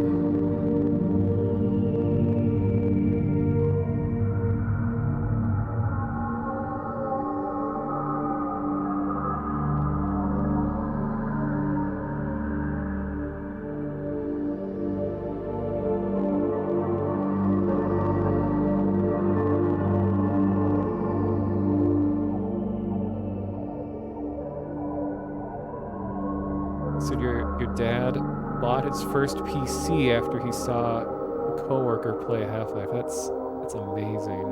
I mean, yeah, this game was extremely influential. You used to beg your dad to watch him play. Yeah, I remember I watched my brother, even though I was like 12, 13-ish at the time. Dang, when I think about it, so many things in my life happened when I was 12. That were like hugely influential on everything else in the rest of my life. Because 12 was, I mean, it's like that age when you haven't started hating yourself in the world, but because you're not quite in the middle school yet, but I had unlimited free time because like elementary school homework is easy. And elementary school was mostly fun before school started getting really bad and like wearing you out. So I was playing like Half-Life, and I also was playing EverQuest. Like I was playing MMOs before the term MMO was even used before people even had internet connections. I had no one to talk to about it because like no one even like cared. So I was playing Half-Life and EverQuest, and both those games would go on to like influence so many of all of my like interest in games and game design.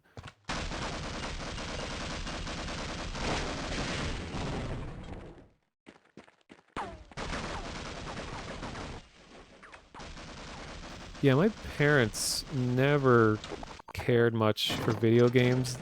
Thankfully, they weren't opposed to them. Like they're never like, we don't want you playing these games or anything. They knew we liked them, and they would buy them for my brother and I when we were kids. So video games were always around, and they didn't care about like age restrictions or anything. That we just played any type of game.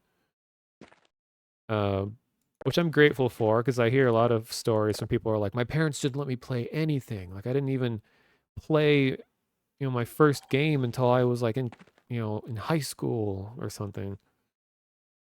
Hey, man, good to see you. Wow, I can't believe you made it past those masked freaks. Those snipers have pinned us down here pretty good. We tried making a break Just for listening it, to but the they know we're dudes. here. They're just waiting for their shots, and those bastards are patient.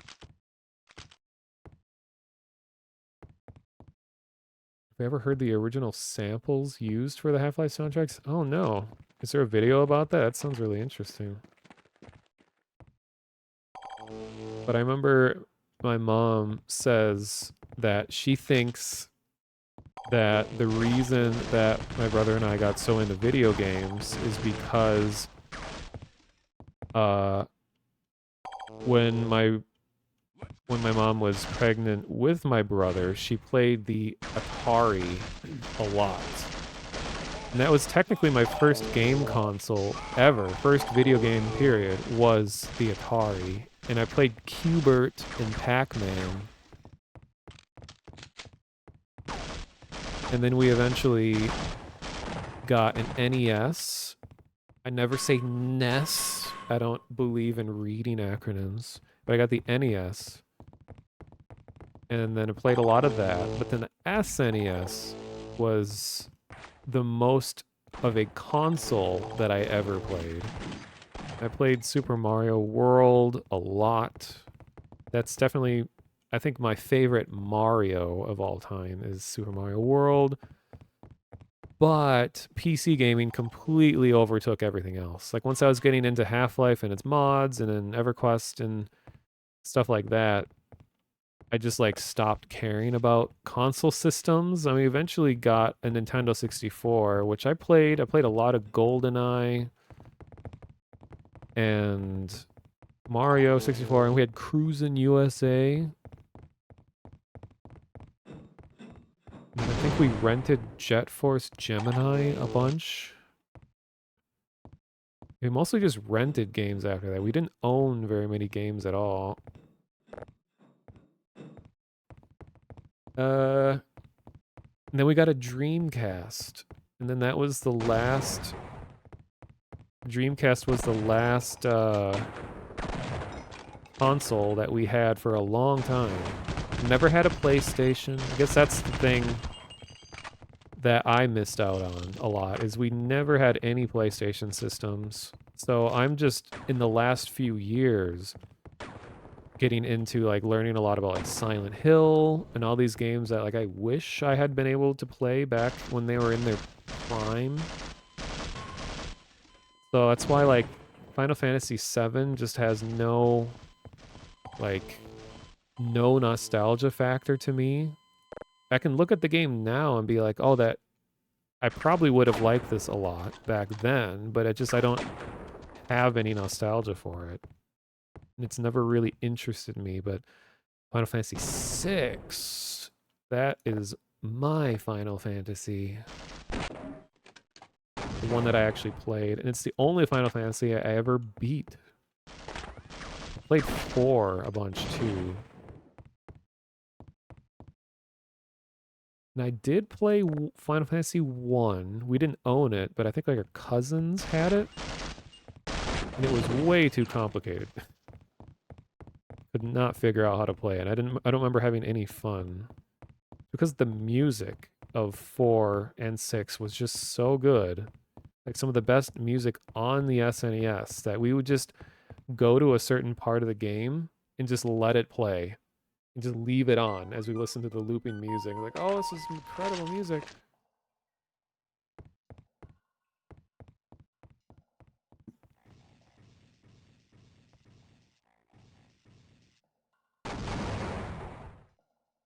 Your mom didn't like that your dad let you and your brother play Half-Life. I remember, even still to this day, it always makes me nervous when I'm playing a game. And, well, I mean, I don't see my parents very often at all anymore in person, but like if I'm watching a game and there's a lot of violence and my parents are watching, I'm always like, and I'm like trying to play the game in a way where you don't see any blood happening. Like even still, now that I'm much older, I'm still like, oh, I don't want my parents to see the gory stuff in the game.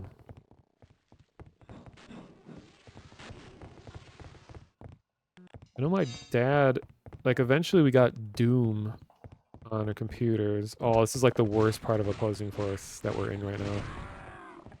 Also, this mod doesn't play any of the music. I've been noticing it's too quiet. But my dad did play Doom, and he used to play Punch-Out on the NES a lot. And the big joke in our family is that my dad could never remember any of the names of the Punch-Out characters on the NES. There's Soda Popinski that he called Carburetor Joe. So when my brother and I, if we ever see each other, that we always talk about Carburetor Joe. Who's this non-existent Punch-Out character. He had names for the other characters too, I just don't remember what they were, but that one was the best. One very confusing, that we played Mortal Kombat 1 quite a bit, and there's a Johnny Cage, but there's a road near where I grew up called Johnny Cake, like C-A-K-E. So when my dad played Mortal Kombat, he would like playing as Johnny Cake because he's thinking of the road.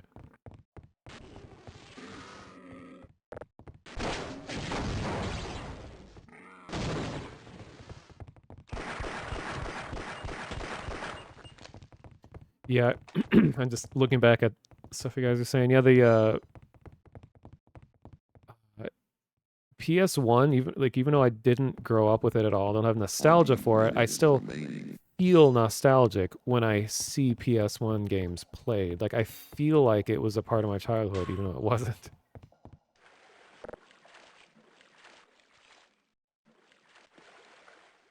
I remember playing on a PS1 at like a Best Buy, and I was trying to play with the controller, and because I was spoiled, I think. This is maybe controversial opinion, but I thought the SNES controller was so much better than the original PS1 controller, like before the joysticks, before the Dual Shock or whatever. And I was like, this thing just feels so cheap and clunky, and I hated how the D-pad had separate buttons.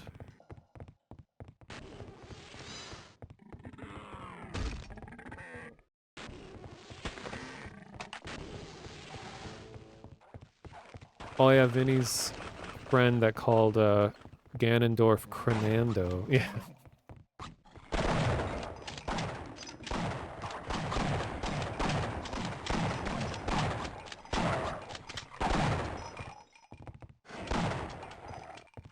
So many like weird inside family jokes that I'm thinking of now that just like you know, you had to be there.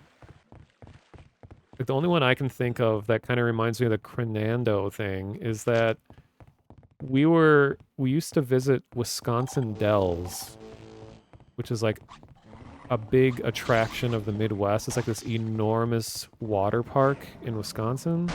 Even though I can barely swim, and I almost never went on any rides or anything when I was there. But anyway, that we were staying at a hotel that had an arcade machine of one of the Ninja Turtles games, which, like, growing up, Ninja Turtles were a big interest of mine, mostly my brother, but I kind of, like, enjoy Ninja Turtles through him. We played a lot of TMNT games. But anyway, you're playing the arcade game, and this one, like, random kid was playing co-op with my brother, and the kid insisted that the game that you fight Shredder at the end. And my brother knew the game so well. He's like, no, you don't fight Shredder in this game. You fight, it was like Rat King or something like that. And he's like, no, you fight Shredder. It's like, no, it's Rat King. No, you fight Shredder.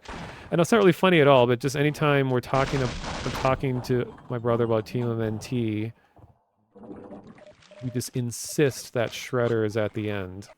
I don't know. It's just weird random memories.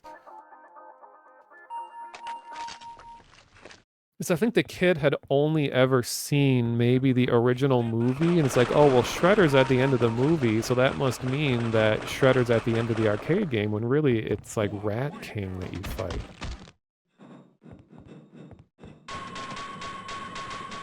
Sir, it's a real mess out there. I mean, these things are coming out of the damn walls.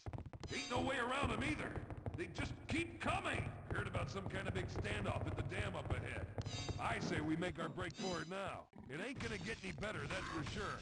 I bet they can use our help. Excuse me, did that person just shoot our ally engineer? That's very rude. Which I think the AI gets a little fucked. Like, we've had soft locks multiple times already with this mod. For anyone joining late, this is not Sven Co-op. This is Opposing Force, and it is a modded server that allows for co-op.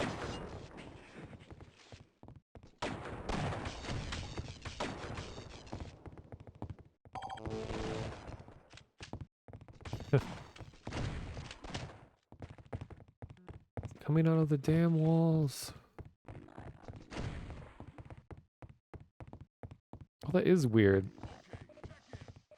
Yeah, the players become transparent when you get close. But how are we supposed to the stack if we're all non-solid? But I guess it is more desirable to not allow players to accidentally clog doorways by simply standing in the door and not moving, and then you prevent progress for everyone else in the server. Uh-oh.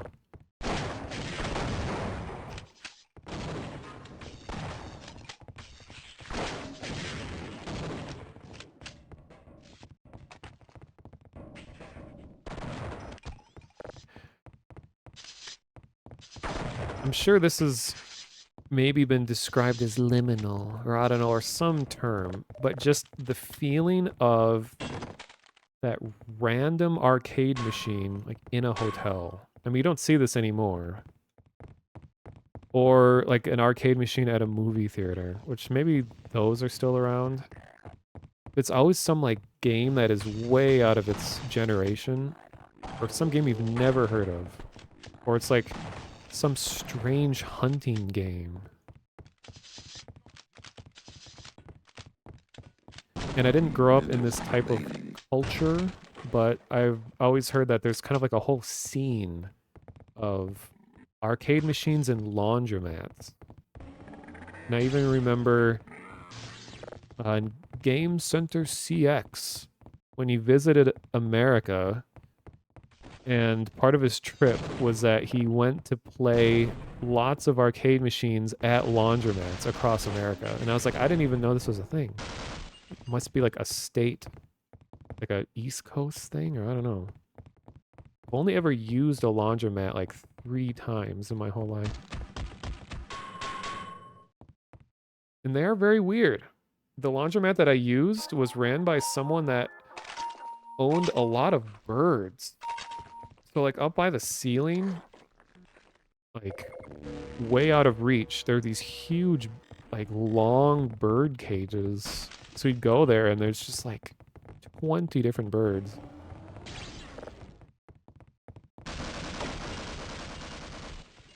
Hello there, Enrique. Welcome to the stream.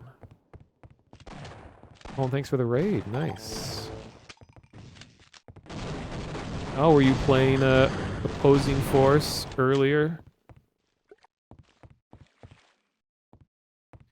Yeah, this has been really fun.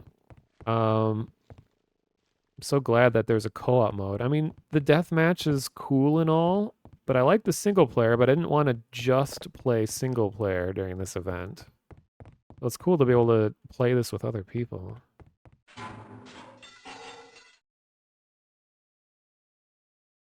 Yeah, the Cabela's arcade machines. I'm sure someone has like a 4-hour-long documentary about Cabela's weird arcade games.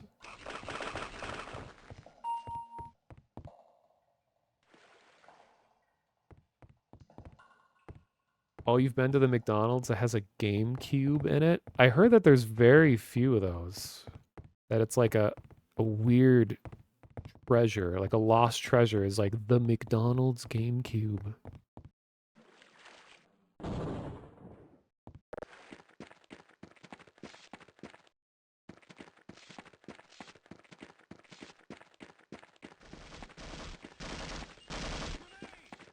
Oh, you're hearing the music on your end? What?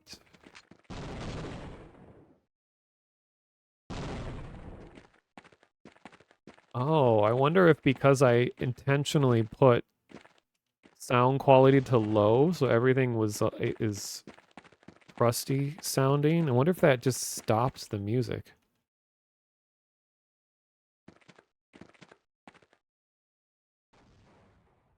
Hmm.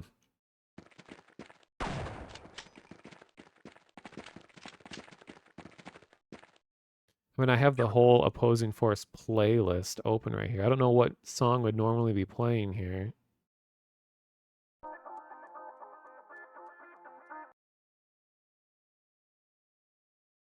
Thank you for the follow, Enrique.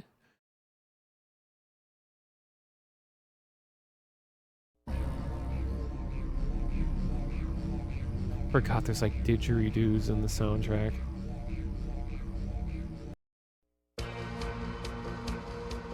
Oh, hell yeah. I don't even know if this is the correct music for this scene.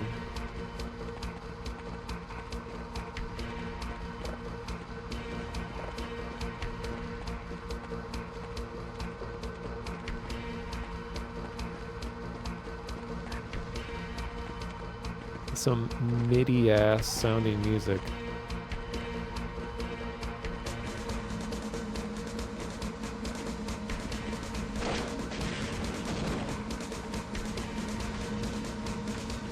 God, I love that Lynx's dancing emote.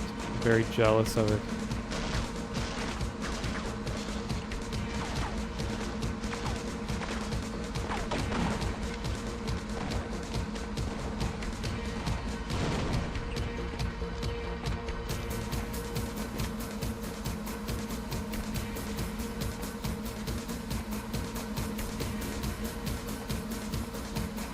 Oh, this is where we have to operate the mortar. I thought this part was so cool. I think it is. Wait, where's the mortar? Oh, over there.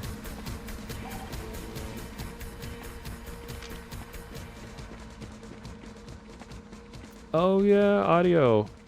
I keep forgetting that you're also a Minnesotan. The State Fair has a big arcade. Did you go to the State Fair last year? Is the arcade still there? I know they had a bunch of changes they made since the pandemic, and I thought the arcade might have been like too much closeness.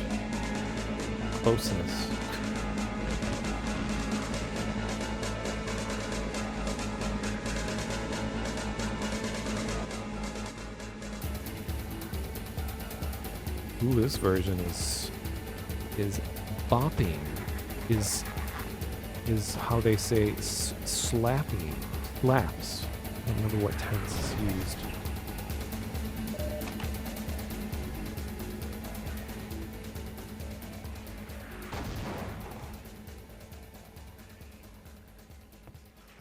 There weren't any changes when you went, huh? I'm probably going to go to the fair this year. I remember last year it was like remaining. insanely hot.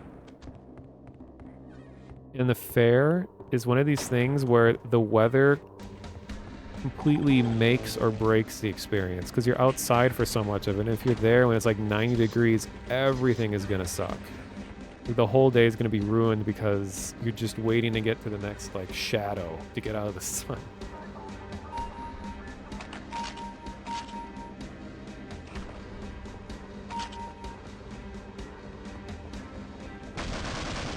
Uh-oh.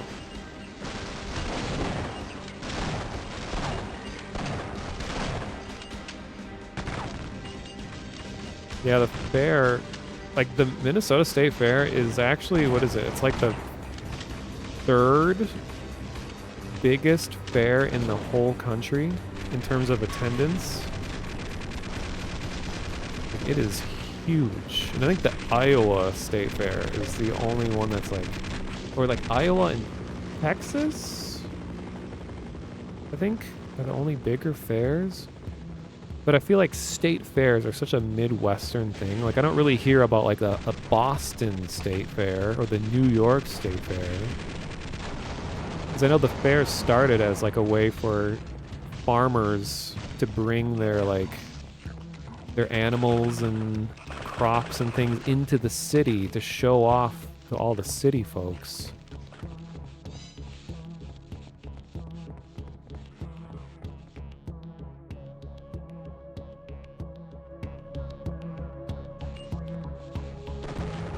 You have a state fair in Arizona?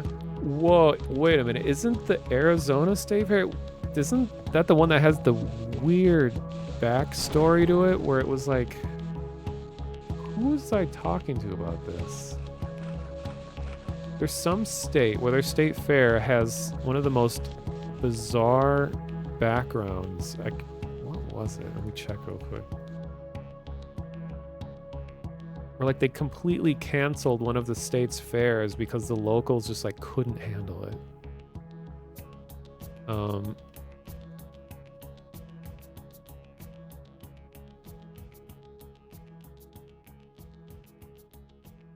Google, stop personalizing.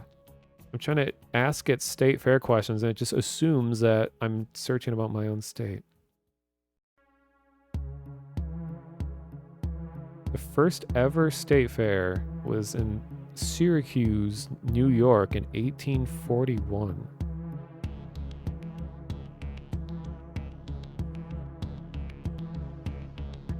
It was someone in my Discord was talking about. Let me see if I can find it, because it was a funny story. It was like...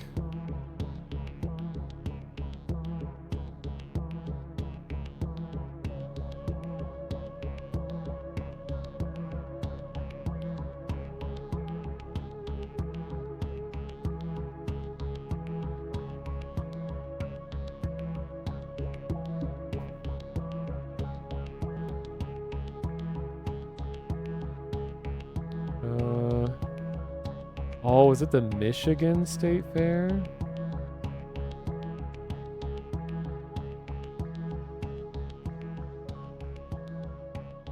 Okay, I don't remember, but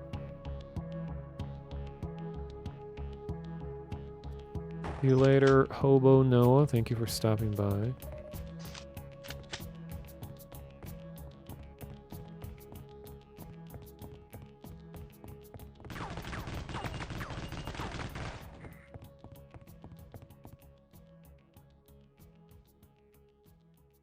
Okay, I've been going for almost 4 hours. Nice. It is surreal for it to only be 1:30 p.m. and I've been streaming for 4 hours.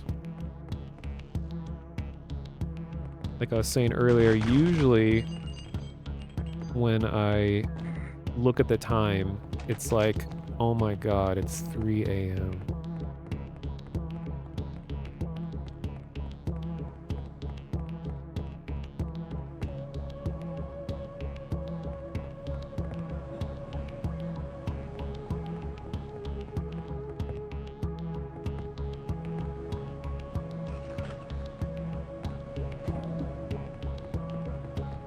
It's actually the credits music we're listening to right now.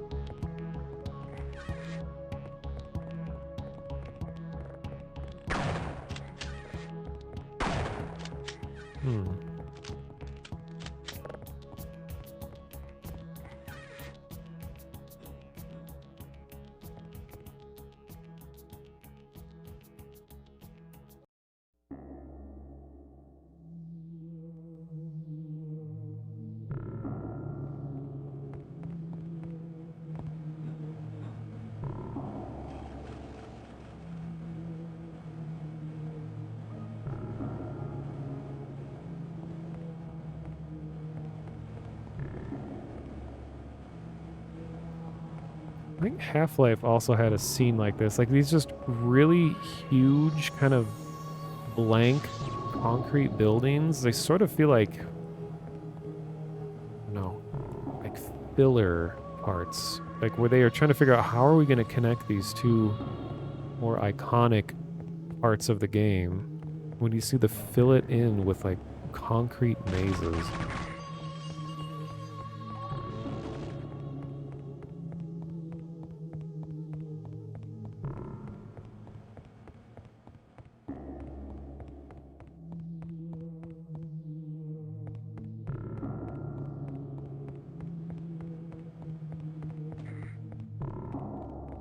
I know we were talking about a Half-Life Alyx earlier.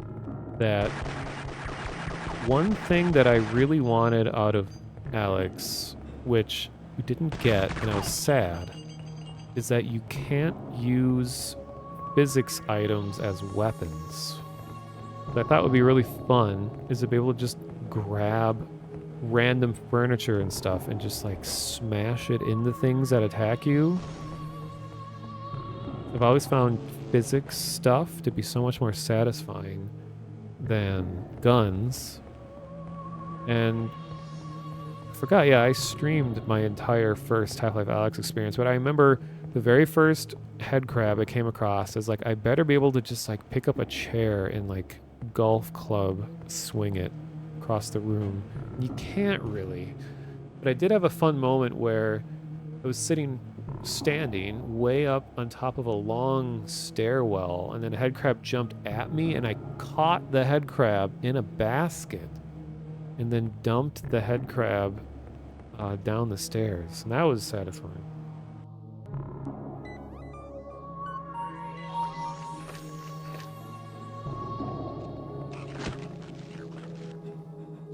You wonder if Black Mesa still has problems with the resonance cascade by the time of Half-Life 2. Well, if Opposing Force story is canon, then it means that Black Mesa was completely leveled to the ground from a nuclear device, which, coincidentally, is right here. It's not going to be This is... what? out. Why did it The way respawn out me? is through the level 4 storage unit, but it's a mess down there.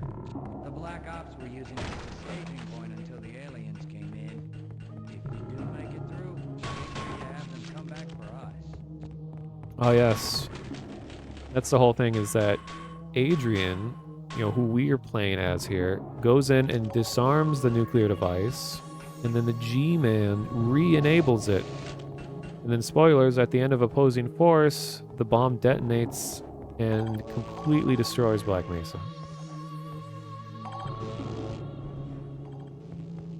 But I'm trying to imagine if... Uh-oh. Oh, we fucked it. Oh, no, they're... Oh! Oh, it worked anyway. I'm trying to imagine... Because I know the story of, like, all of the Half-Lives pretty well, and I've watched so many lore videos and stuff all around. I'm trying to think, is there anything that would imply that the events of Opposing Force didn't happen in Half-Life 2 or Alyx or any of the episodes and stuff? I do know that in Half-Life Alyx, when you look at the globe, that America is like thoroughly crossed out and scribbled over, as if America has been completely lost. But I don't know about specifically Black Mesa. Uh-oh. Did we crash the server? I think we did.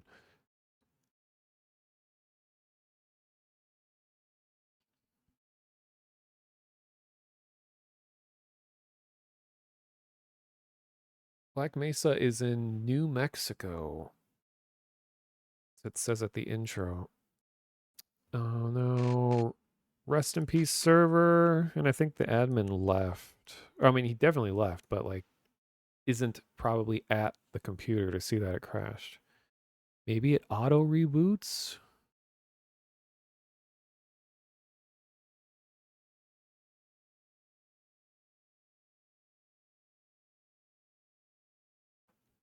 Still a lot of people playing.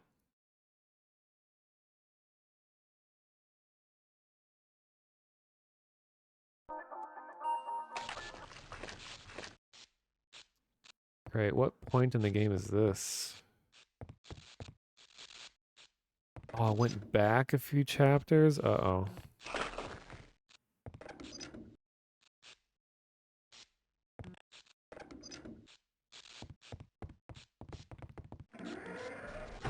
Oh, this is way back. I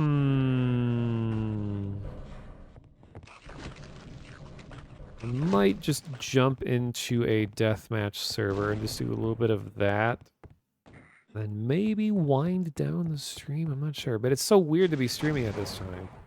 I don't want to just like drastically do something else. Even though there's nothing stopping me from just doing something else. But I do like to keep streams kind of compacted into relatively similar subject matter.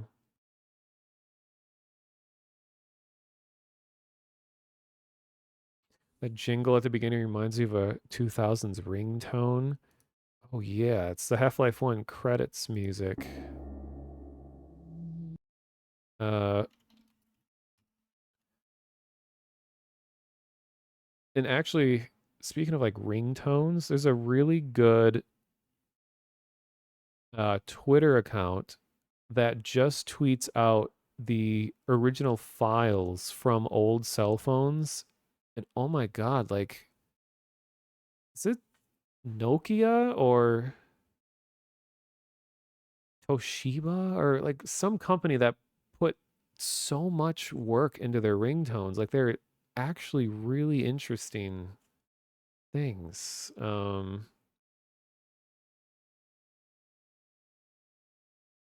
me see. No idea what that account is even called.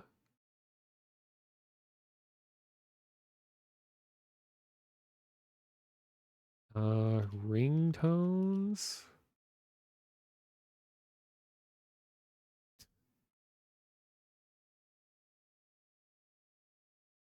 Oh man, how am I gonna even find that? Oh wait, I know. I know. Oh, the Sony Ericsson. Yeah, that had a lot of really good ringtones. Um, yes, I found the account. It's called Ringtone Bangers.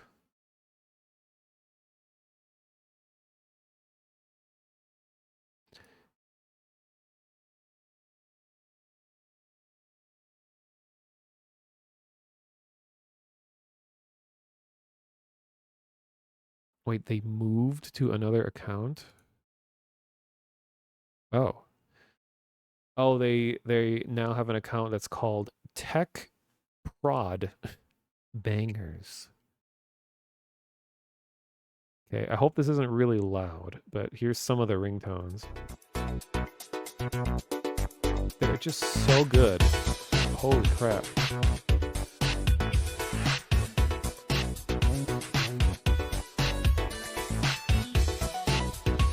is the Nokia X6.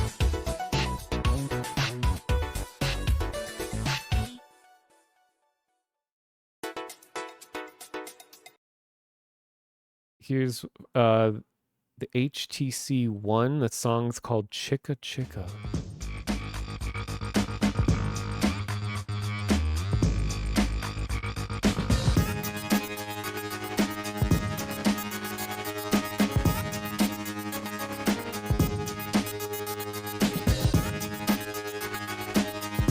It's like when your ringtone is so good that you don't want to answer the phone.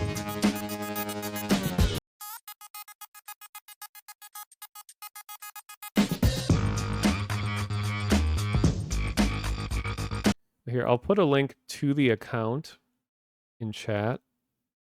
If people want to look at all of them. I'll play a few more because these are so good. My ringtone, which like I only get called by spam, but it's like my ringtone is the SNES Star Fox Corneria theme because I think it works really well as a ringtone. But that song is forever kind of ruined for me because every time I hear it, I have like a miniature heart attack. For those that don't know, Star Fox Corneria. Because this is perfect ringtone material. Listen to this. Like just that right at the beginning, it's like an attention-getting sting. It's like, phone's ringing.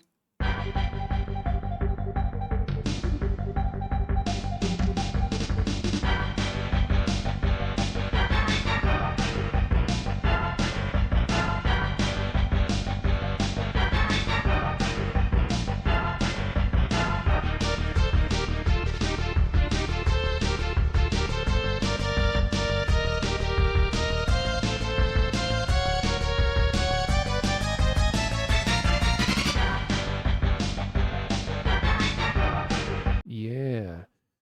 You didn't know that was from Star Fox? Did you hear it somewhere else before? Like, I want to show you guys what I'm looking at, but I feel weird about just like showing my browser. Wait, what if I open an incognito tab? Oh, jeez. I'm like logged into everything and I don't want like some weird work related stuff. Yes, work. See what happens.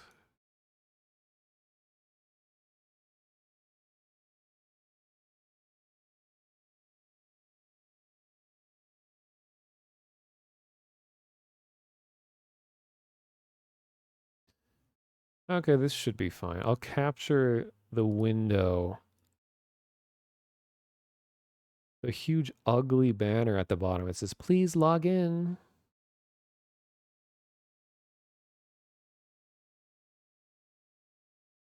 Something I really like doing with notification sounds on phones is that I make it some sort of really percussive thing that doesn't, like, you don't really know if it came from a phone or not. Like, all my notification sounds are just kind of like, doop, or like just things that could have easily just been made by you bumping something so that when I'm in public, it's not like, oh, look, this phone's making a noise. So it's like I recognize the sound, but it's not intrusive to other people. Because I'm on buses and trains pretty often since I don't have a car. So I'm in environments, but I don't really like having vibrate because I feel like I miss things too often when it's vibrate. Okay, how is this gonna work?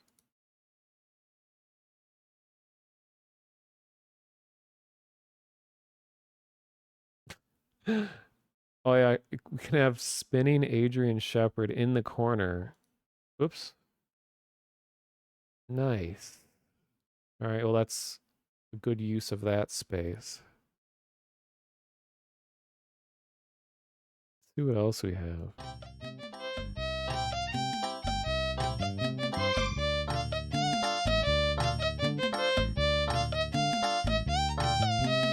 Oh my god, what is this? Your phone is drunk.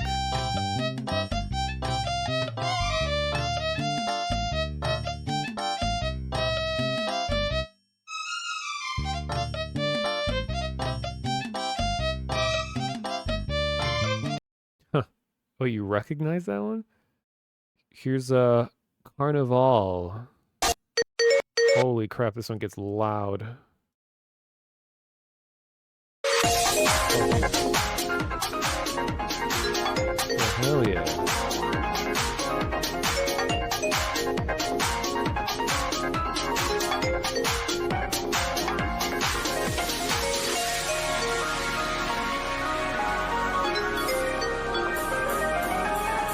Yeah, Sonic Mania song.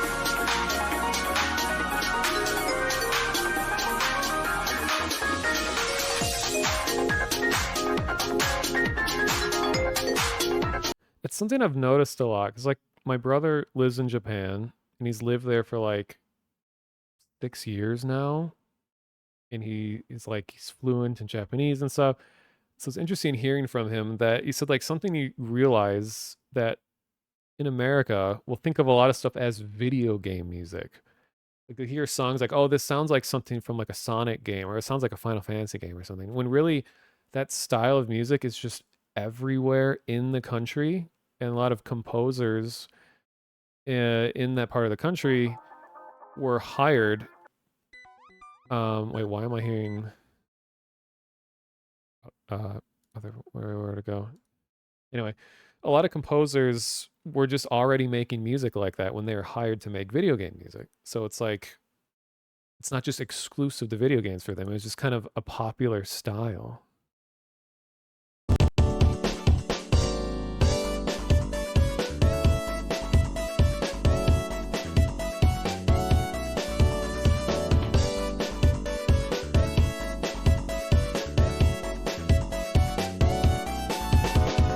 Oh, I think this is cropped weirdly. For some reason you guys aren't seeing the whole window.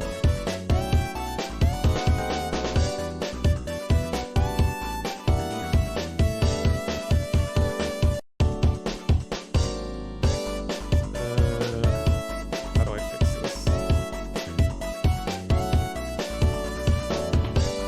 Ah, there we go.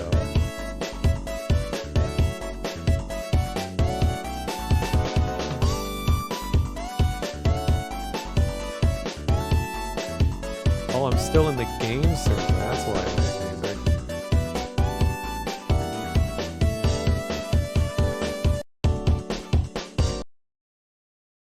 I really don't like how videos autoplay. It's so annoying. Then it maxes out the volume. It's always going to be too loud. Whoa.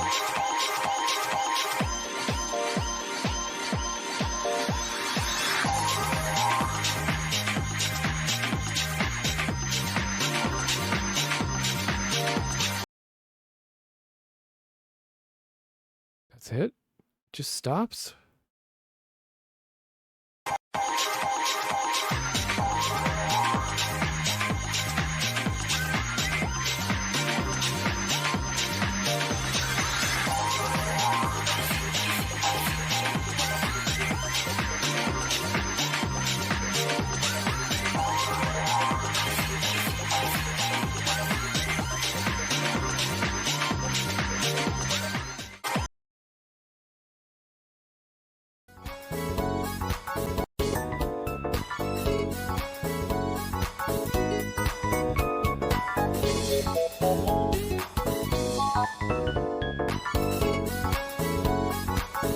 Yeah, these are all really good.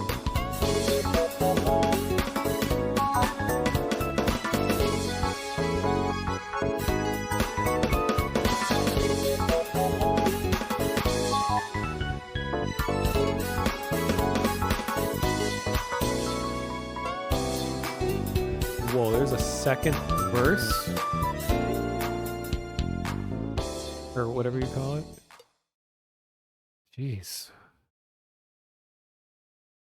Oh, this is going to be an old one.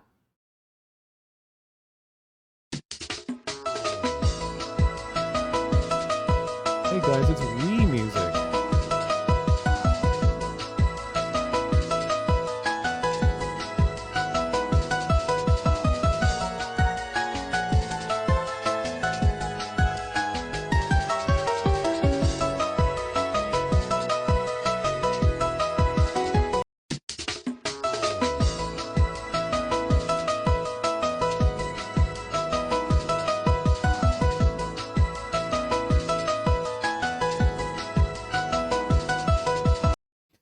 Yeah, I really like when I listen to any sort of song and it immediately reminds me of something else. I try to think about why does it remind me of something.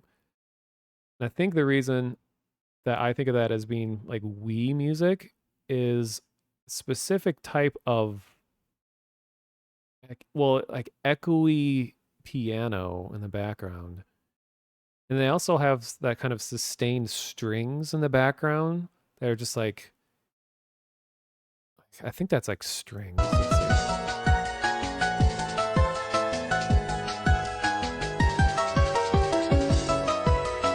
Yeah, that. Hmm. Song is called Chicken Soup. Oh shit.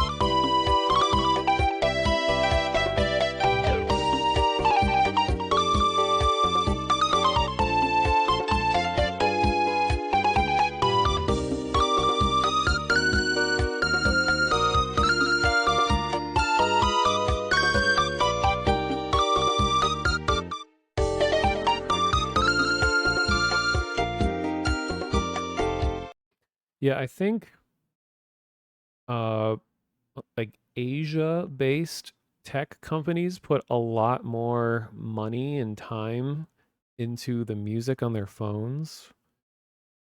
Like they hired people to compose these songs. It wasn't like, oh, we're just going to pull this from some archive and throw it on the phone. Like they made these songs to be on a phone. Oh, hey Zot, thanks for the raid. Man, there's like so many people on like out streaming. Like I'm normally never streaming at this time. It's so strange. Welcome Zotters. Um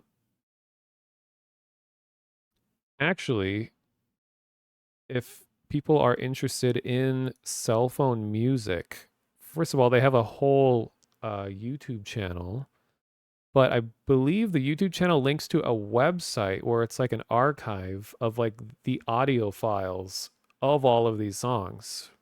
So it's like you could just like download them all, if I remember correctly.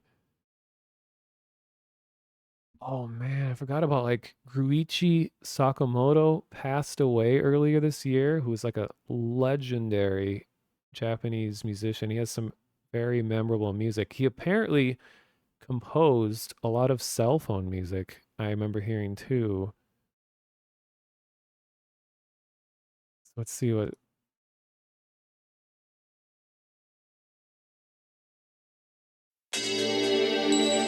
Oh God, this is 15 minutes. Oh, they uploaded it in honor. So here is a complete collection of Ruichi Sakamoto cell phone music. I did not expect to come across this today. It's called Asian Chant. Very specific.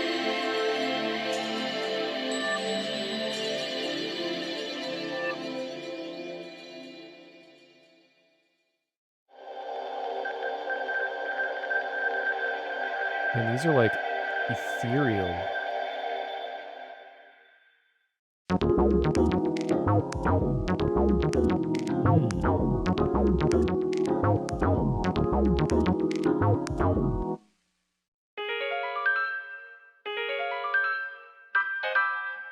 Oh, he's known for playing piano.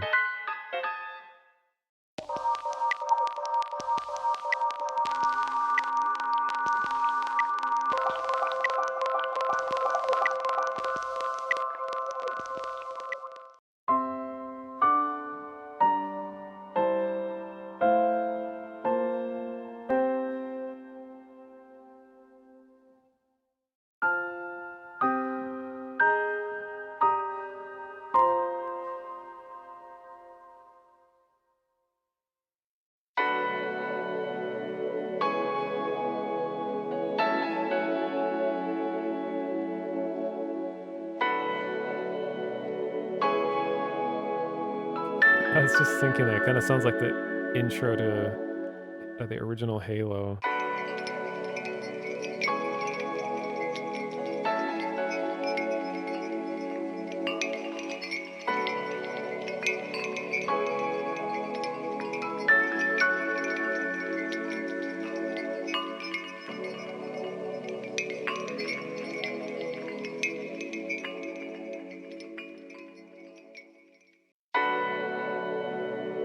Jeez, it has like all the versions of each one of these.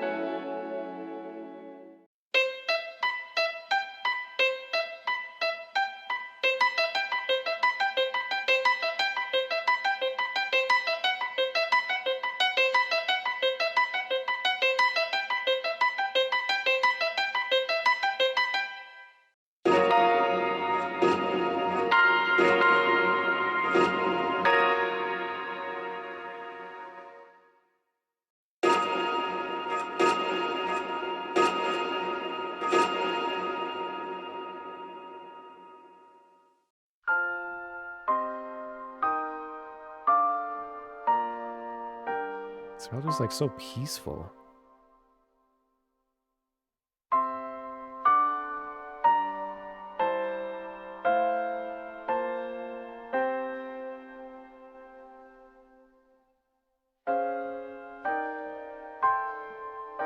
I'm sure the reason it sounds like Halo is it's probably like a common chord progression.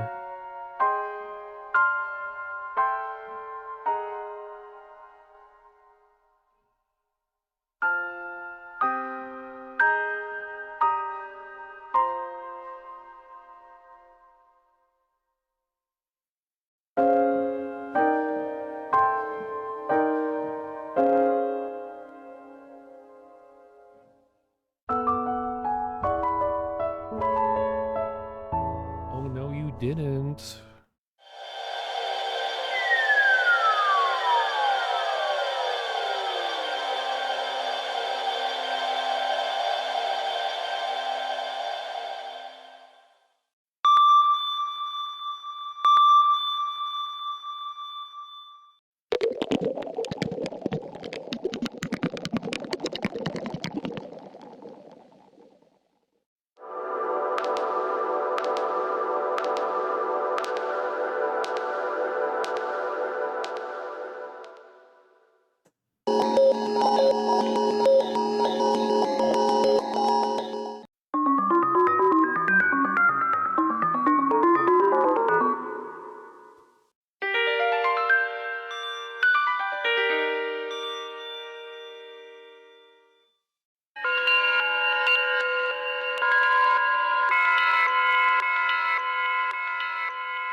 Yeah, Yume Nikki beats.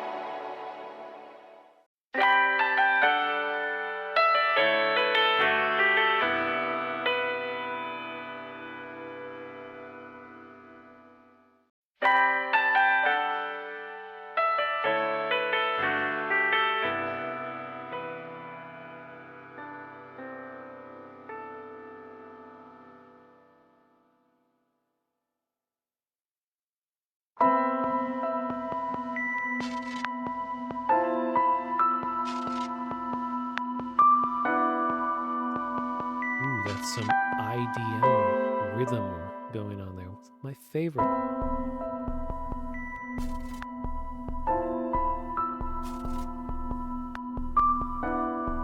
I think IDM is like my favorite subgenre of electronic music. Very underrated, pretty underground. Probably haven't heard of it, you know. But it's characterized by, oh god, characterized by, excuse me, sir, I'm trying to talk, by uh, static based rhythm. So instead of having really heavy beats of like a kick or a bass drum and stuff like that, it's just like lots of like rapid, complex, little almost like subliminal clicks. Someone once described it as blips and beeps backed with beats. They're really loud compared to my voice. Oh yeah, I'm standing in a weird position. I've been sitting a while, so I'm like standing. Here, I'll play it.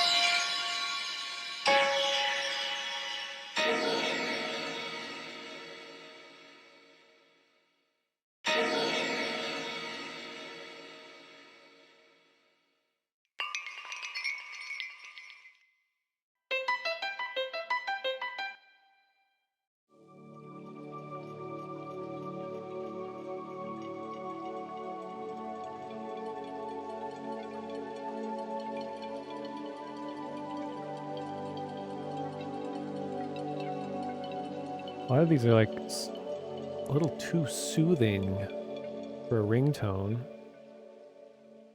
You're like, oh, did a movie just start?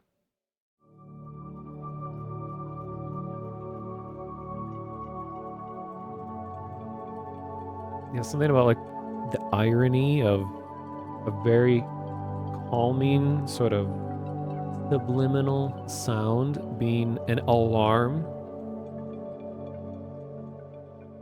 Something that wouldn't get your attention, designed to get your attention.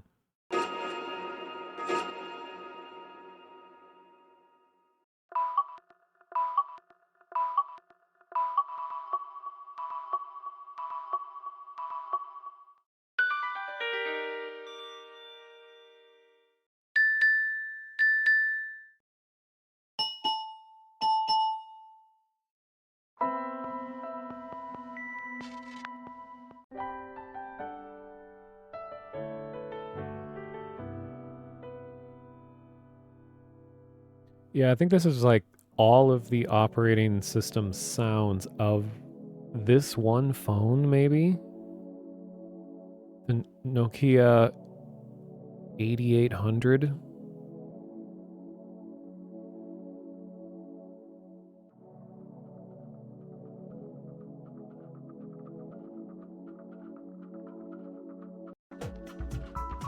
Whoa. Okay.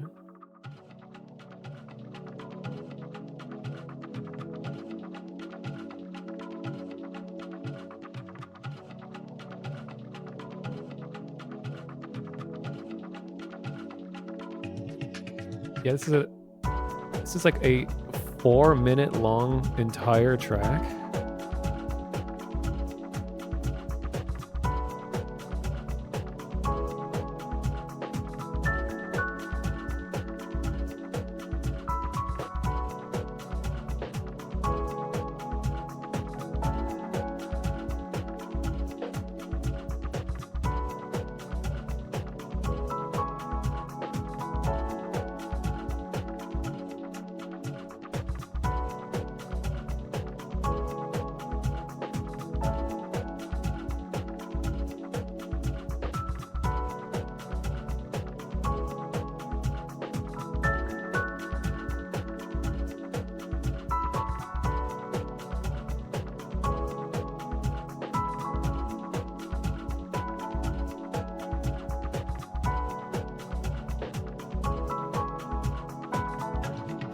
Yeah, it's like call now and get 2 CDs for $29.99 plus shipping.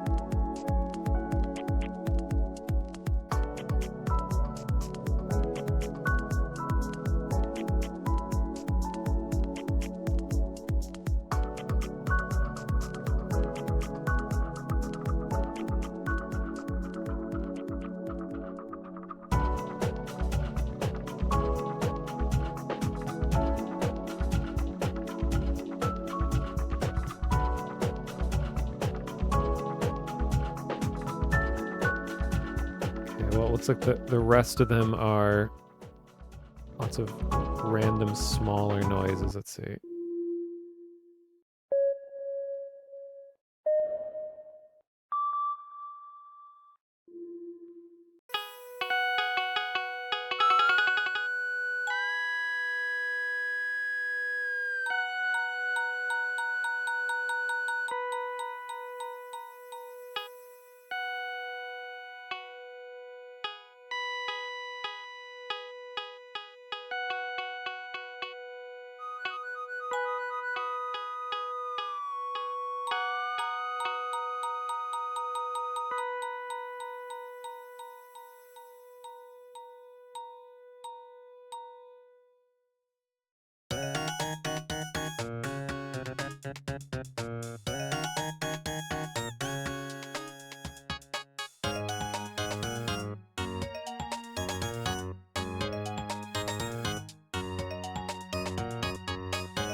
last one was giving me Amelie movie soundtrack progression vibes, because I think it's like the progression of a lot of the music in that movie, which first of all is like one of my all-time favorite, well, movies, but then soundtracks also.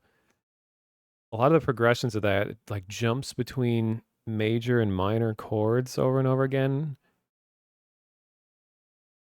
It's like da da da da da da da da da da da da da da, and it goes down da da da da da into like a different key. Yeah, well, it makes sense in my mind. And then a lot of the songs in that movie also, instead of fading out, they kind of trail off in this weird way at the end. Where it's like da da da da da da da da. Oh, it just sounded similar.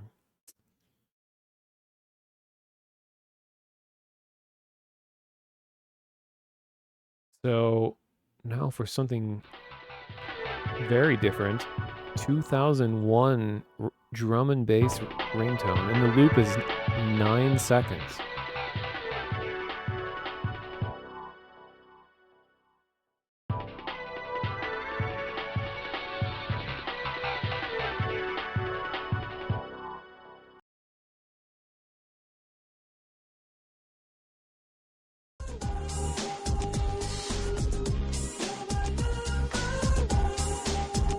Yeah.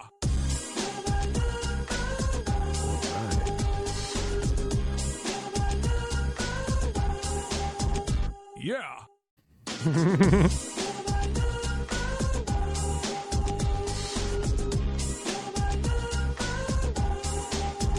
Yeah.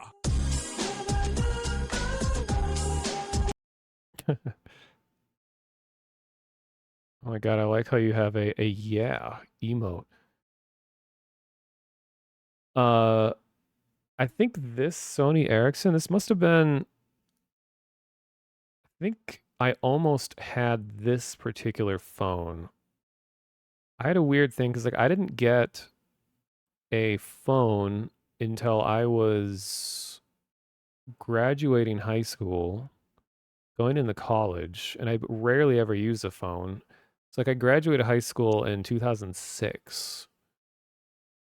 And then I went from and I was considering getting one of these kind of like flip phone, or no, what do you call it? Like a slider. I don't even know what this style's called, but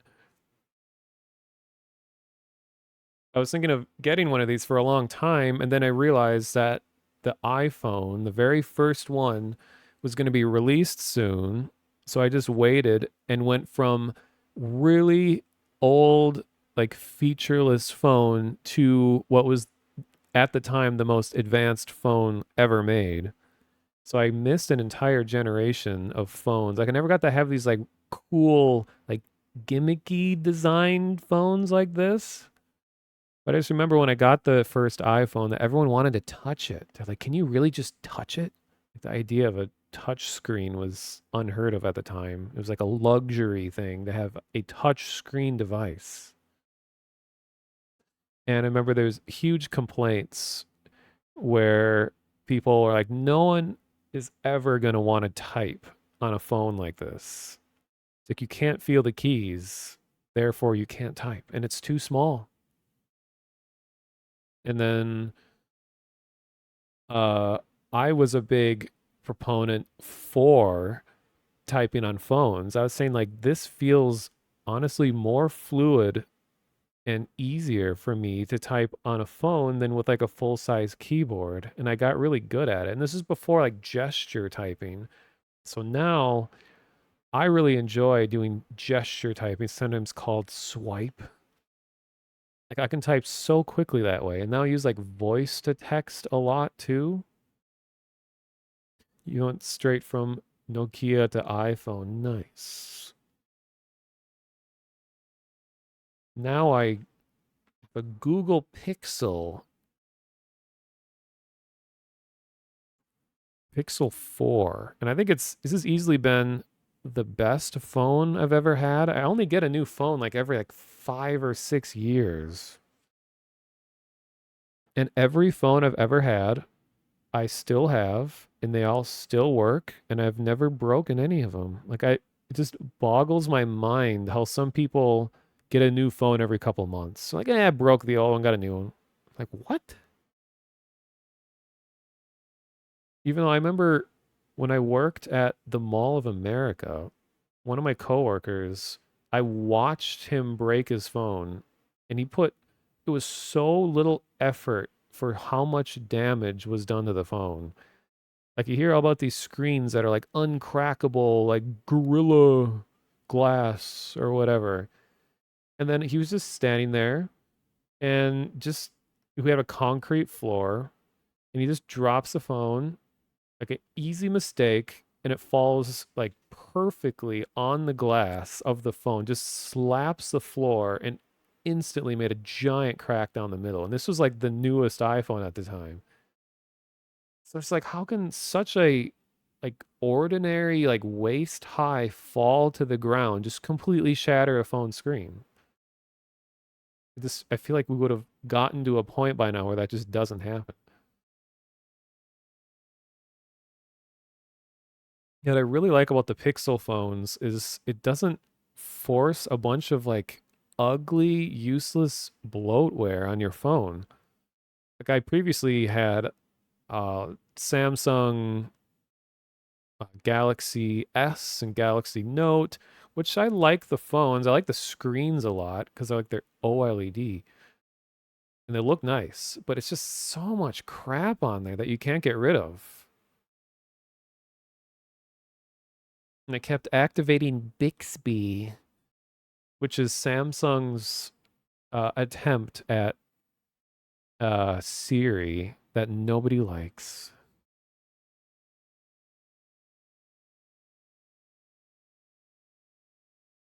Current phone has been dropped and slid around multiple times and still no cracks.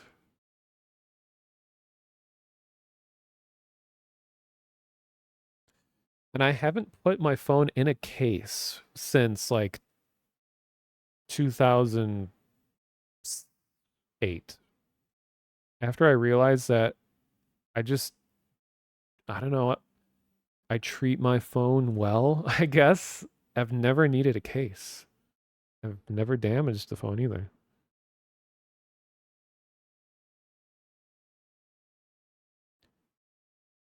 I've never heard the ringtones on an N gauge. So apparently this is from, sorry. This is going to be really loud because thanks Twitter for having annoying video player. And now it just doesn't load. That's cool.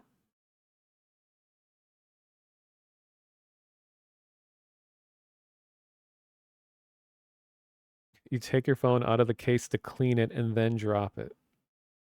Classic.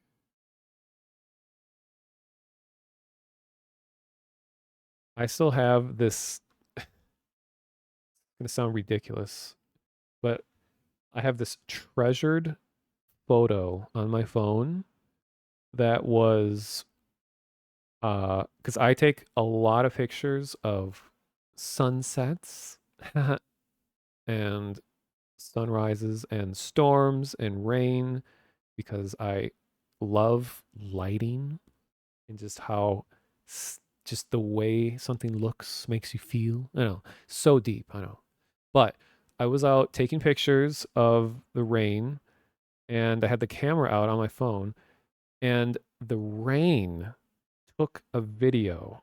I had my phone just sitting out and it wasn't recording or anything, but a raindrop had fallen onto the record button and started the recording, and another raindrop came down and stopped the recording.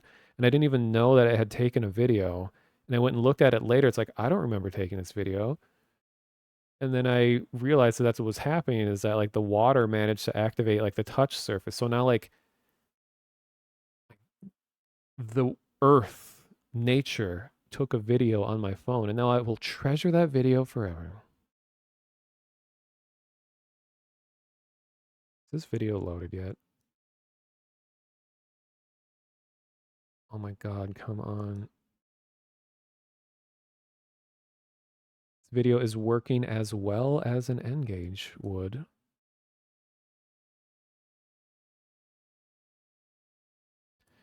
Gotta say that since I moved to my new place, this is going to be even deeper. And this is sound incredibly cheesy, but being able to watch every sunrise and set of the day just effortlessly, just looking out my window. I have like a full corner apartment view pretty high off the ground, overlooking the east and the west, and I get to like watch the sunrise and sunset all the time. Just that, having that ability has like boosted my day-to-day mood so much.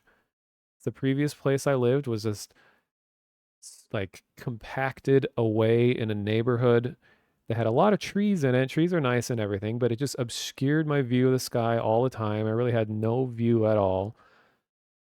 I was just kind of unaware of everything going on around me. But now, like my new place, I'm like overlooking so much and I can see downtown. So I get my fill of beautiful technological cityscape down the middle, and then I get my view of the sun rising. And when we get storms here, they tend to blow in from the west and then head east. So I can watch storms arrive and then they hit here and then watch them leave. I'll watch like distant lightning. Just all of these things have just like vastly improved my day to day life.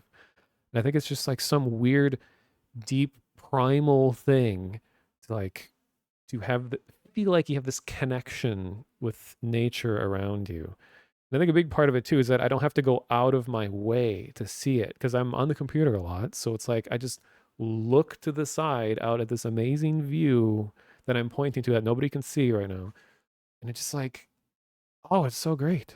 And I like arranged all the furniture in my apartment in just the right way so that I could see all this while on my computer. So one of the weird results of this is that I don't think they anticipated people arranging their their computer desk here because there's like another room that I'm not using at all, which I think they intended for it to be the computer room. And right now it's just storage, but instead I put my computer like way out in the kitchen and it's right next to the air conditioner, which I like because I hate the heat and I hate humidity. So now I have like the AC blowing directly on my face. I'm probably getting some like weird, I don't know, chemicals or something, but feels nice. And because it's a corner apartment that I can open windows on both corners and it causes a like consistent breeze to blow through here, like in one area and out the other. I was able to just like open all the windows up. And I remember the first night I was here when it was really windy out, I was just like, oh my God, this like super strong breeze blowing through here just feels amazing. Like right now, the clouds are very lumpy looking and they're low hanging, and it's like I can watch them move. They're so low to the ground. Oh, yeah. And like the smell after the storms. Like we had a crazy hailstorm here not too long ago. Like literally yesterday, I think it was. And holy crap. Like audio atmosphere. Did you get that hail? That shit was insane. It was like golf ball sized hail. And I was afraid that my windows were going to shatter because they're huge windows. And it was so loud. It was like constant rocks being thrown at my window. I was like closing the shades, like, oh my God, these are going to shatter. This is intense. And it like the hail shredded the trees outside. So there's just like torn leaves. You know, it's not fall yet. They're not supposed to be losing leaves, but they're just like shredded through the trees. And it made me thankful that I don't have a car because right after the storm, people were like going outside and looking at their cars to see how much damage was done. I'm gonna reload this because this N-Gage isn't working fittingly. Okay, are we good? experience Engage. Oh, yes.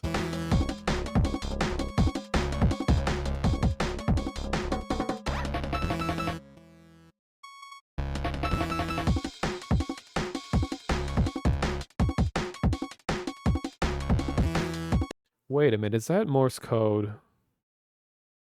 Of course, it stops again. That actually kind of sounded like Morse. Let's see.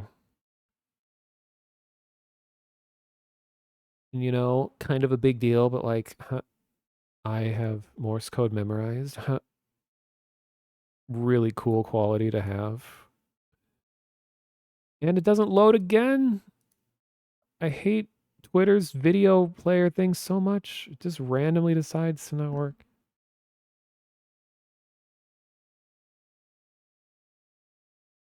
Oh my god, come on.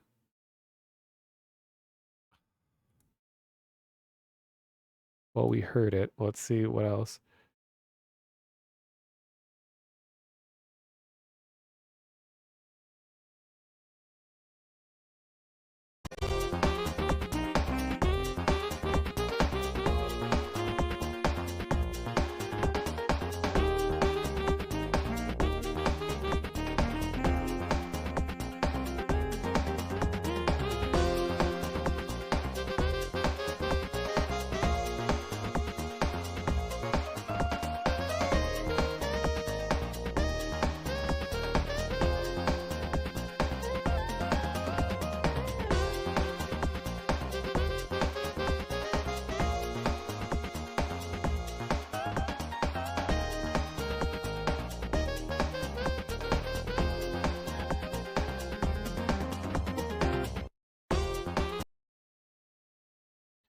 Uh-oh, we're gonna get Miku'd.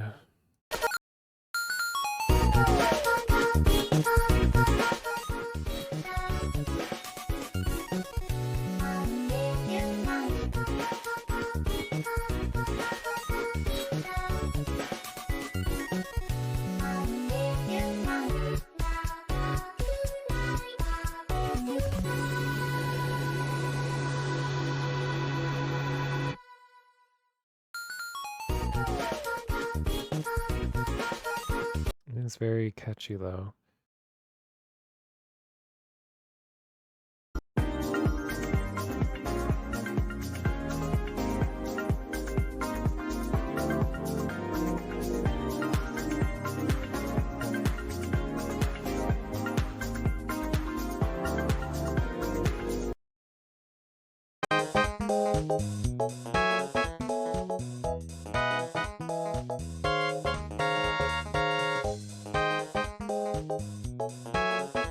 Some crusty horns.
Yeah, I feel like that was probably one of the most popular phones of all time. Popular non-smartphones was that Razor phone. I think it was just called Razor.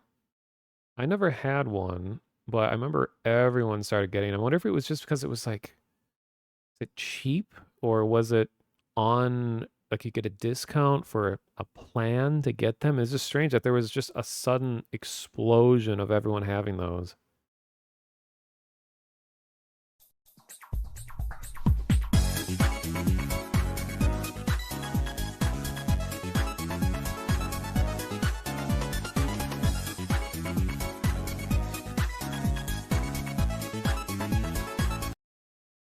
Nice. Here we go. Now this is Sonic as fuck. Bang, I drop that.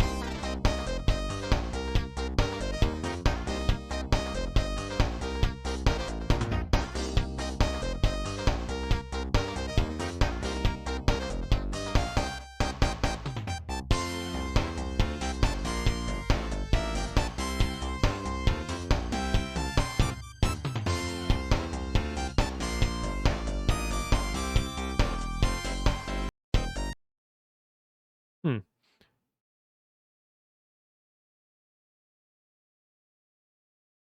Well, actually sit here all day. So what I'll do is I'll go to their YouTube channel and sort by the most popular. See what the most popular ringtones were in theory. This one's called Modern Life from the LG Knight.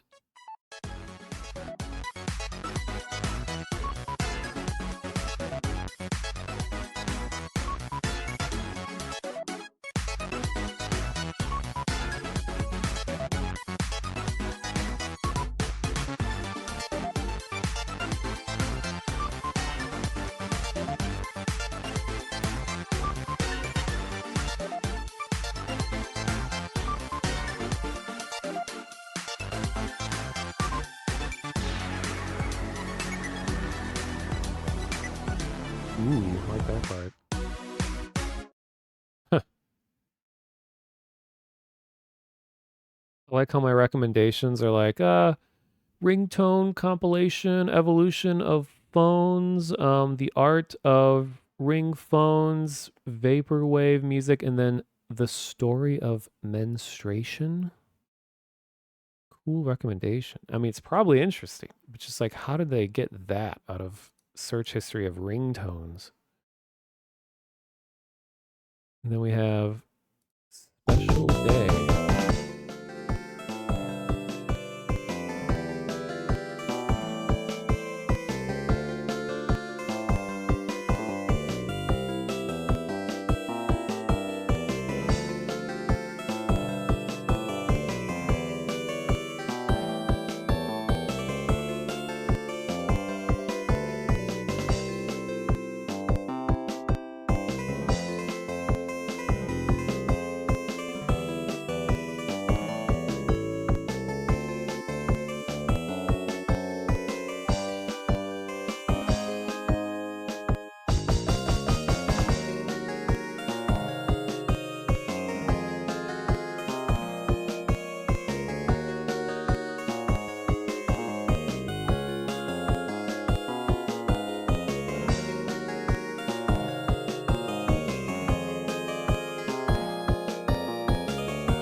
Entire song.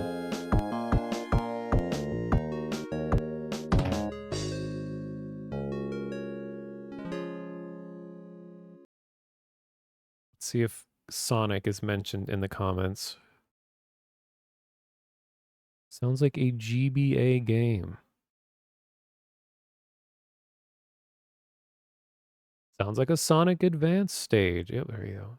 Yeah, because like you said, I think it's a sound chip that was used by a lot of devices. Well, anyway, for anyone that wants to listen to other ringtones and things like that, here's a link to the Twitter account in the chat. It's called Tech Product Bangers. And they also have a YouTube channel. And there's a ton of them here. And I could swear that they had a website that was archiving all of these where you could just like download a pack. So you can get them all in a row.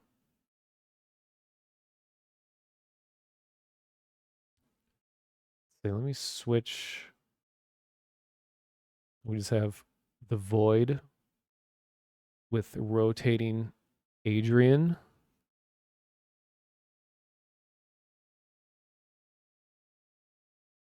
Some of those ringtones reminded me of what I think is one of the best soundtracks on the SNES, which is Legend of the Mystical Ninja, otherwise known as Gomon.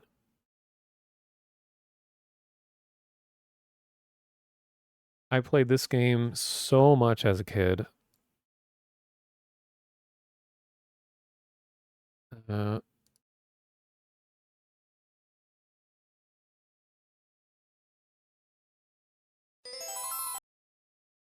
It's a recognizable sound.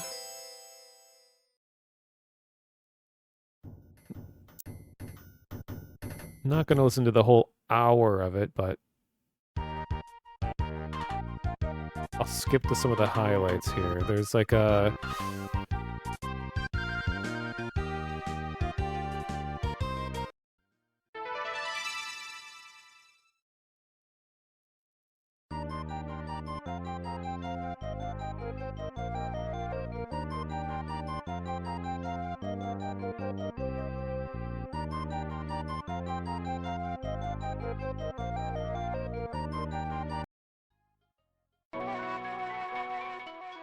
Oops. Come on, where is it? Yeah, this is the main theme you hear a lot, but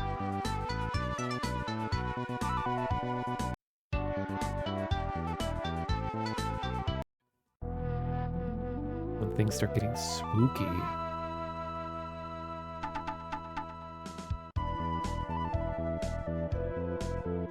That bass line, though.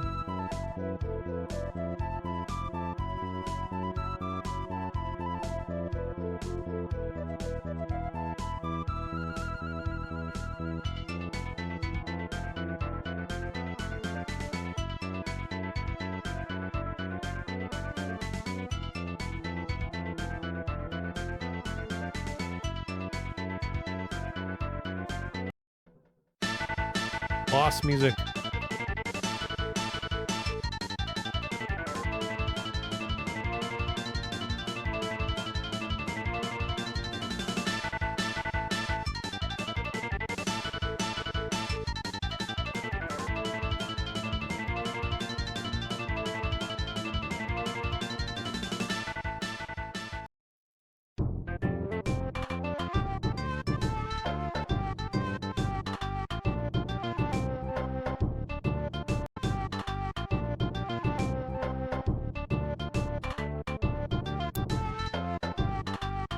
Oh, they have weird chirp noises in the recording, in the upload. Ooh.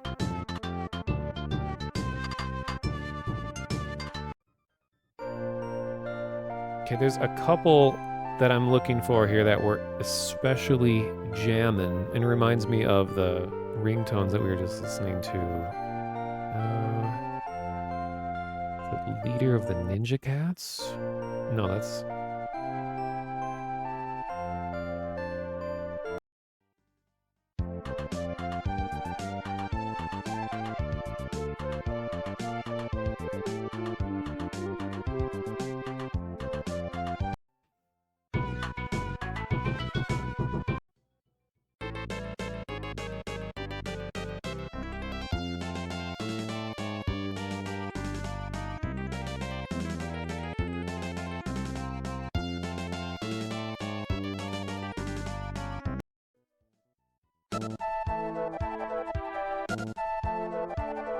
This game also got really difficult towards the end, I remember.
Yeah, the SNES sound chip is so good.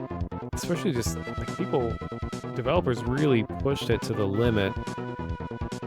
I think, Final Fantasy VI was one of the last games made on the SNES, and it was like pushing the system to its absolute limits in terms of like music and visuals.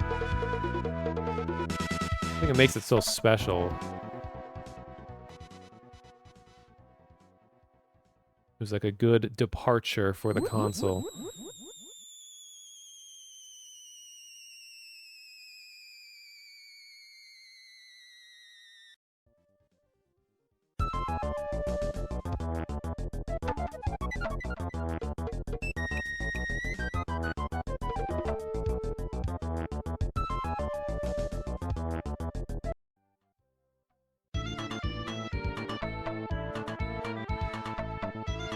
Oh my god, there's so many sounds, or so much music. Like, do they have a version that is a little more trimmed down? Or maybe this is just the main themes. Okay, let's try this.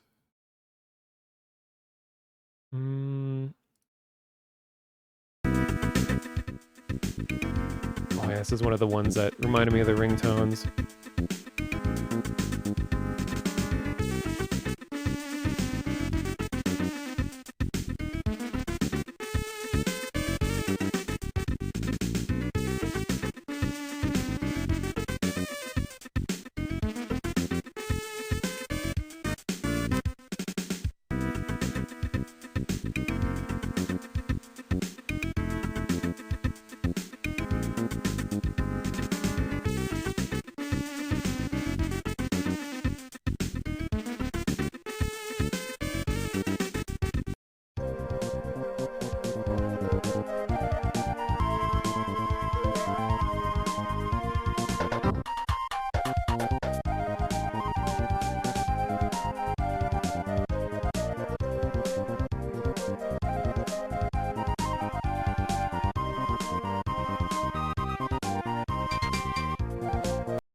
What is the Genesis version? Oh man, Genesis got ripped off in terms of music. I mean, it doesn't sound that bad, but... Well, it says Genesis Remix. Is this just some, like, band's version?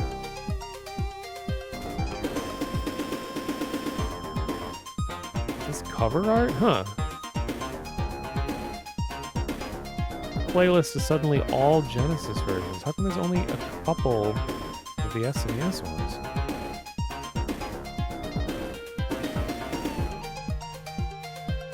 Oh, it sounds nice. Okay, but the... Wait, where is it?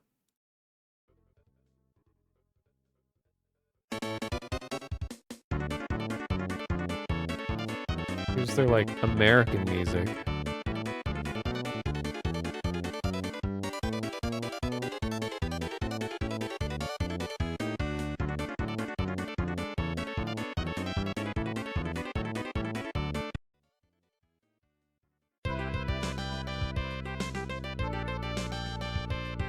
And you could play a version of Gradius/Gradius within the game. I remember where you go to an arcade and play a game within a game, and at the time that was so innovative.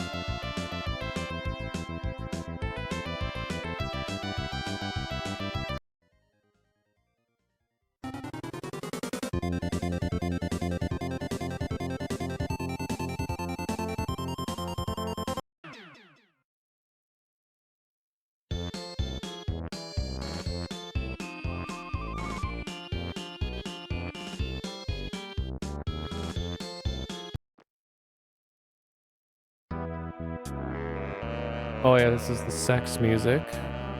As you do.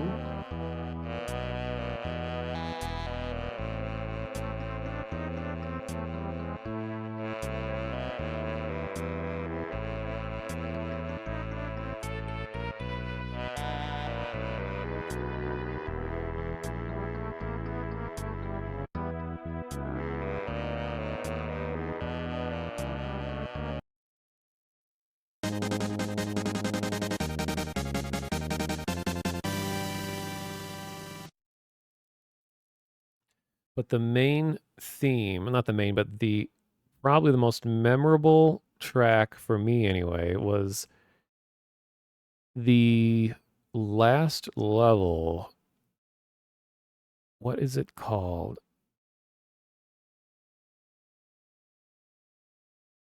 Too many tracks. This? No. What is the name of the final level?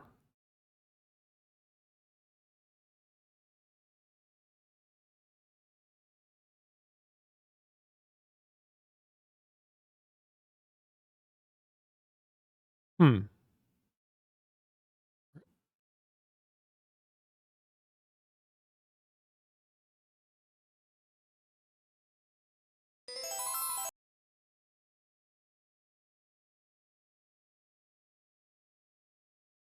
Really appreciate when they upload soundtracks as separate videos in a playlist and they order them by appearance in the game instead of just like alphabetical order.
Ah, yes, here it is. This is a song that is constantly stuck in my head as I think one of the most iconic songs in the game, which is like the final level.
I think part of why it's stuck in my head a lot too is that this game had a lot of like bullshit levels that were so ridiculously hard.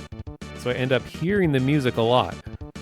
But I remember the actual final boss wasn't that hard. It was just like getting to it. And I just remember you had to climb a tower to get to the boss, and you're like fighting some giant flying thing. Like the art in the game is so cool too.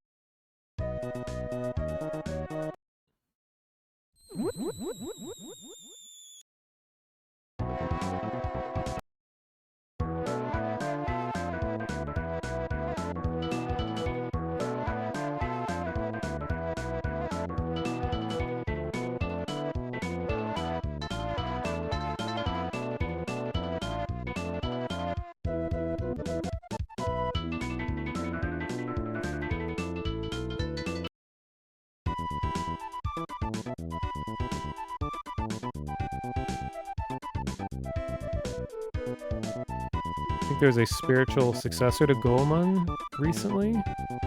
Really? I know a lot of people are more nostalgic for the N64 Goemon game, but I remember playing it, like I rented it as a kid, and I just really wasn't a fan of the N64 one. It has good music. I didn't like the gameplay.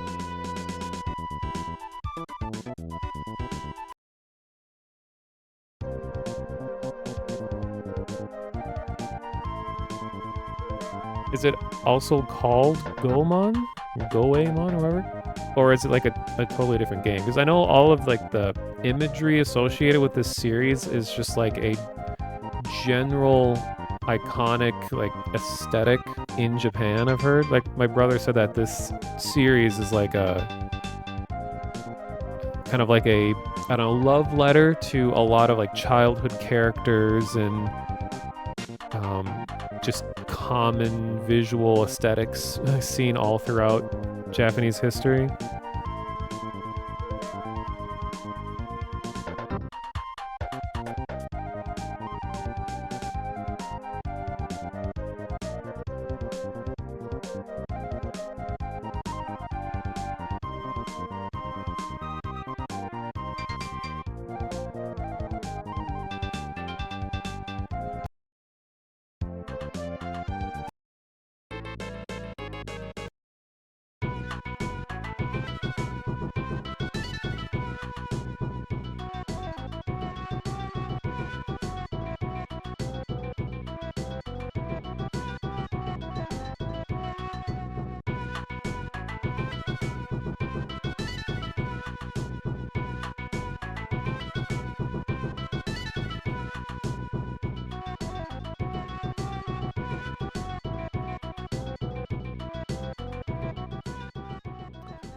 Right, well, going on about 5 hours.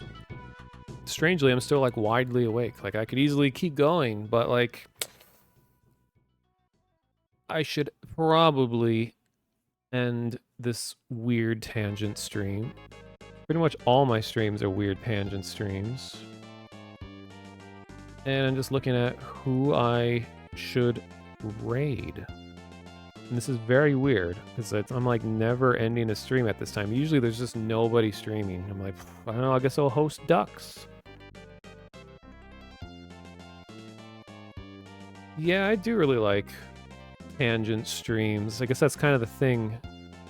Like, I'm following, I think, over 600 Twitch channels, so there's always someone streaming, but it's just more a matter of like, I kind of want to raid someone who is like kind of connected in some way.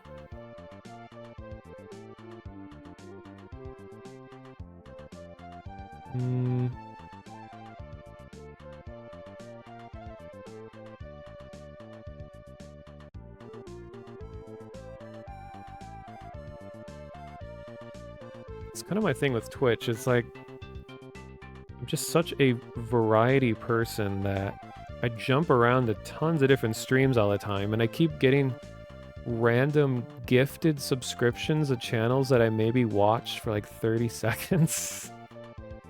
Because I go through the VR chat like directory or whatever in Twitch, and I watch a lot of random things. I like seeing how people are streaming VR chat, because some people do some really interesting stuff. But most of them are like VTubers, and they all have like a million emotes.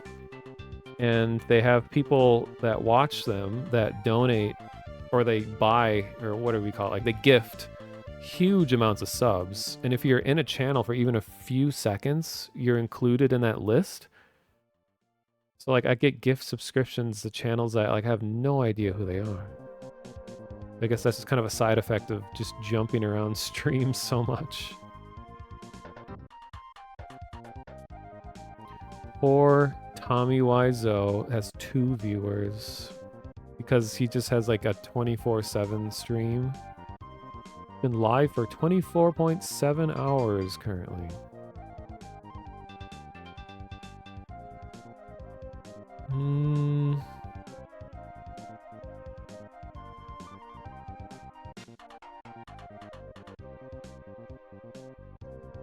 I also follow a Storm Chaser channel.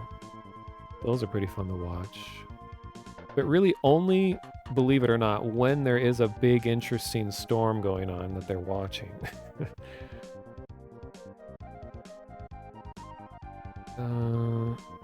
Inside a Mind is streaming. He's a really good horror tuber. Not really horror, but like more just weird internet media.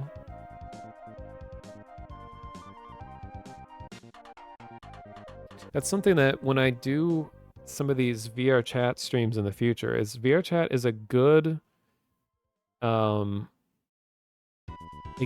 vehicle for other stream content, because it's like I'm inviting you into my virtual living room, and it's like, you know, we're hanging out. And you can load stuff onto media players, like change the environment around you, arrange the camera in just the right way.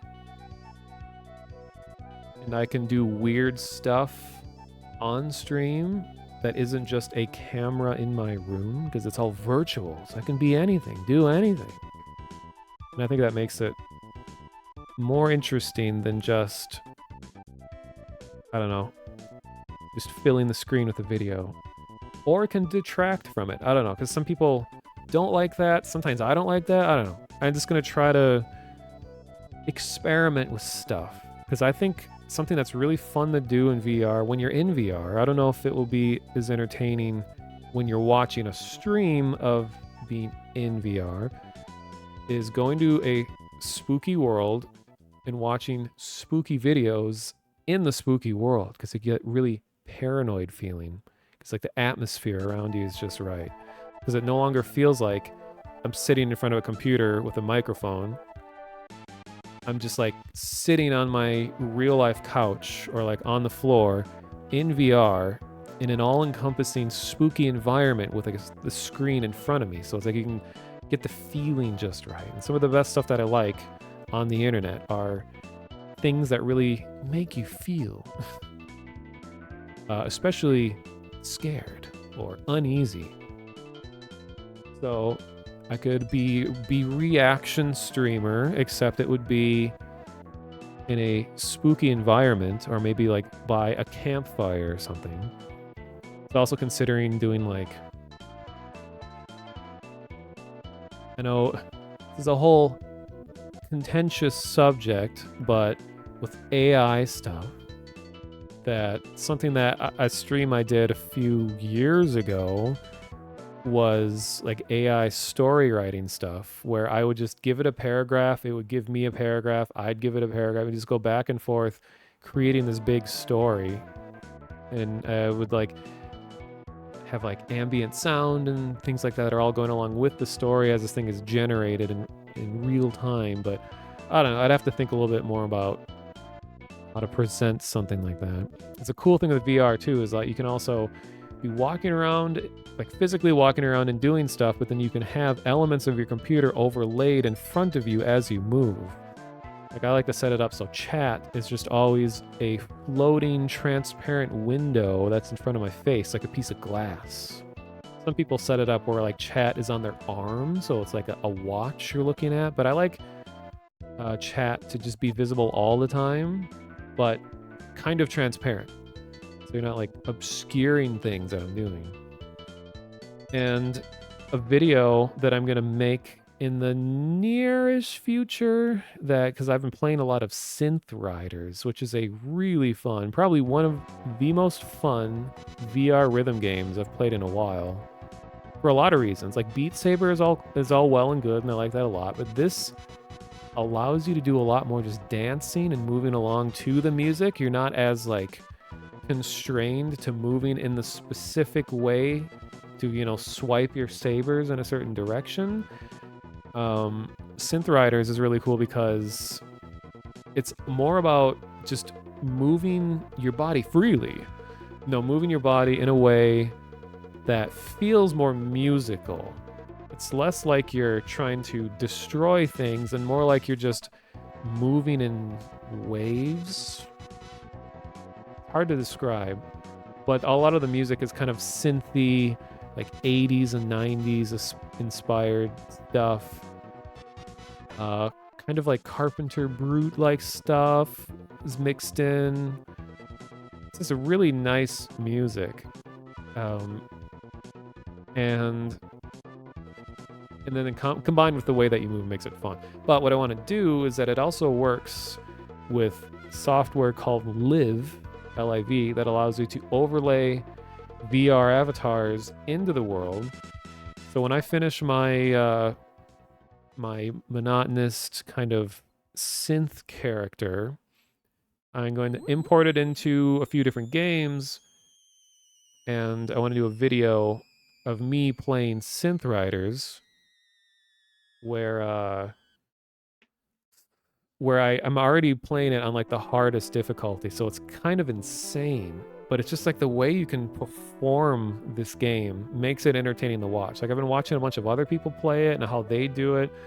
And some people have like the mixed reality setup, so they have their own like green screen with their real self. And I actually, I actually did make a video of my real self in mixed reality playing Beat Saber long ago, back when I was bad at it.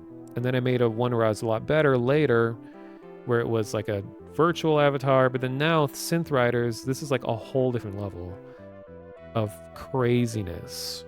So I want to make a video of me doing like 10 songs in a row in Synth Riders using the new character that I would have made. And I have more full body tracking capabilities that makes it more accurate and more fun to act out and move with.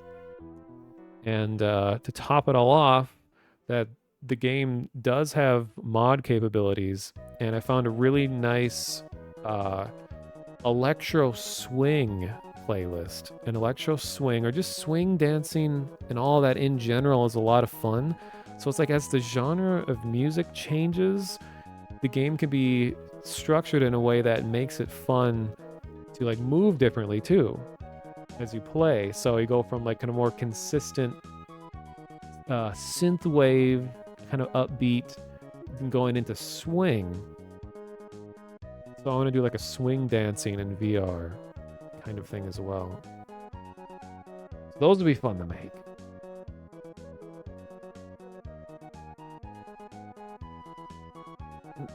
Okay.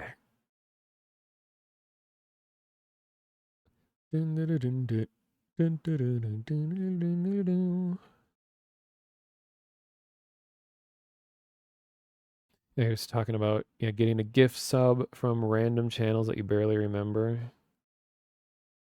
Yeah,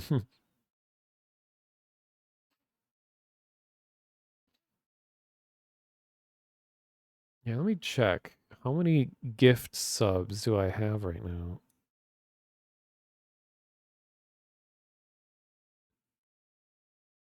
I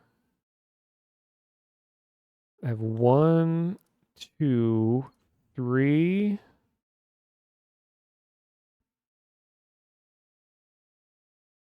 4. Oh God, this interface sucks. 5, 6. Okay, I have 6 subscriptions of channels that I watched for like minutes. Nice. And then Vinny's channel that I've been subbed to for uh 10 years, I think. Let me check. That's the thing. It's like I've been using Twitch for so long. Uh-oh.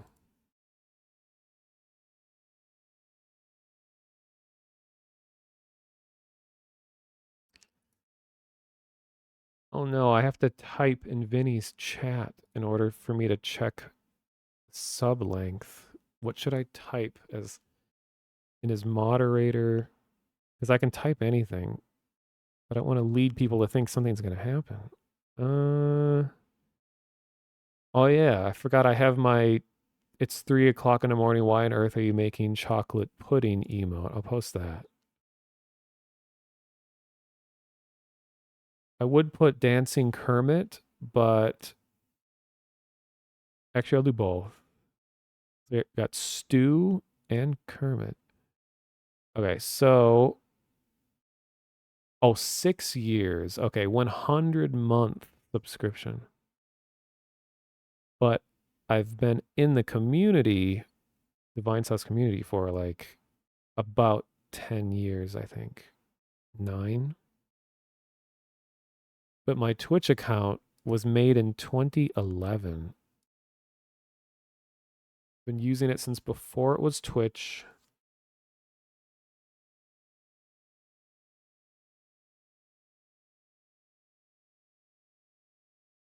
Oh yeah.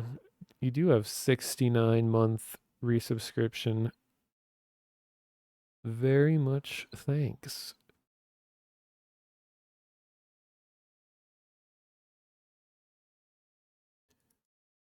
Anyways, looking for who to raid. I'll just raid the Fortnite channel.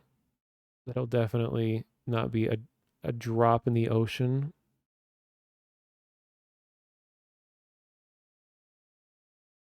Looks like Limes is streaming Baldur's Gate 3.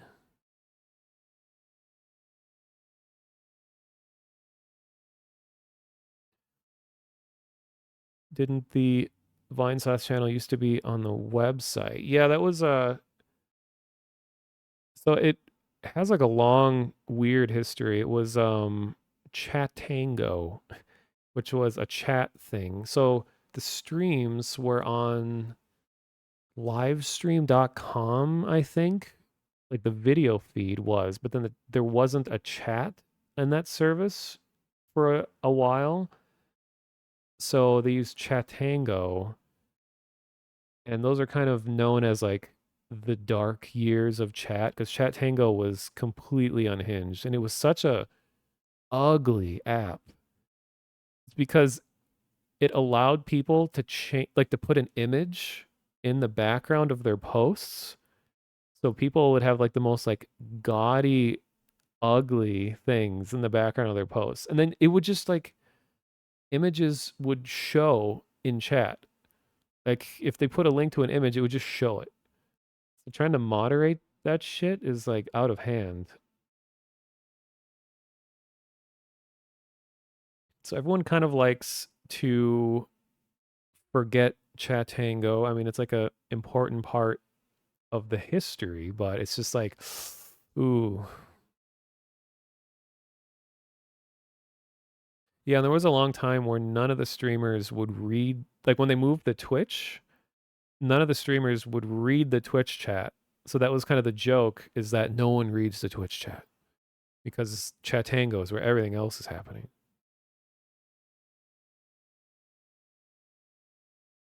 And then finally they decided to all stream in their own channels and things improved drastically for everybody.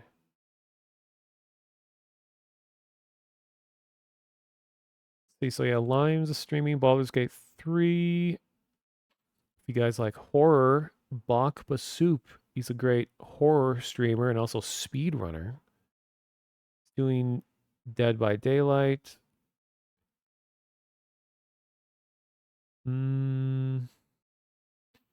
Bob Ross. He's streaming Bob Ross.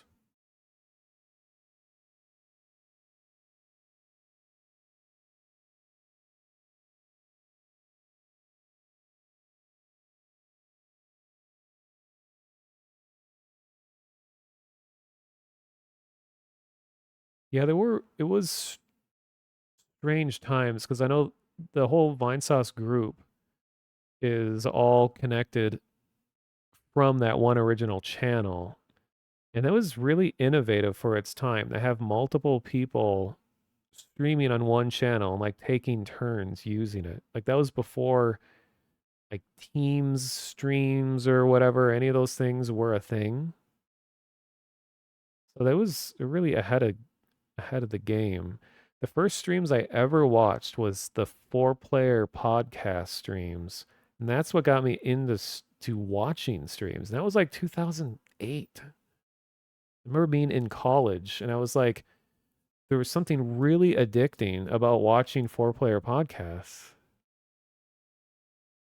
because it was like they just had a camera set up and they're pointing it at a TV and you're watching them play games and they're reading the chat and you could talk to them while they're playing games. And it's like, wow, this is like I'm watching people play games in real life, but it's on my computer. This is a great idea.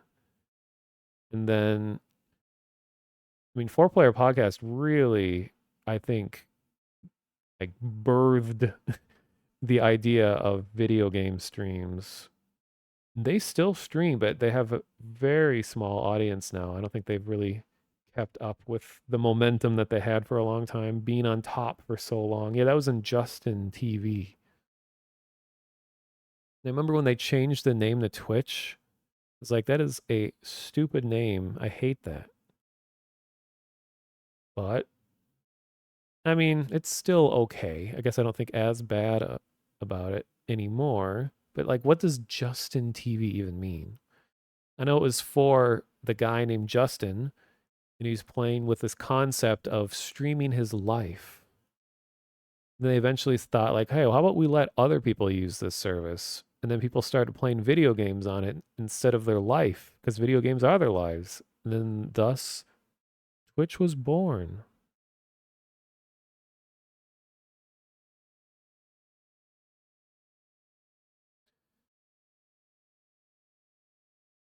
Yeah, my streams never truly end. No one ever sees where they begin or where they end. They just kind of come in and out of existence, then disappear for months.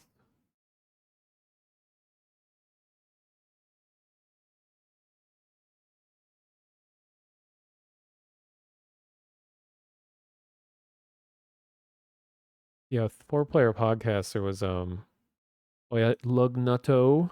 Probably pronounced it wrong. This is technically the end, quote unquote end. But the yeah, Brad of Four Player Podcast was always the funny guy. That was one of the first like video game reaction videos that I watched many times because I thought it was so funny. It's him playing, it was like a compilation video of him playing horror games because he was known for being like the loud, goofy one. And I think his most famous clip was playing Condemned 2, which is the one that almost nobody plays because I think it was exclusively on like Xbox 360 and nowhere else. It never came to PC or anything. And yeah, the bear.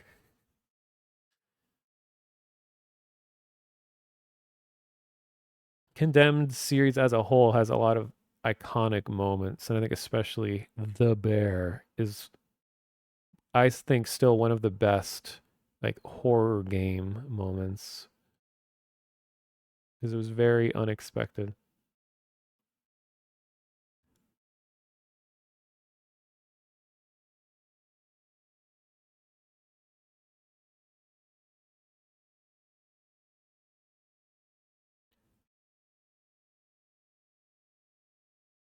You like how people pronounce your name in many different ways? Lugnuto. Lagunto.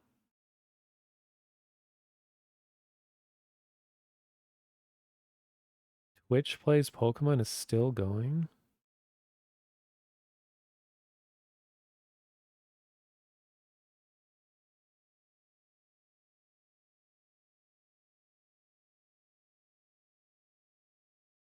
Luglu 2. That reminds me of Russian, where it's like, this isn't to this isn't saying to anyone in particular anyone in particular, but it's like the Russian phrase for I love you is like "Ya tibia lublю" or something like that. And I thought it always sounded French. Я не говорю по-русски. Извините. Я говорю английский язык. Я изучаю русский язык школа. Something like that.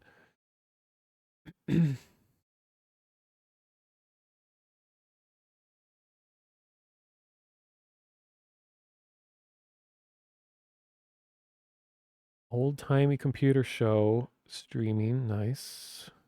Very good channel.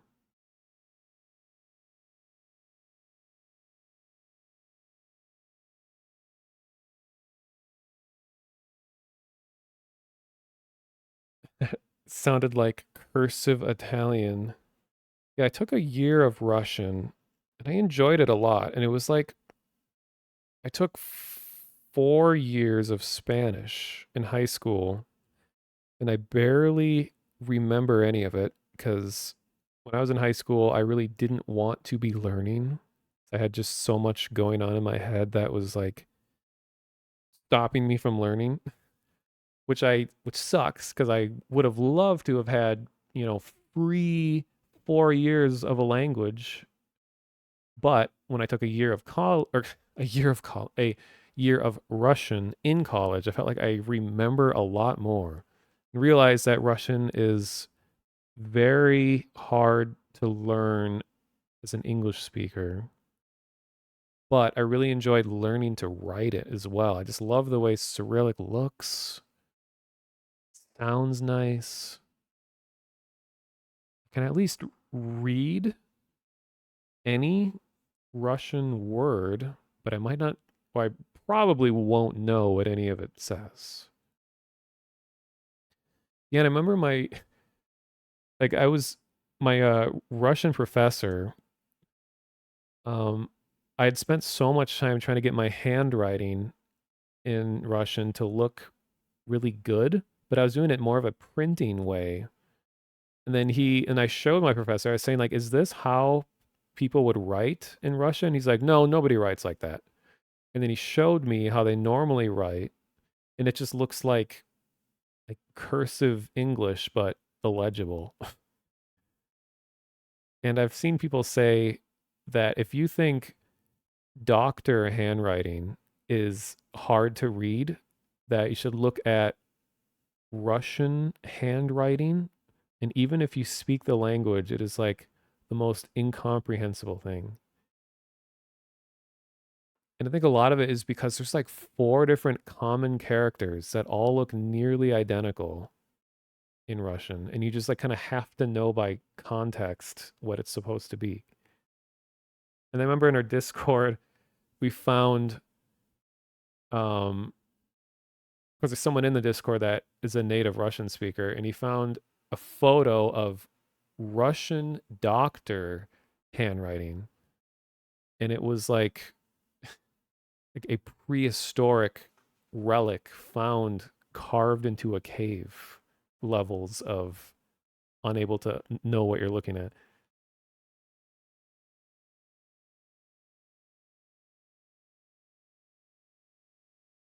And I know we have a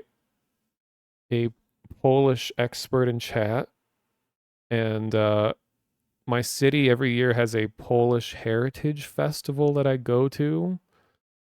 I mean, I'm like half Polish, but I don't speak any of it. Sadly, even though I have a grandfather who natively spoke Polish, but he didn't teach his kids the language. So my parents didn't, or my dad, no, my mom didn't know the language. And then on my dad's side, I had a grandmother that natively spoke Swedish, and she didn't teach her kids.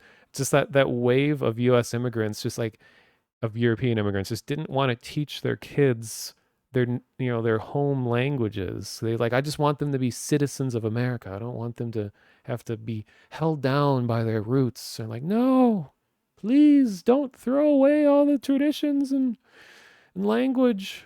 But sadly, I'm just a boring American that only natively speaks English, which I wish I spoke other language. But anyway, so I go to this Polish Heritage Festival, and I still have it somewhere, but they had a newspaper written entirely in Polish. And oh my God, like Polish written out looks so extremely complicated. But I've heard that it's actually not as complicated as it looks because it's like, I'm guessing, could be wrong. Yeah, exactly. Where it's like there's no diphthongs, I think it's called, where all the sounds are written out exactly how they should look or how they should be pronounced. So like when you know how to read the language, it like you'll know exactly how you're supposed to say it. Whereas like in English, there are so many combinations of letters that sound different depending on where they appear, which I know makes it incredibly hard for people to learn English when it's, as a non-primary language. But I still have that newspaper somewhere, and yeah, it just kind of looked like someone fell on their keyboard for a really long time, and that was like the whole newspaper.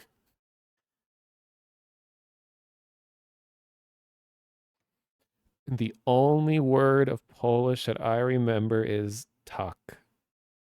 And the only reason I remember is because it means something different in Russian. Like in Russian, I think tak is like a hesitation word.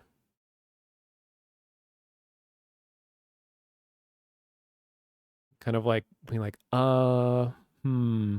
Or at least I seem to hear it in that way.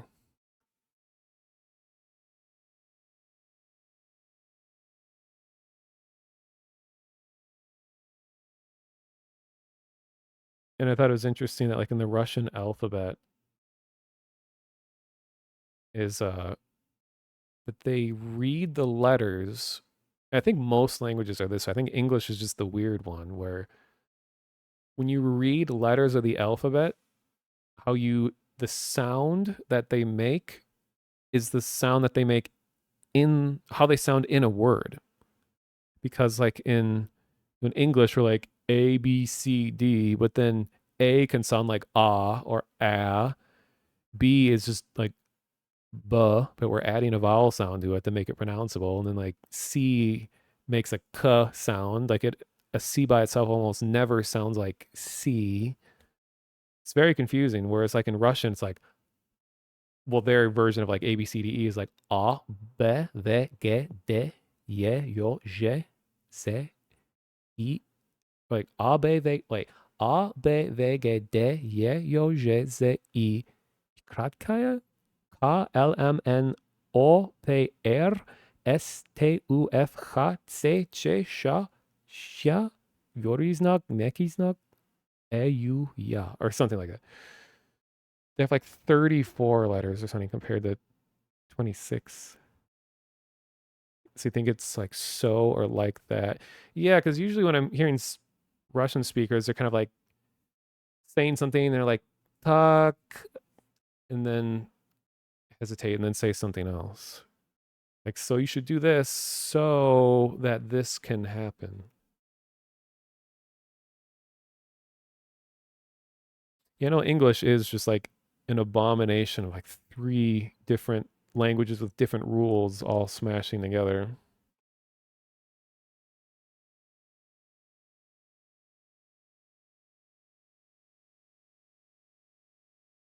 Yeah, like Japanese pronunciation seems pretty simple.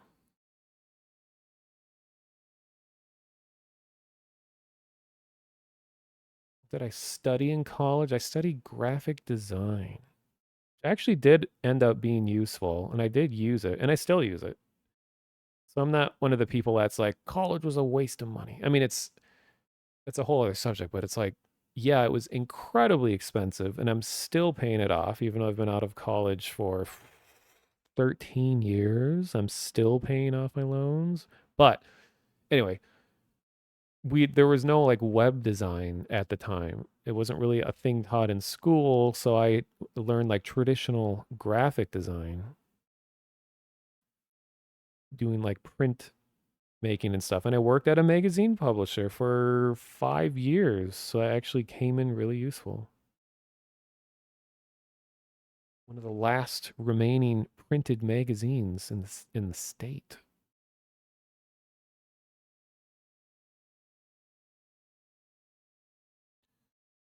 God, these Legend of the Mystical Ninja music is just going to be stuck in my head the rest of the day.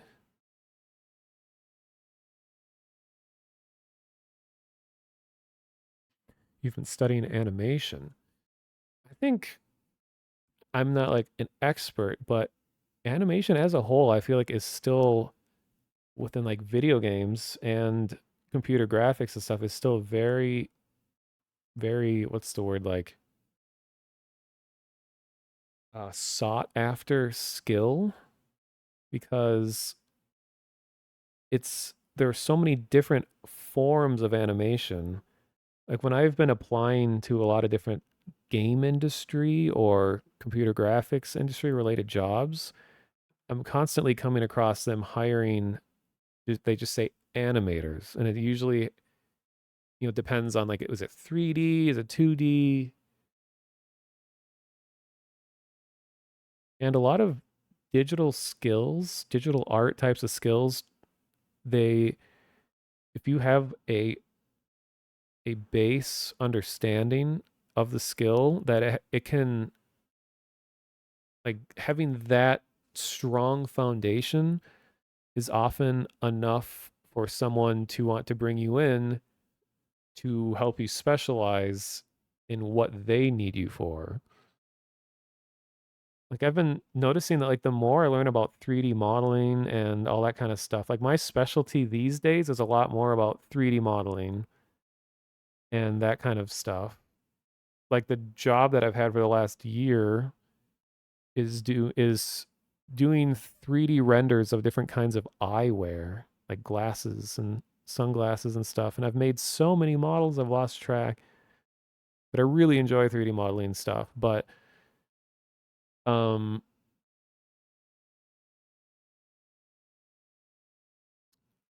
I was gonna say, so but what I've been learning is like I can watch tutorials online, even though like I'm Blender, I know by far more than any other software, but I could just watch videos on just about any 3D modeling software and it will all be useful. Because it's like once you have a strong foundation for a technical skill like that, it less becomes about how to use the tools and more like an upper level understanding of the process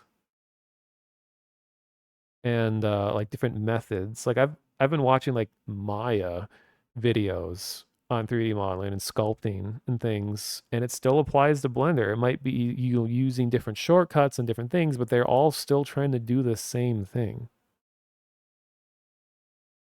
And that I think that still applies to animation and all that too. Like I've been trying to get into learning a little bit of animation. Like I can do some simple stuff with keyframing and all that, but I also have the capability of using my VR equipment to do some like bootleg motion capture. So now I'm able to store my motions in VR as like a mocap file that I can bring into Blender. And any kind of mocap data has to be touched up a lot because it's really messy. Because every bone has a keyframe for every frame of the animation, which is like as convoluted as you can get. The whole idea of animation in 3D anyway is that you have set keyframes. Like you have poses and all the breakdowns between frames to make everything fluid and expressive. And then mocap is just like, oh, here's 20,000 keyframes. Have fun. And it ends up being really shaky, requires a lot of touching up. But luckily, there's a lot of software that can kind of average out keyframes. Like it can look at the mocap data and it can say, like, you're mostly we're in the same pose for these parts. So it starts merging keyframes and making it a little more workable. But yeah, one of the best features is that software has these days is called retargeting. And it works under the basis that um, that the vast majority of all animation on a computer is on a human form, like a biped creature. So knowing that as long as this creature walks upright, has two legs and two arms, maybe fingers, maybe a head, that you can take motion capture data or even just animations that were made for a human and you can apply it to like any skeletal structure as long as it is human like. And I think that's why VR chat has so many avatars, despite there being a lot of people that barely know anything about modeling and animation. And it's because Unity has a really nice feature. I can't remember what it's called exactly, but it's like it allows you to just bring in a vaguely human shaped thing and apply it to kind of a base bone structure, and it just works, as a wise philosopher once said. And that makes it really easy for people to just pull stuff in from games all over the place using different software, and it just like all just magically works for the most part. Usually if you start looking at finger movement, it starts breaking down and looking pretty bad. But technologies make stuff a lot easier.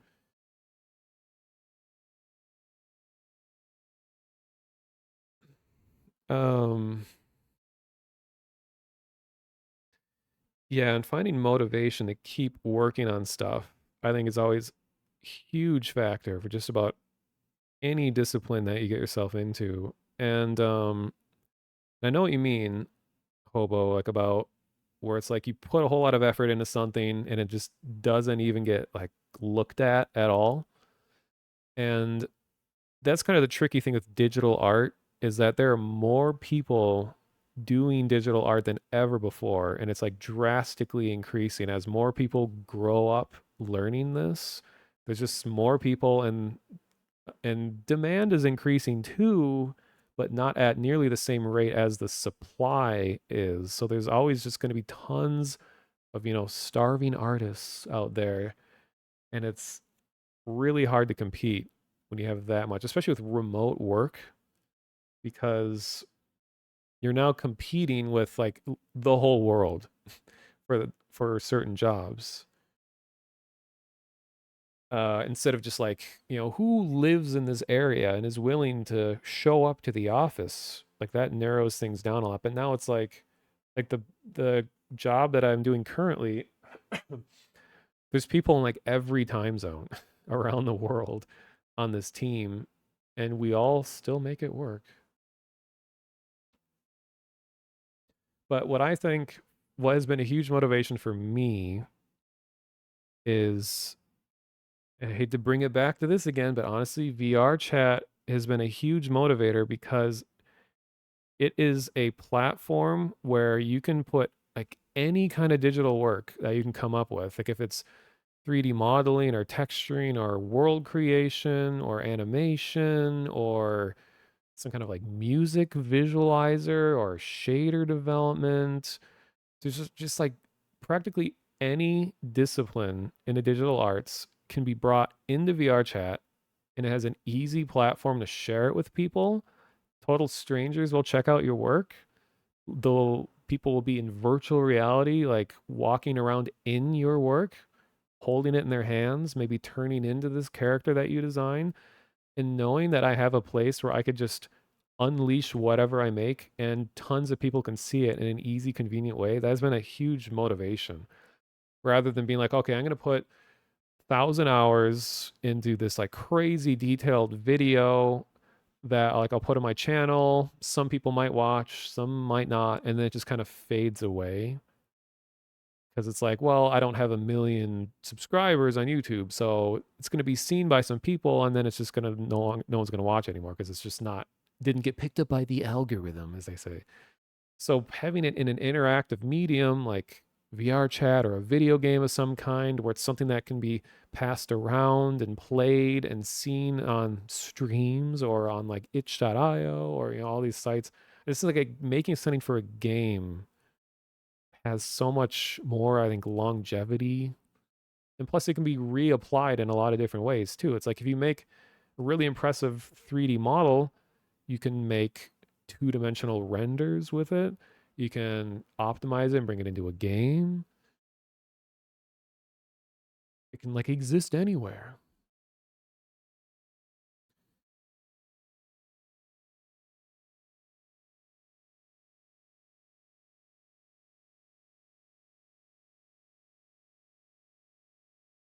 Ah,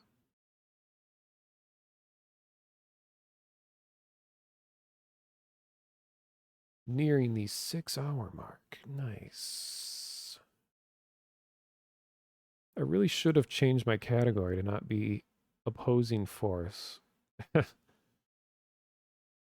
But when you're tiny streamer, it doesn't really matter.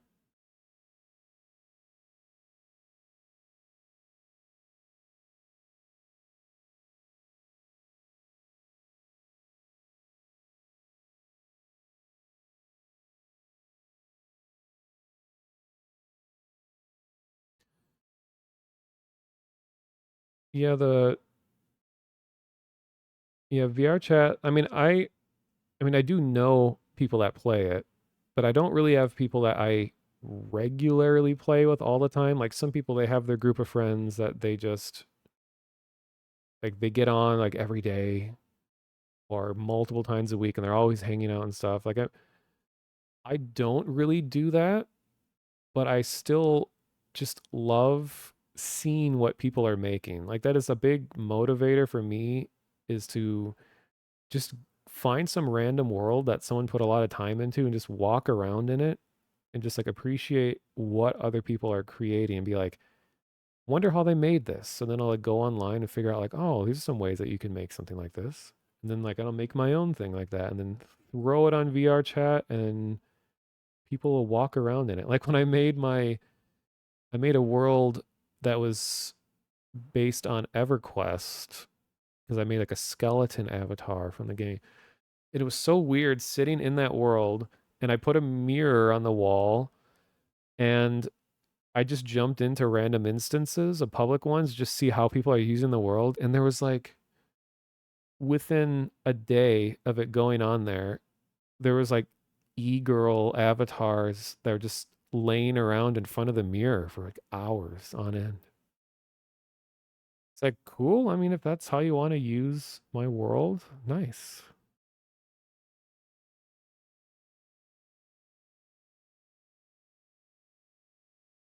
Yeah, the treehouse world called Treehouse in the Shade, which has kind of become a a place of reverence among VR chat because the creator passed away a few years ago, and it's a world that was already really popular, but now it's kind of there as a memorial. But it is a crazy cool world. Like even many years later is still super impressive to look at because it just does these insane shader tricks like fractals and stuff all over the place. You can fly around with the fractals around you. It feels like you're living in the future.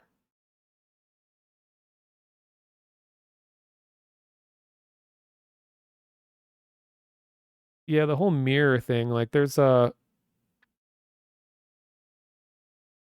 uh on surface level, not to go on another hour long tangent, but on a surface level that the whole thing with mirrors, I kind of understand it now. Like when you first see it, it seems like, oh, these people are just like narcissists. Like they just love looking at themselves and they just want to sit around and just bask in the glory of their own likeness.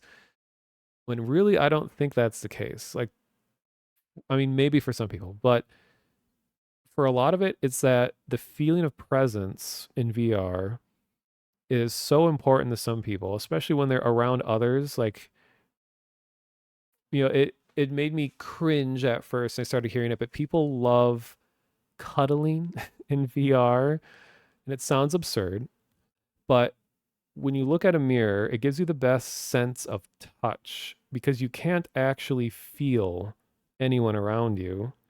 So when you look at an outside reflection of yourself relative to everyone around you, not only is it kind of helping you have better peripheral vision, but it helps you understand how your avatar is relative to others. Like if they're like sitting up close against you or like touching your head or something. I mean, that stuff really isn't for me, but I know for a lot of people that use VR, just that feeling or simulated togetherness, as dystopian as it sounds. I mean, people are very like touch starved and lonely these days, probably more than ever for a lot of different reasons. So VR has been like a way for a lot of people to feel less lonely. So a lot of mirror dwelling kind of comes down to just people wanting to feel like they're present with other people.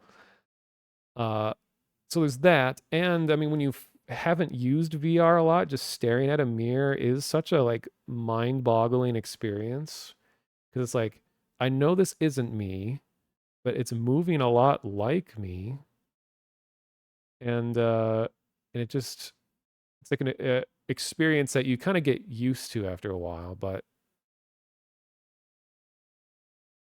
it's weird.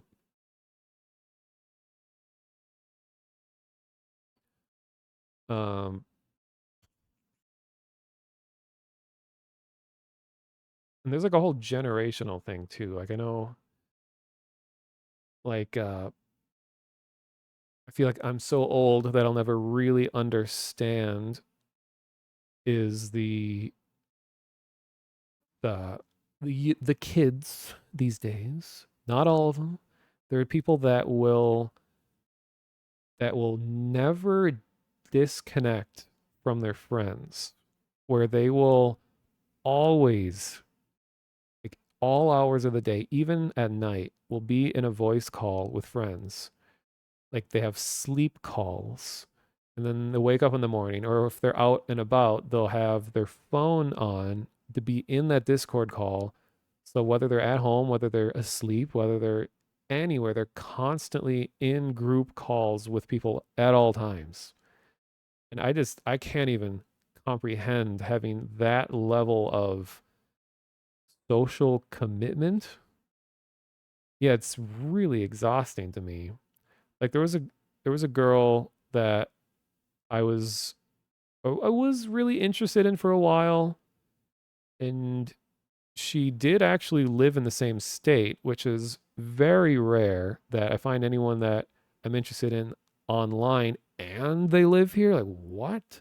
But she was telling me about all the things that she was doing right at that moment.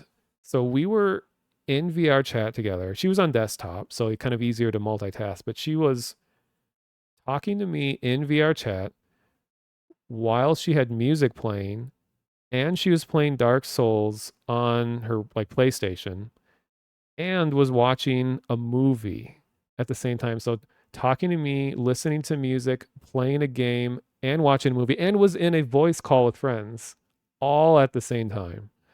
And I'm just like, what?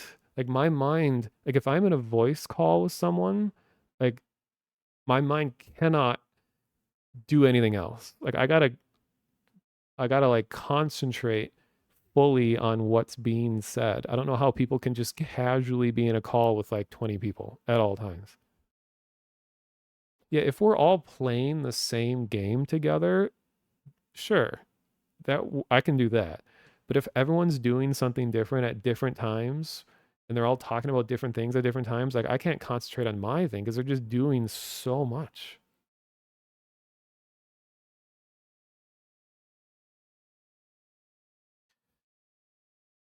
Yeah, Lugnutto, I noticed that. It's like I saw you were talking in like Sphinx's chat and you were streaming at the same time. It's like, how does he do it?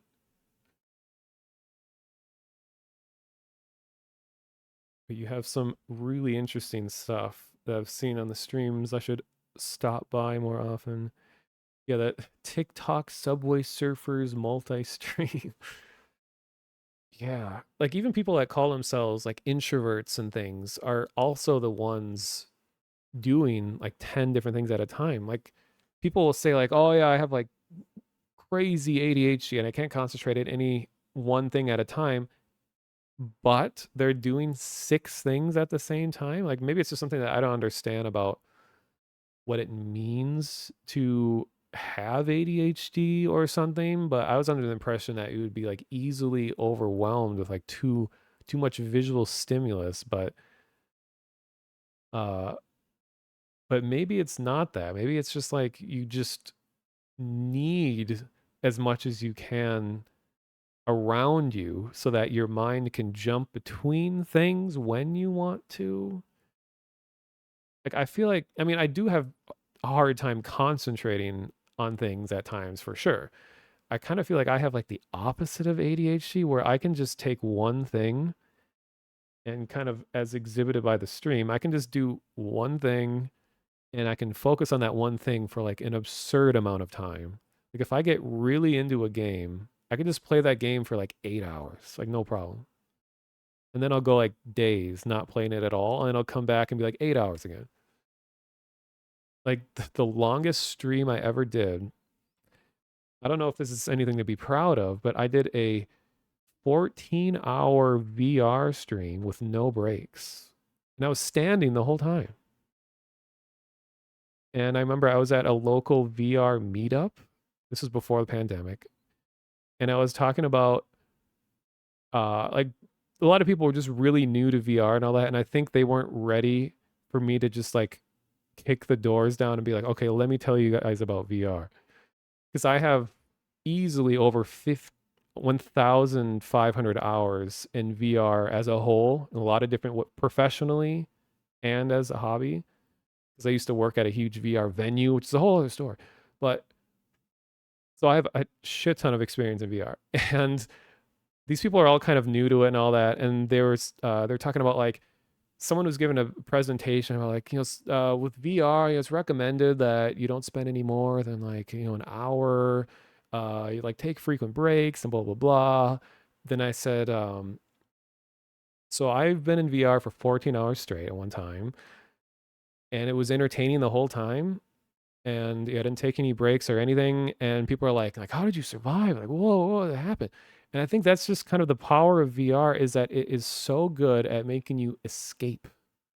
Like it holds you hostage in a good way. Like it demands your attention because it's all engrossing. Like it is your whole world is what you're doing in VR. So it's a lot harder to get distracted. And I've heard people, I don't know if they're like actually diagnosed with like ADHD and stuff, but I've heard people who've said that they normally have a really hard time concentrating on stuff. When they get in VR, they're like, I've never been able to focus on something so well. Because VR like demands your attention because you can't easily escape it. I mean, yeah, just take it off your face, but your body wants to be present there. Like if you get your headset set up in a way that's comfortable and you're not constantly be like, oh, this thing on my head, like it is so important to spend as much time as you need to make it comfortable on your head because it's only going to get worse. If it feels bad right now, it's going to feel much worse later. So, getting the right padding, adjusting things right, getting the weight balanced. Most people don't put enough weight on the back of their head. There's too much on the front. So it just like presses hard against your face and it hurts. So anyway, making sure it's as comfortable as possible. But then once you're there, once everything feels good, it's like time passes like scarily, frighteningly fast. So when I did that 14-hour stream, it didn't feel like 14 hours. I wasn't there like, oh, another hour. Oh, actually, that whole stream is on YouTube, I think, too. I was playing Please Don't Touch Anything VR. And it was basically like an escape room with tons of different stuff going on. And chat was all participating. It was a really fun time because there's so many puzzles and people were helping out. And I wanted to play the whole thing. I didn't want to just like step out halfway through because we were getting so into it. By the time it was over, yeah, my legs were sore from walking around for like the entire stream, but it was great. I probably should have taken at least one break, but um, I survived. And technically, I'm not, well, okay, I'm not a scientist. This is a slightly educated opinion, from what I understand, is that headsets are uh, no worse for you than just staring at a monitor. Because from what I understand, the things that are worst for your eyes, there's weird noises outside. Things that are bad for your eyes are high levels of contrast and constant switching between high and low contrast. So, like, the worst situation you could put your eyes in is to be in a completely dark room with a super bright screen because your eyes are going in and out of adjusting to different environments constantly throughout all of that. So that's why it's important to have some other lights around you, like a light. Some people put lights behind their monitors to even out the contrast, or another light in the room around you, or things like that, so that your eyes don't have to strain themselves. So when you have a headset on, yeah, the screens are like an inch away from your face. Yeah, there's a magnifying glasses in front of your eyes, uh, making the screen bigger and all of that. But it's one consistent level of light going into your eyes the whole time. So I'm sure there's something that's bad for you. I'm not trying to say like, oh, it's harmless, but it's not any worse than what people are already doing because it looks really bad. People are like, well, you can strap that shit to your face. That's going to kill you. It's like, no. And again, I'm not an expert. I could be wrong, but from all that I've understood about it, that it's just more screens in front of faces that we've been doing our whole lives now. Oh, and yeah, speaking of brightness, because a headset is encasing all of your eyesight, it can use less power and lower brightness because it's not competing with any other light in the room. So you're getting less light going into your eyes than if you're looking at like a giant TV or something. Um, and and there's a type of headset. God, I should just write this term on a piece of paper and leave it on my desk because I forget it all the time. There's a type of headset which I think could be what's next for VR. Probably not for like, I don't know, 5 years. It's a screenless headset, and all it is a really tiny projector that shines a very little amount of light directly through your pupil. I think it's called like a virtual retinal display. And of course, that sounds horrifying because it's like it's light going straight into your pupil. But the argument is that it's actually even safer than looking at a TV screen because when it's in your eye, it's so little light is needed because it's not, there's almost nothing between the screen and the actual rods and cones of your retina. So tiny amount of light goes directly into your eyeball. And what I've heard is that you have to practice seeing this display because your eye doesn't know how to focus on a object that is being perceived as a physical display, but isn't physically there. So it's kind of like stereograms or magic eye, which I did a lot of that growing up. So maybe that's part of why like VR just is so comfortable for me, is this like I did weird shit with my eyes like my whole life. But so you have to like hold your fingers out in front of you and practice focusing on something floating in front of you and then like looking away without allowing your eyes to lose focus on that like plane of depth. It sounds like this crazy like otherworldly thing, but this technology exists. And people are thinking that this is going to solve a lot of the big complaints about VR because part of why headsets are the way they are now is because you have to have a physical screen, and screens require a lot of power, and they produce a lot of heat, and then heat has to be cooled, and then the heat has to go somewhere, has to have like heat transfer, like so much is required because there's a big screen in front of you. Well, small screen, but so if you can get rid of all of that, you can make the headset way lighter so you can barely feel it on your head. Uh, and it's using very little electricity, so not as much power is needed. And it can have a like low profile form factor, so it doesn't feel like you're wearing a big goofy ass thing on your head. It just is like, I mean, the current versions of this look kind of insane. It looks like an evil genius's torture device because they haven't gotten the projection thing very small yet. So it's just, it looks like you're about to have your eyes destroyed. But let me make sure I have the term right. I think it's called a virtual retinal display, a VRD. Yeah, there's a wiki article about it. Oops.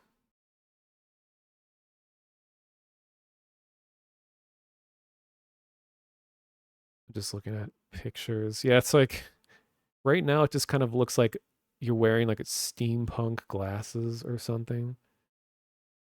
So can OBS do this? Can I just drag an image into it? That's the big question. Why a lot of people are likening the headsets to Geordie LaForge because it is like a little visor thing that goes over your eyes.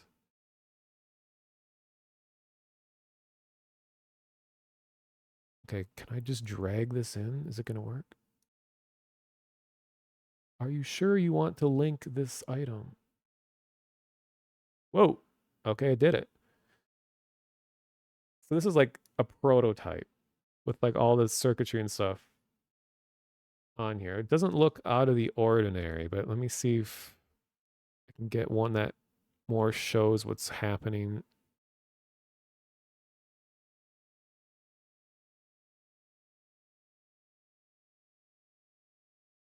Of course, this is a crusty ass JPEG, but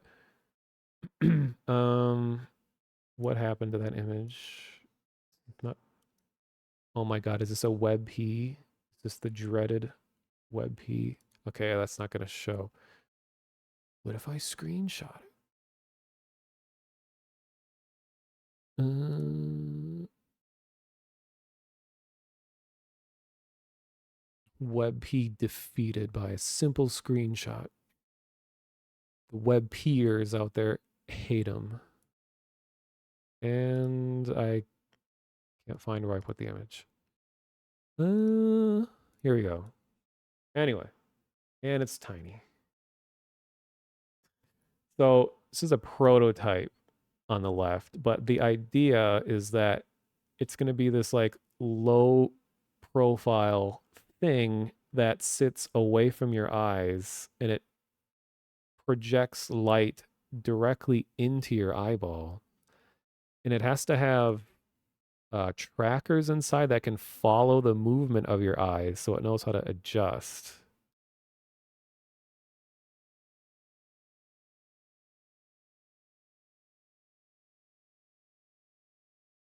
Mm.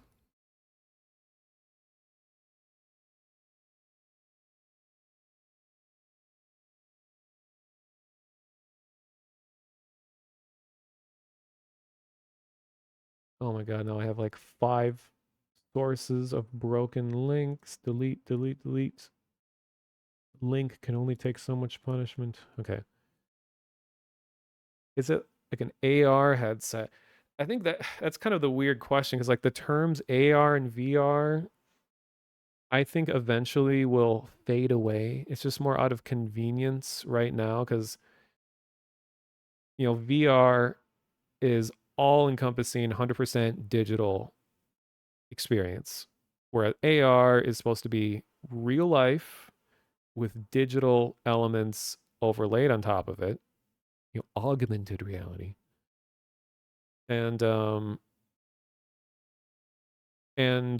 by and large, VR has come much longer and is way more advanced, and way more money is going into VR currently compared to AR, because AR runs into so many limitations because uh, being able to get technology that can react to the real world is a very difficult thing to do because of all of the variables at play, like the complexity of someone's space, lighting conditions, and just how expensive cameras that do this are. Like Apple's headset that like 5 people will be able to afford, well, probably more like 10. When that comes out, it's like the $2,000 headset. From a technological level, it's extremely impressive, but I think not. I mean, it's expensive because Apple, but also because it's using all these cameras that are really specialized, and I think they're like original tech that they came up with. I don't know. AR is just so expensive to make because the real world is complicated. And one of my freelance jobs, I was running an art installation that was partnered with Sundance Film Festival, which was cool. And I got to work with a HoloLens. And this was back in like 20, no, yeah, 2018. And the HoloLens was, I think, the only AR headset that most people are aware of, and that's Microsoft's. And it was one of these headsets where it was like, it's cool, but not something I would spend a huge amount of money on, mostly because the displays, when you have it on your head, it has like these glass things that go over your eyes and you look through it, and then it does this like holographic projection onto the glass, and the display is on the glass. Um, and it was kind of like a business card sized display floating in front of you, which was cool. But I think the coolest thing about it was the fact that you could walk into any room and it had awareness of the layout of the room. So you could have a 3D object that just existed at that point in your room, no matter where you go. So you could have a room of a house that has like 5 different rooms, and you could have the headset on, no wires, walk around to any room, go all over the place, and every time you come back to that place in that room, it would know that those 3D virtual objects will always be there in that room. It's sort of like having virtual virtual furniture like in your house.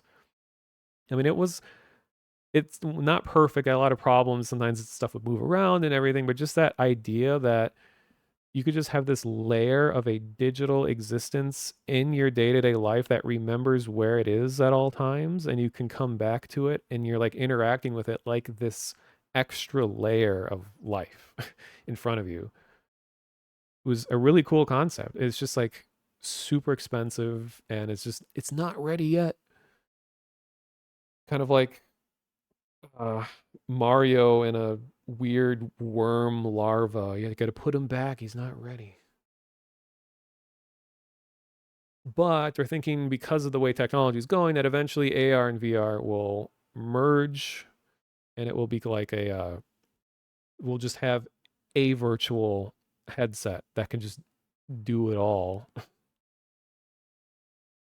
And it'll probably be like $5,000. I don't know. But the biggest rumor that no one should believe is that VR is not a fad. It's not dying, and it's not trying to replace anything that we do right now. That's usually like the first knee jerk reaction that people get when they learn about VR. They're like, well, I'm not going to stop playing Xbox, or I'm not going to stop using my computer. It's like, well, don't. Like, it's not trying to replace your computer. It's just like a new type of monitor. That's the way I like to think about it. It's just a really advanced monitor that reacts to your body in kind of like a keyboard and mouse does. Um, and people are like, I don't hear about VR at all anymore. It must be dying. Well, it's not like exploding in popularity, but a lot of that's because it's finding its market. It's knowing that currently VR is not going to be something that everyone has in their house. I know sometimes it's advertised like that, like in Facebook is like, oh yeah, it's just a part of your everyday life. Like I don't think it will get to a point where it's like that. It's more like a thing that you would regularly check in on, but I don't ever see it as being a thing where it's like this is replacing my daily schedule. I mean, for some people it is, but um it's not here to take away anything that you already do. It's just providing a new way to interact with digital stuff. Um, and that's with like Valve's next headset. Not to go on another tangent. Well, Valve, made the Index, which is pretty commonly understood as being like the best headset for the money that it cost. Like there are headsets that are way more expensive than the Index that are theoretically better, but the Index is by and large like the best headset right now. So Valve, they usually don't release something unless they know that they're actually innovating in some way. They're not just going to do little iterations over and over again. They want to make a drastic change. And there's a channel on YouTube that I recommend watching if people are really into like a peeking into what Valve's working on. Uh, uh, that's called Sadly It's Bradley. And he has really interesting discussions about what Valve is working on. So it's this concept that they're calling a virtual OS. And Steam VR, like the software that you use to run a lot of headsets, not just Valve headsets, but like most of them out there use Steam VR, is going to have this big overhaul. And it's using the same tech as the Steam Deck, unintentional rhyme.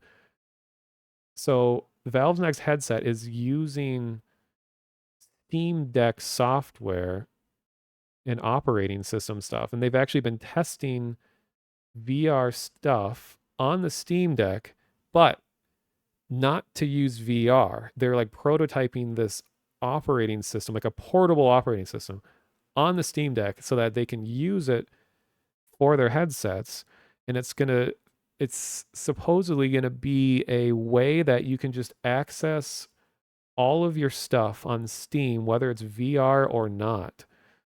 So you could play uh, any kind of game with a headset on, and you can access any part of your computer, and it sets up kind of like a Minority Report kind of display where you could just like organize your computer and windows and videos and all that in different ways, and you have like a presence that can be shared with other people.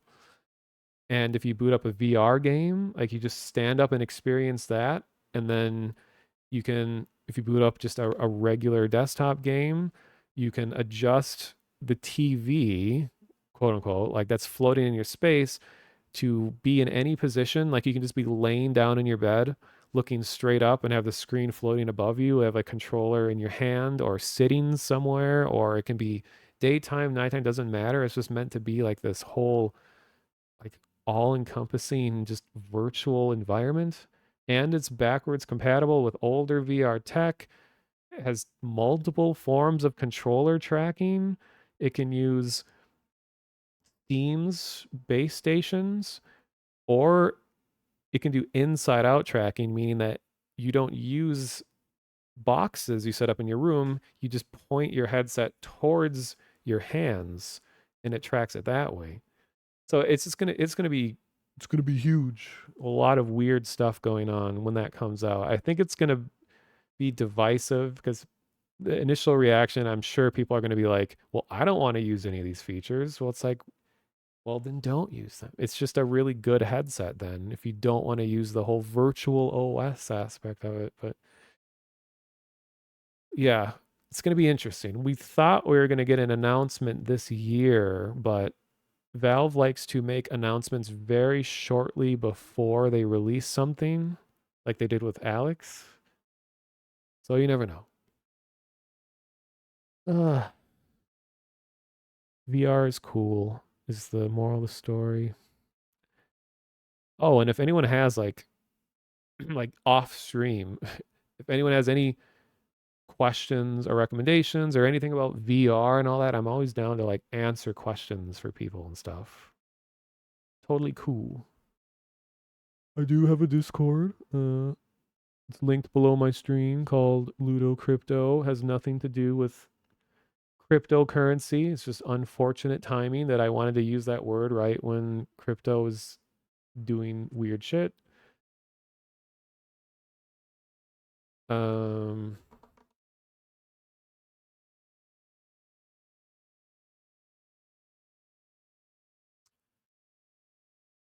so that's that. Now, once again, I am refreshing my stream live, or people who are live right now, compared to all the dead streams. There's live streams, there's death streams, and I always theorize about in the future when we have dream streams where you can have collective dreams with people, where you have a dream streamer who produces who a someone will read a lot of books or watch a lot of movies or certain media to sculpt their brain to be really good at dreaming well, and other people can subscribe to the dream streamer so that they can share these vivid dreams, and you can collectively as you sleep experience the same dream with other people at the same time. So that's going to happen in like 20 years, just to let you all know. Be pioneer dream streamer. Exactly. So you better start watching the same movie like 20 times in a row so your brain knows nothing else but the content of that movie. So then people will be like, "Oh, I'm going to subscribe to this person because I want to experience a okay, what's a movie?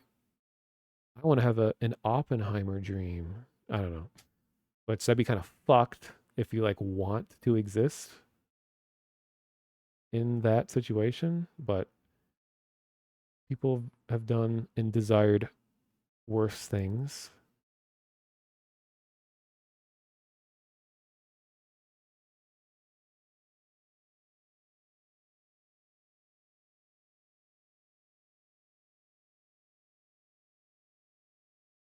Well, the reason I call it Ludo Crypto is my own mashup of words. So it's meant to mean uh like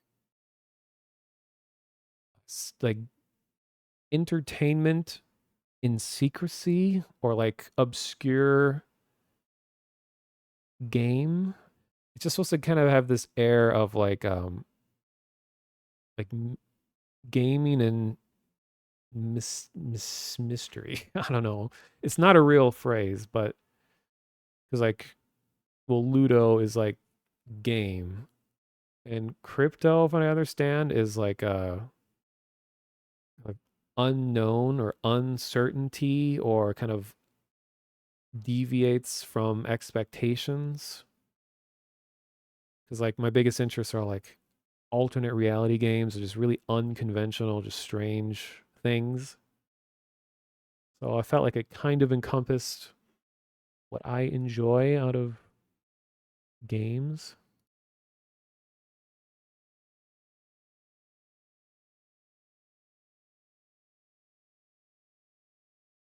Thank you.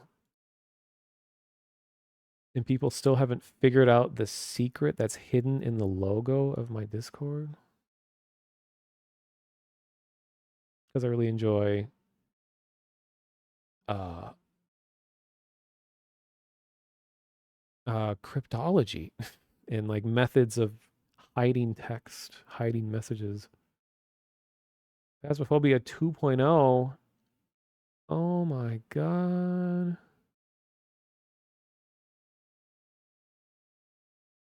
I will not go on a big tangent about Phasmophobia because I am trying to depart in a corporeal way. I'm going to depart. My mind and body are going to separate.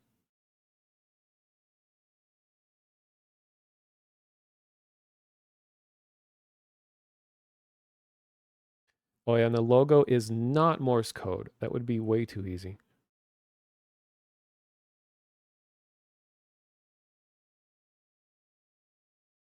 Joel.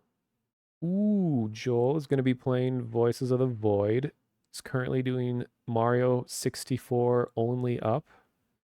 I've been watching all of Joel's Voices of the Void streams. They're very entertaining. And Code Miko's streaming, which in my opinion is kind of hit or miss if it's going to be really entertaining because no judgment, but she's kind of departed a lot from what made her streams interesting originally. And now she just does like IRL, like hot tub streams, which she used to do some of the craziest and most interesting like VTuber stuff, but she had her own entire proprietary like Unreal Engine rig that was like full body captured, really impressive stuff. So when she does that, it's really cool.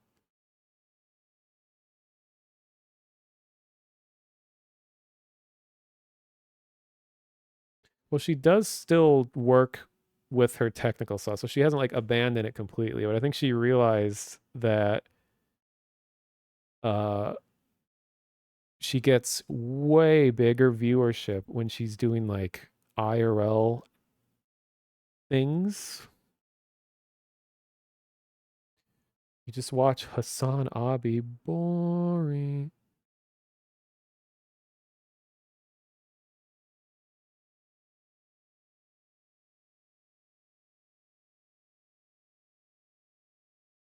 I'm gonna call that boring. And one of the channels I follow is called Bike Curious, which is a guy that just does IRL like cross country cycling live streams.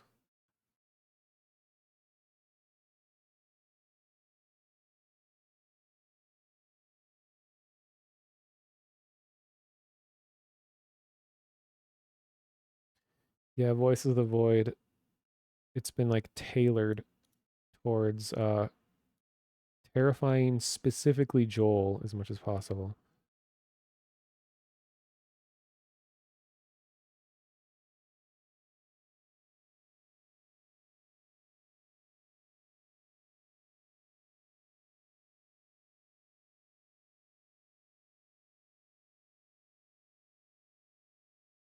Oh, Tomato streaming. Okay, let me see what this game is that he's streaming.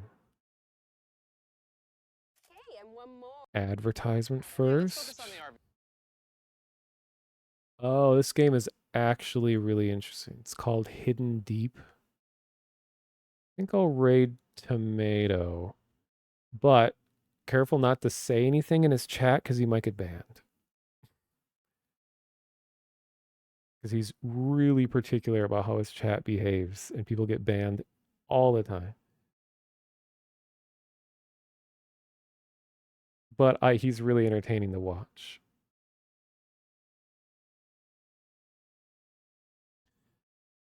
All right, I'm just gonna raid Tomato. I'm tired of looking through this list over and over again. Not that it really matters that much, but um,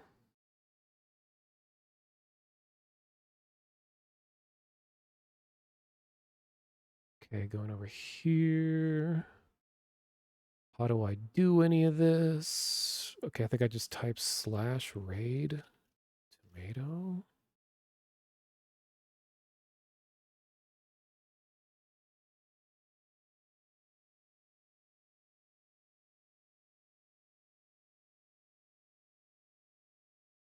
Yeah, thank you everyone for stopping by. Yeah, it's nice to see you here, moths. I assume you don't want to just be called dumb. Hey, dumb. Uh, yeah. Unfortunately, it's weird if I stream to be at this early hour, but I don't know. If I get back into the rhythm of streaming and doing like VR chat things and all that, maybe I can try to do stuff earlier so it's not like North America only hours where it's crazy late for everyone else.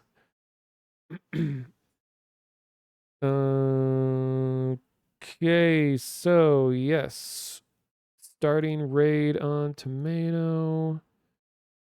Thank you all for watching. I'm gonna put the videos and all this on YouTube. I start the upload like right after the stream ends, so it's everything is usually up in its entirety within a few hours of Twitch stream going down, or you could just watch the VOD on Twitch if anyone missed super long tangents that are really like not related to anything at all. All right. Oh yeah, it has to do this like winding down thing. All right, here we go. Enjoy.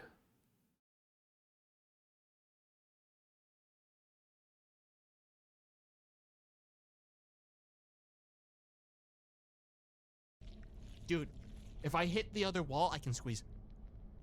If I hit the other wall, I can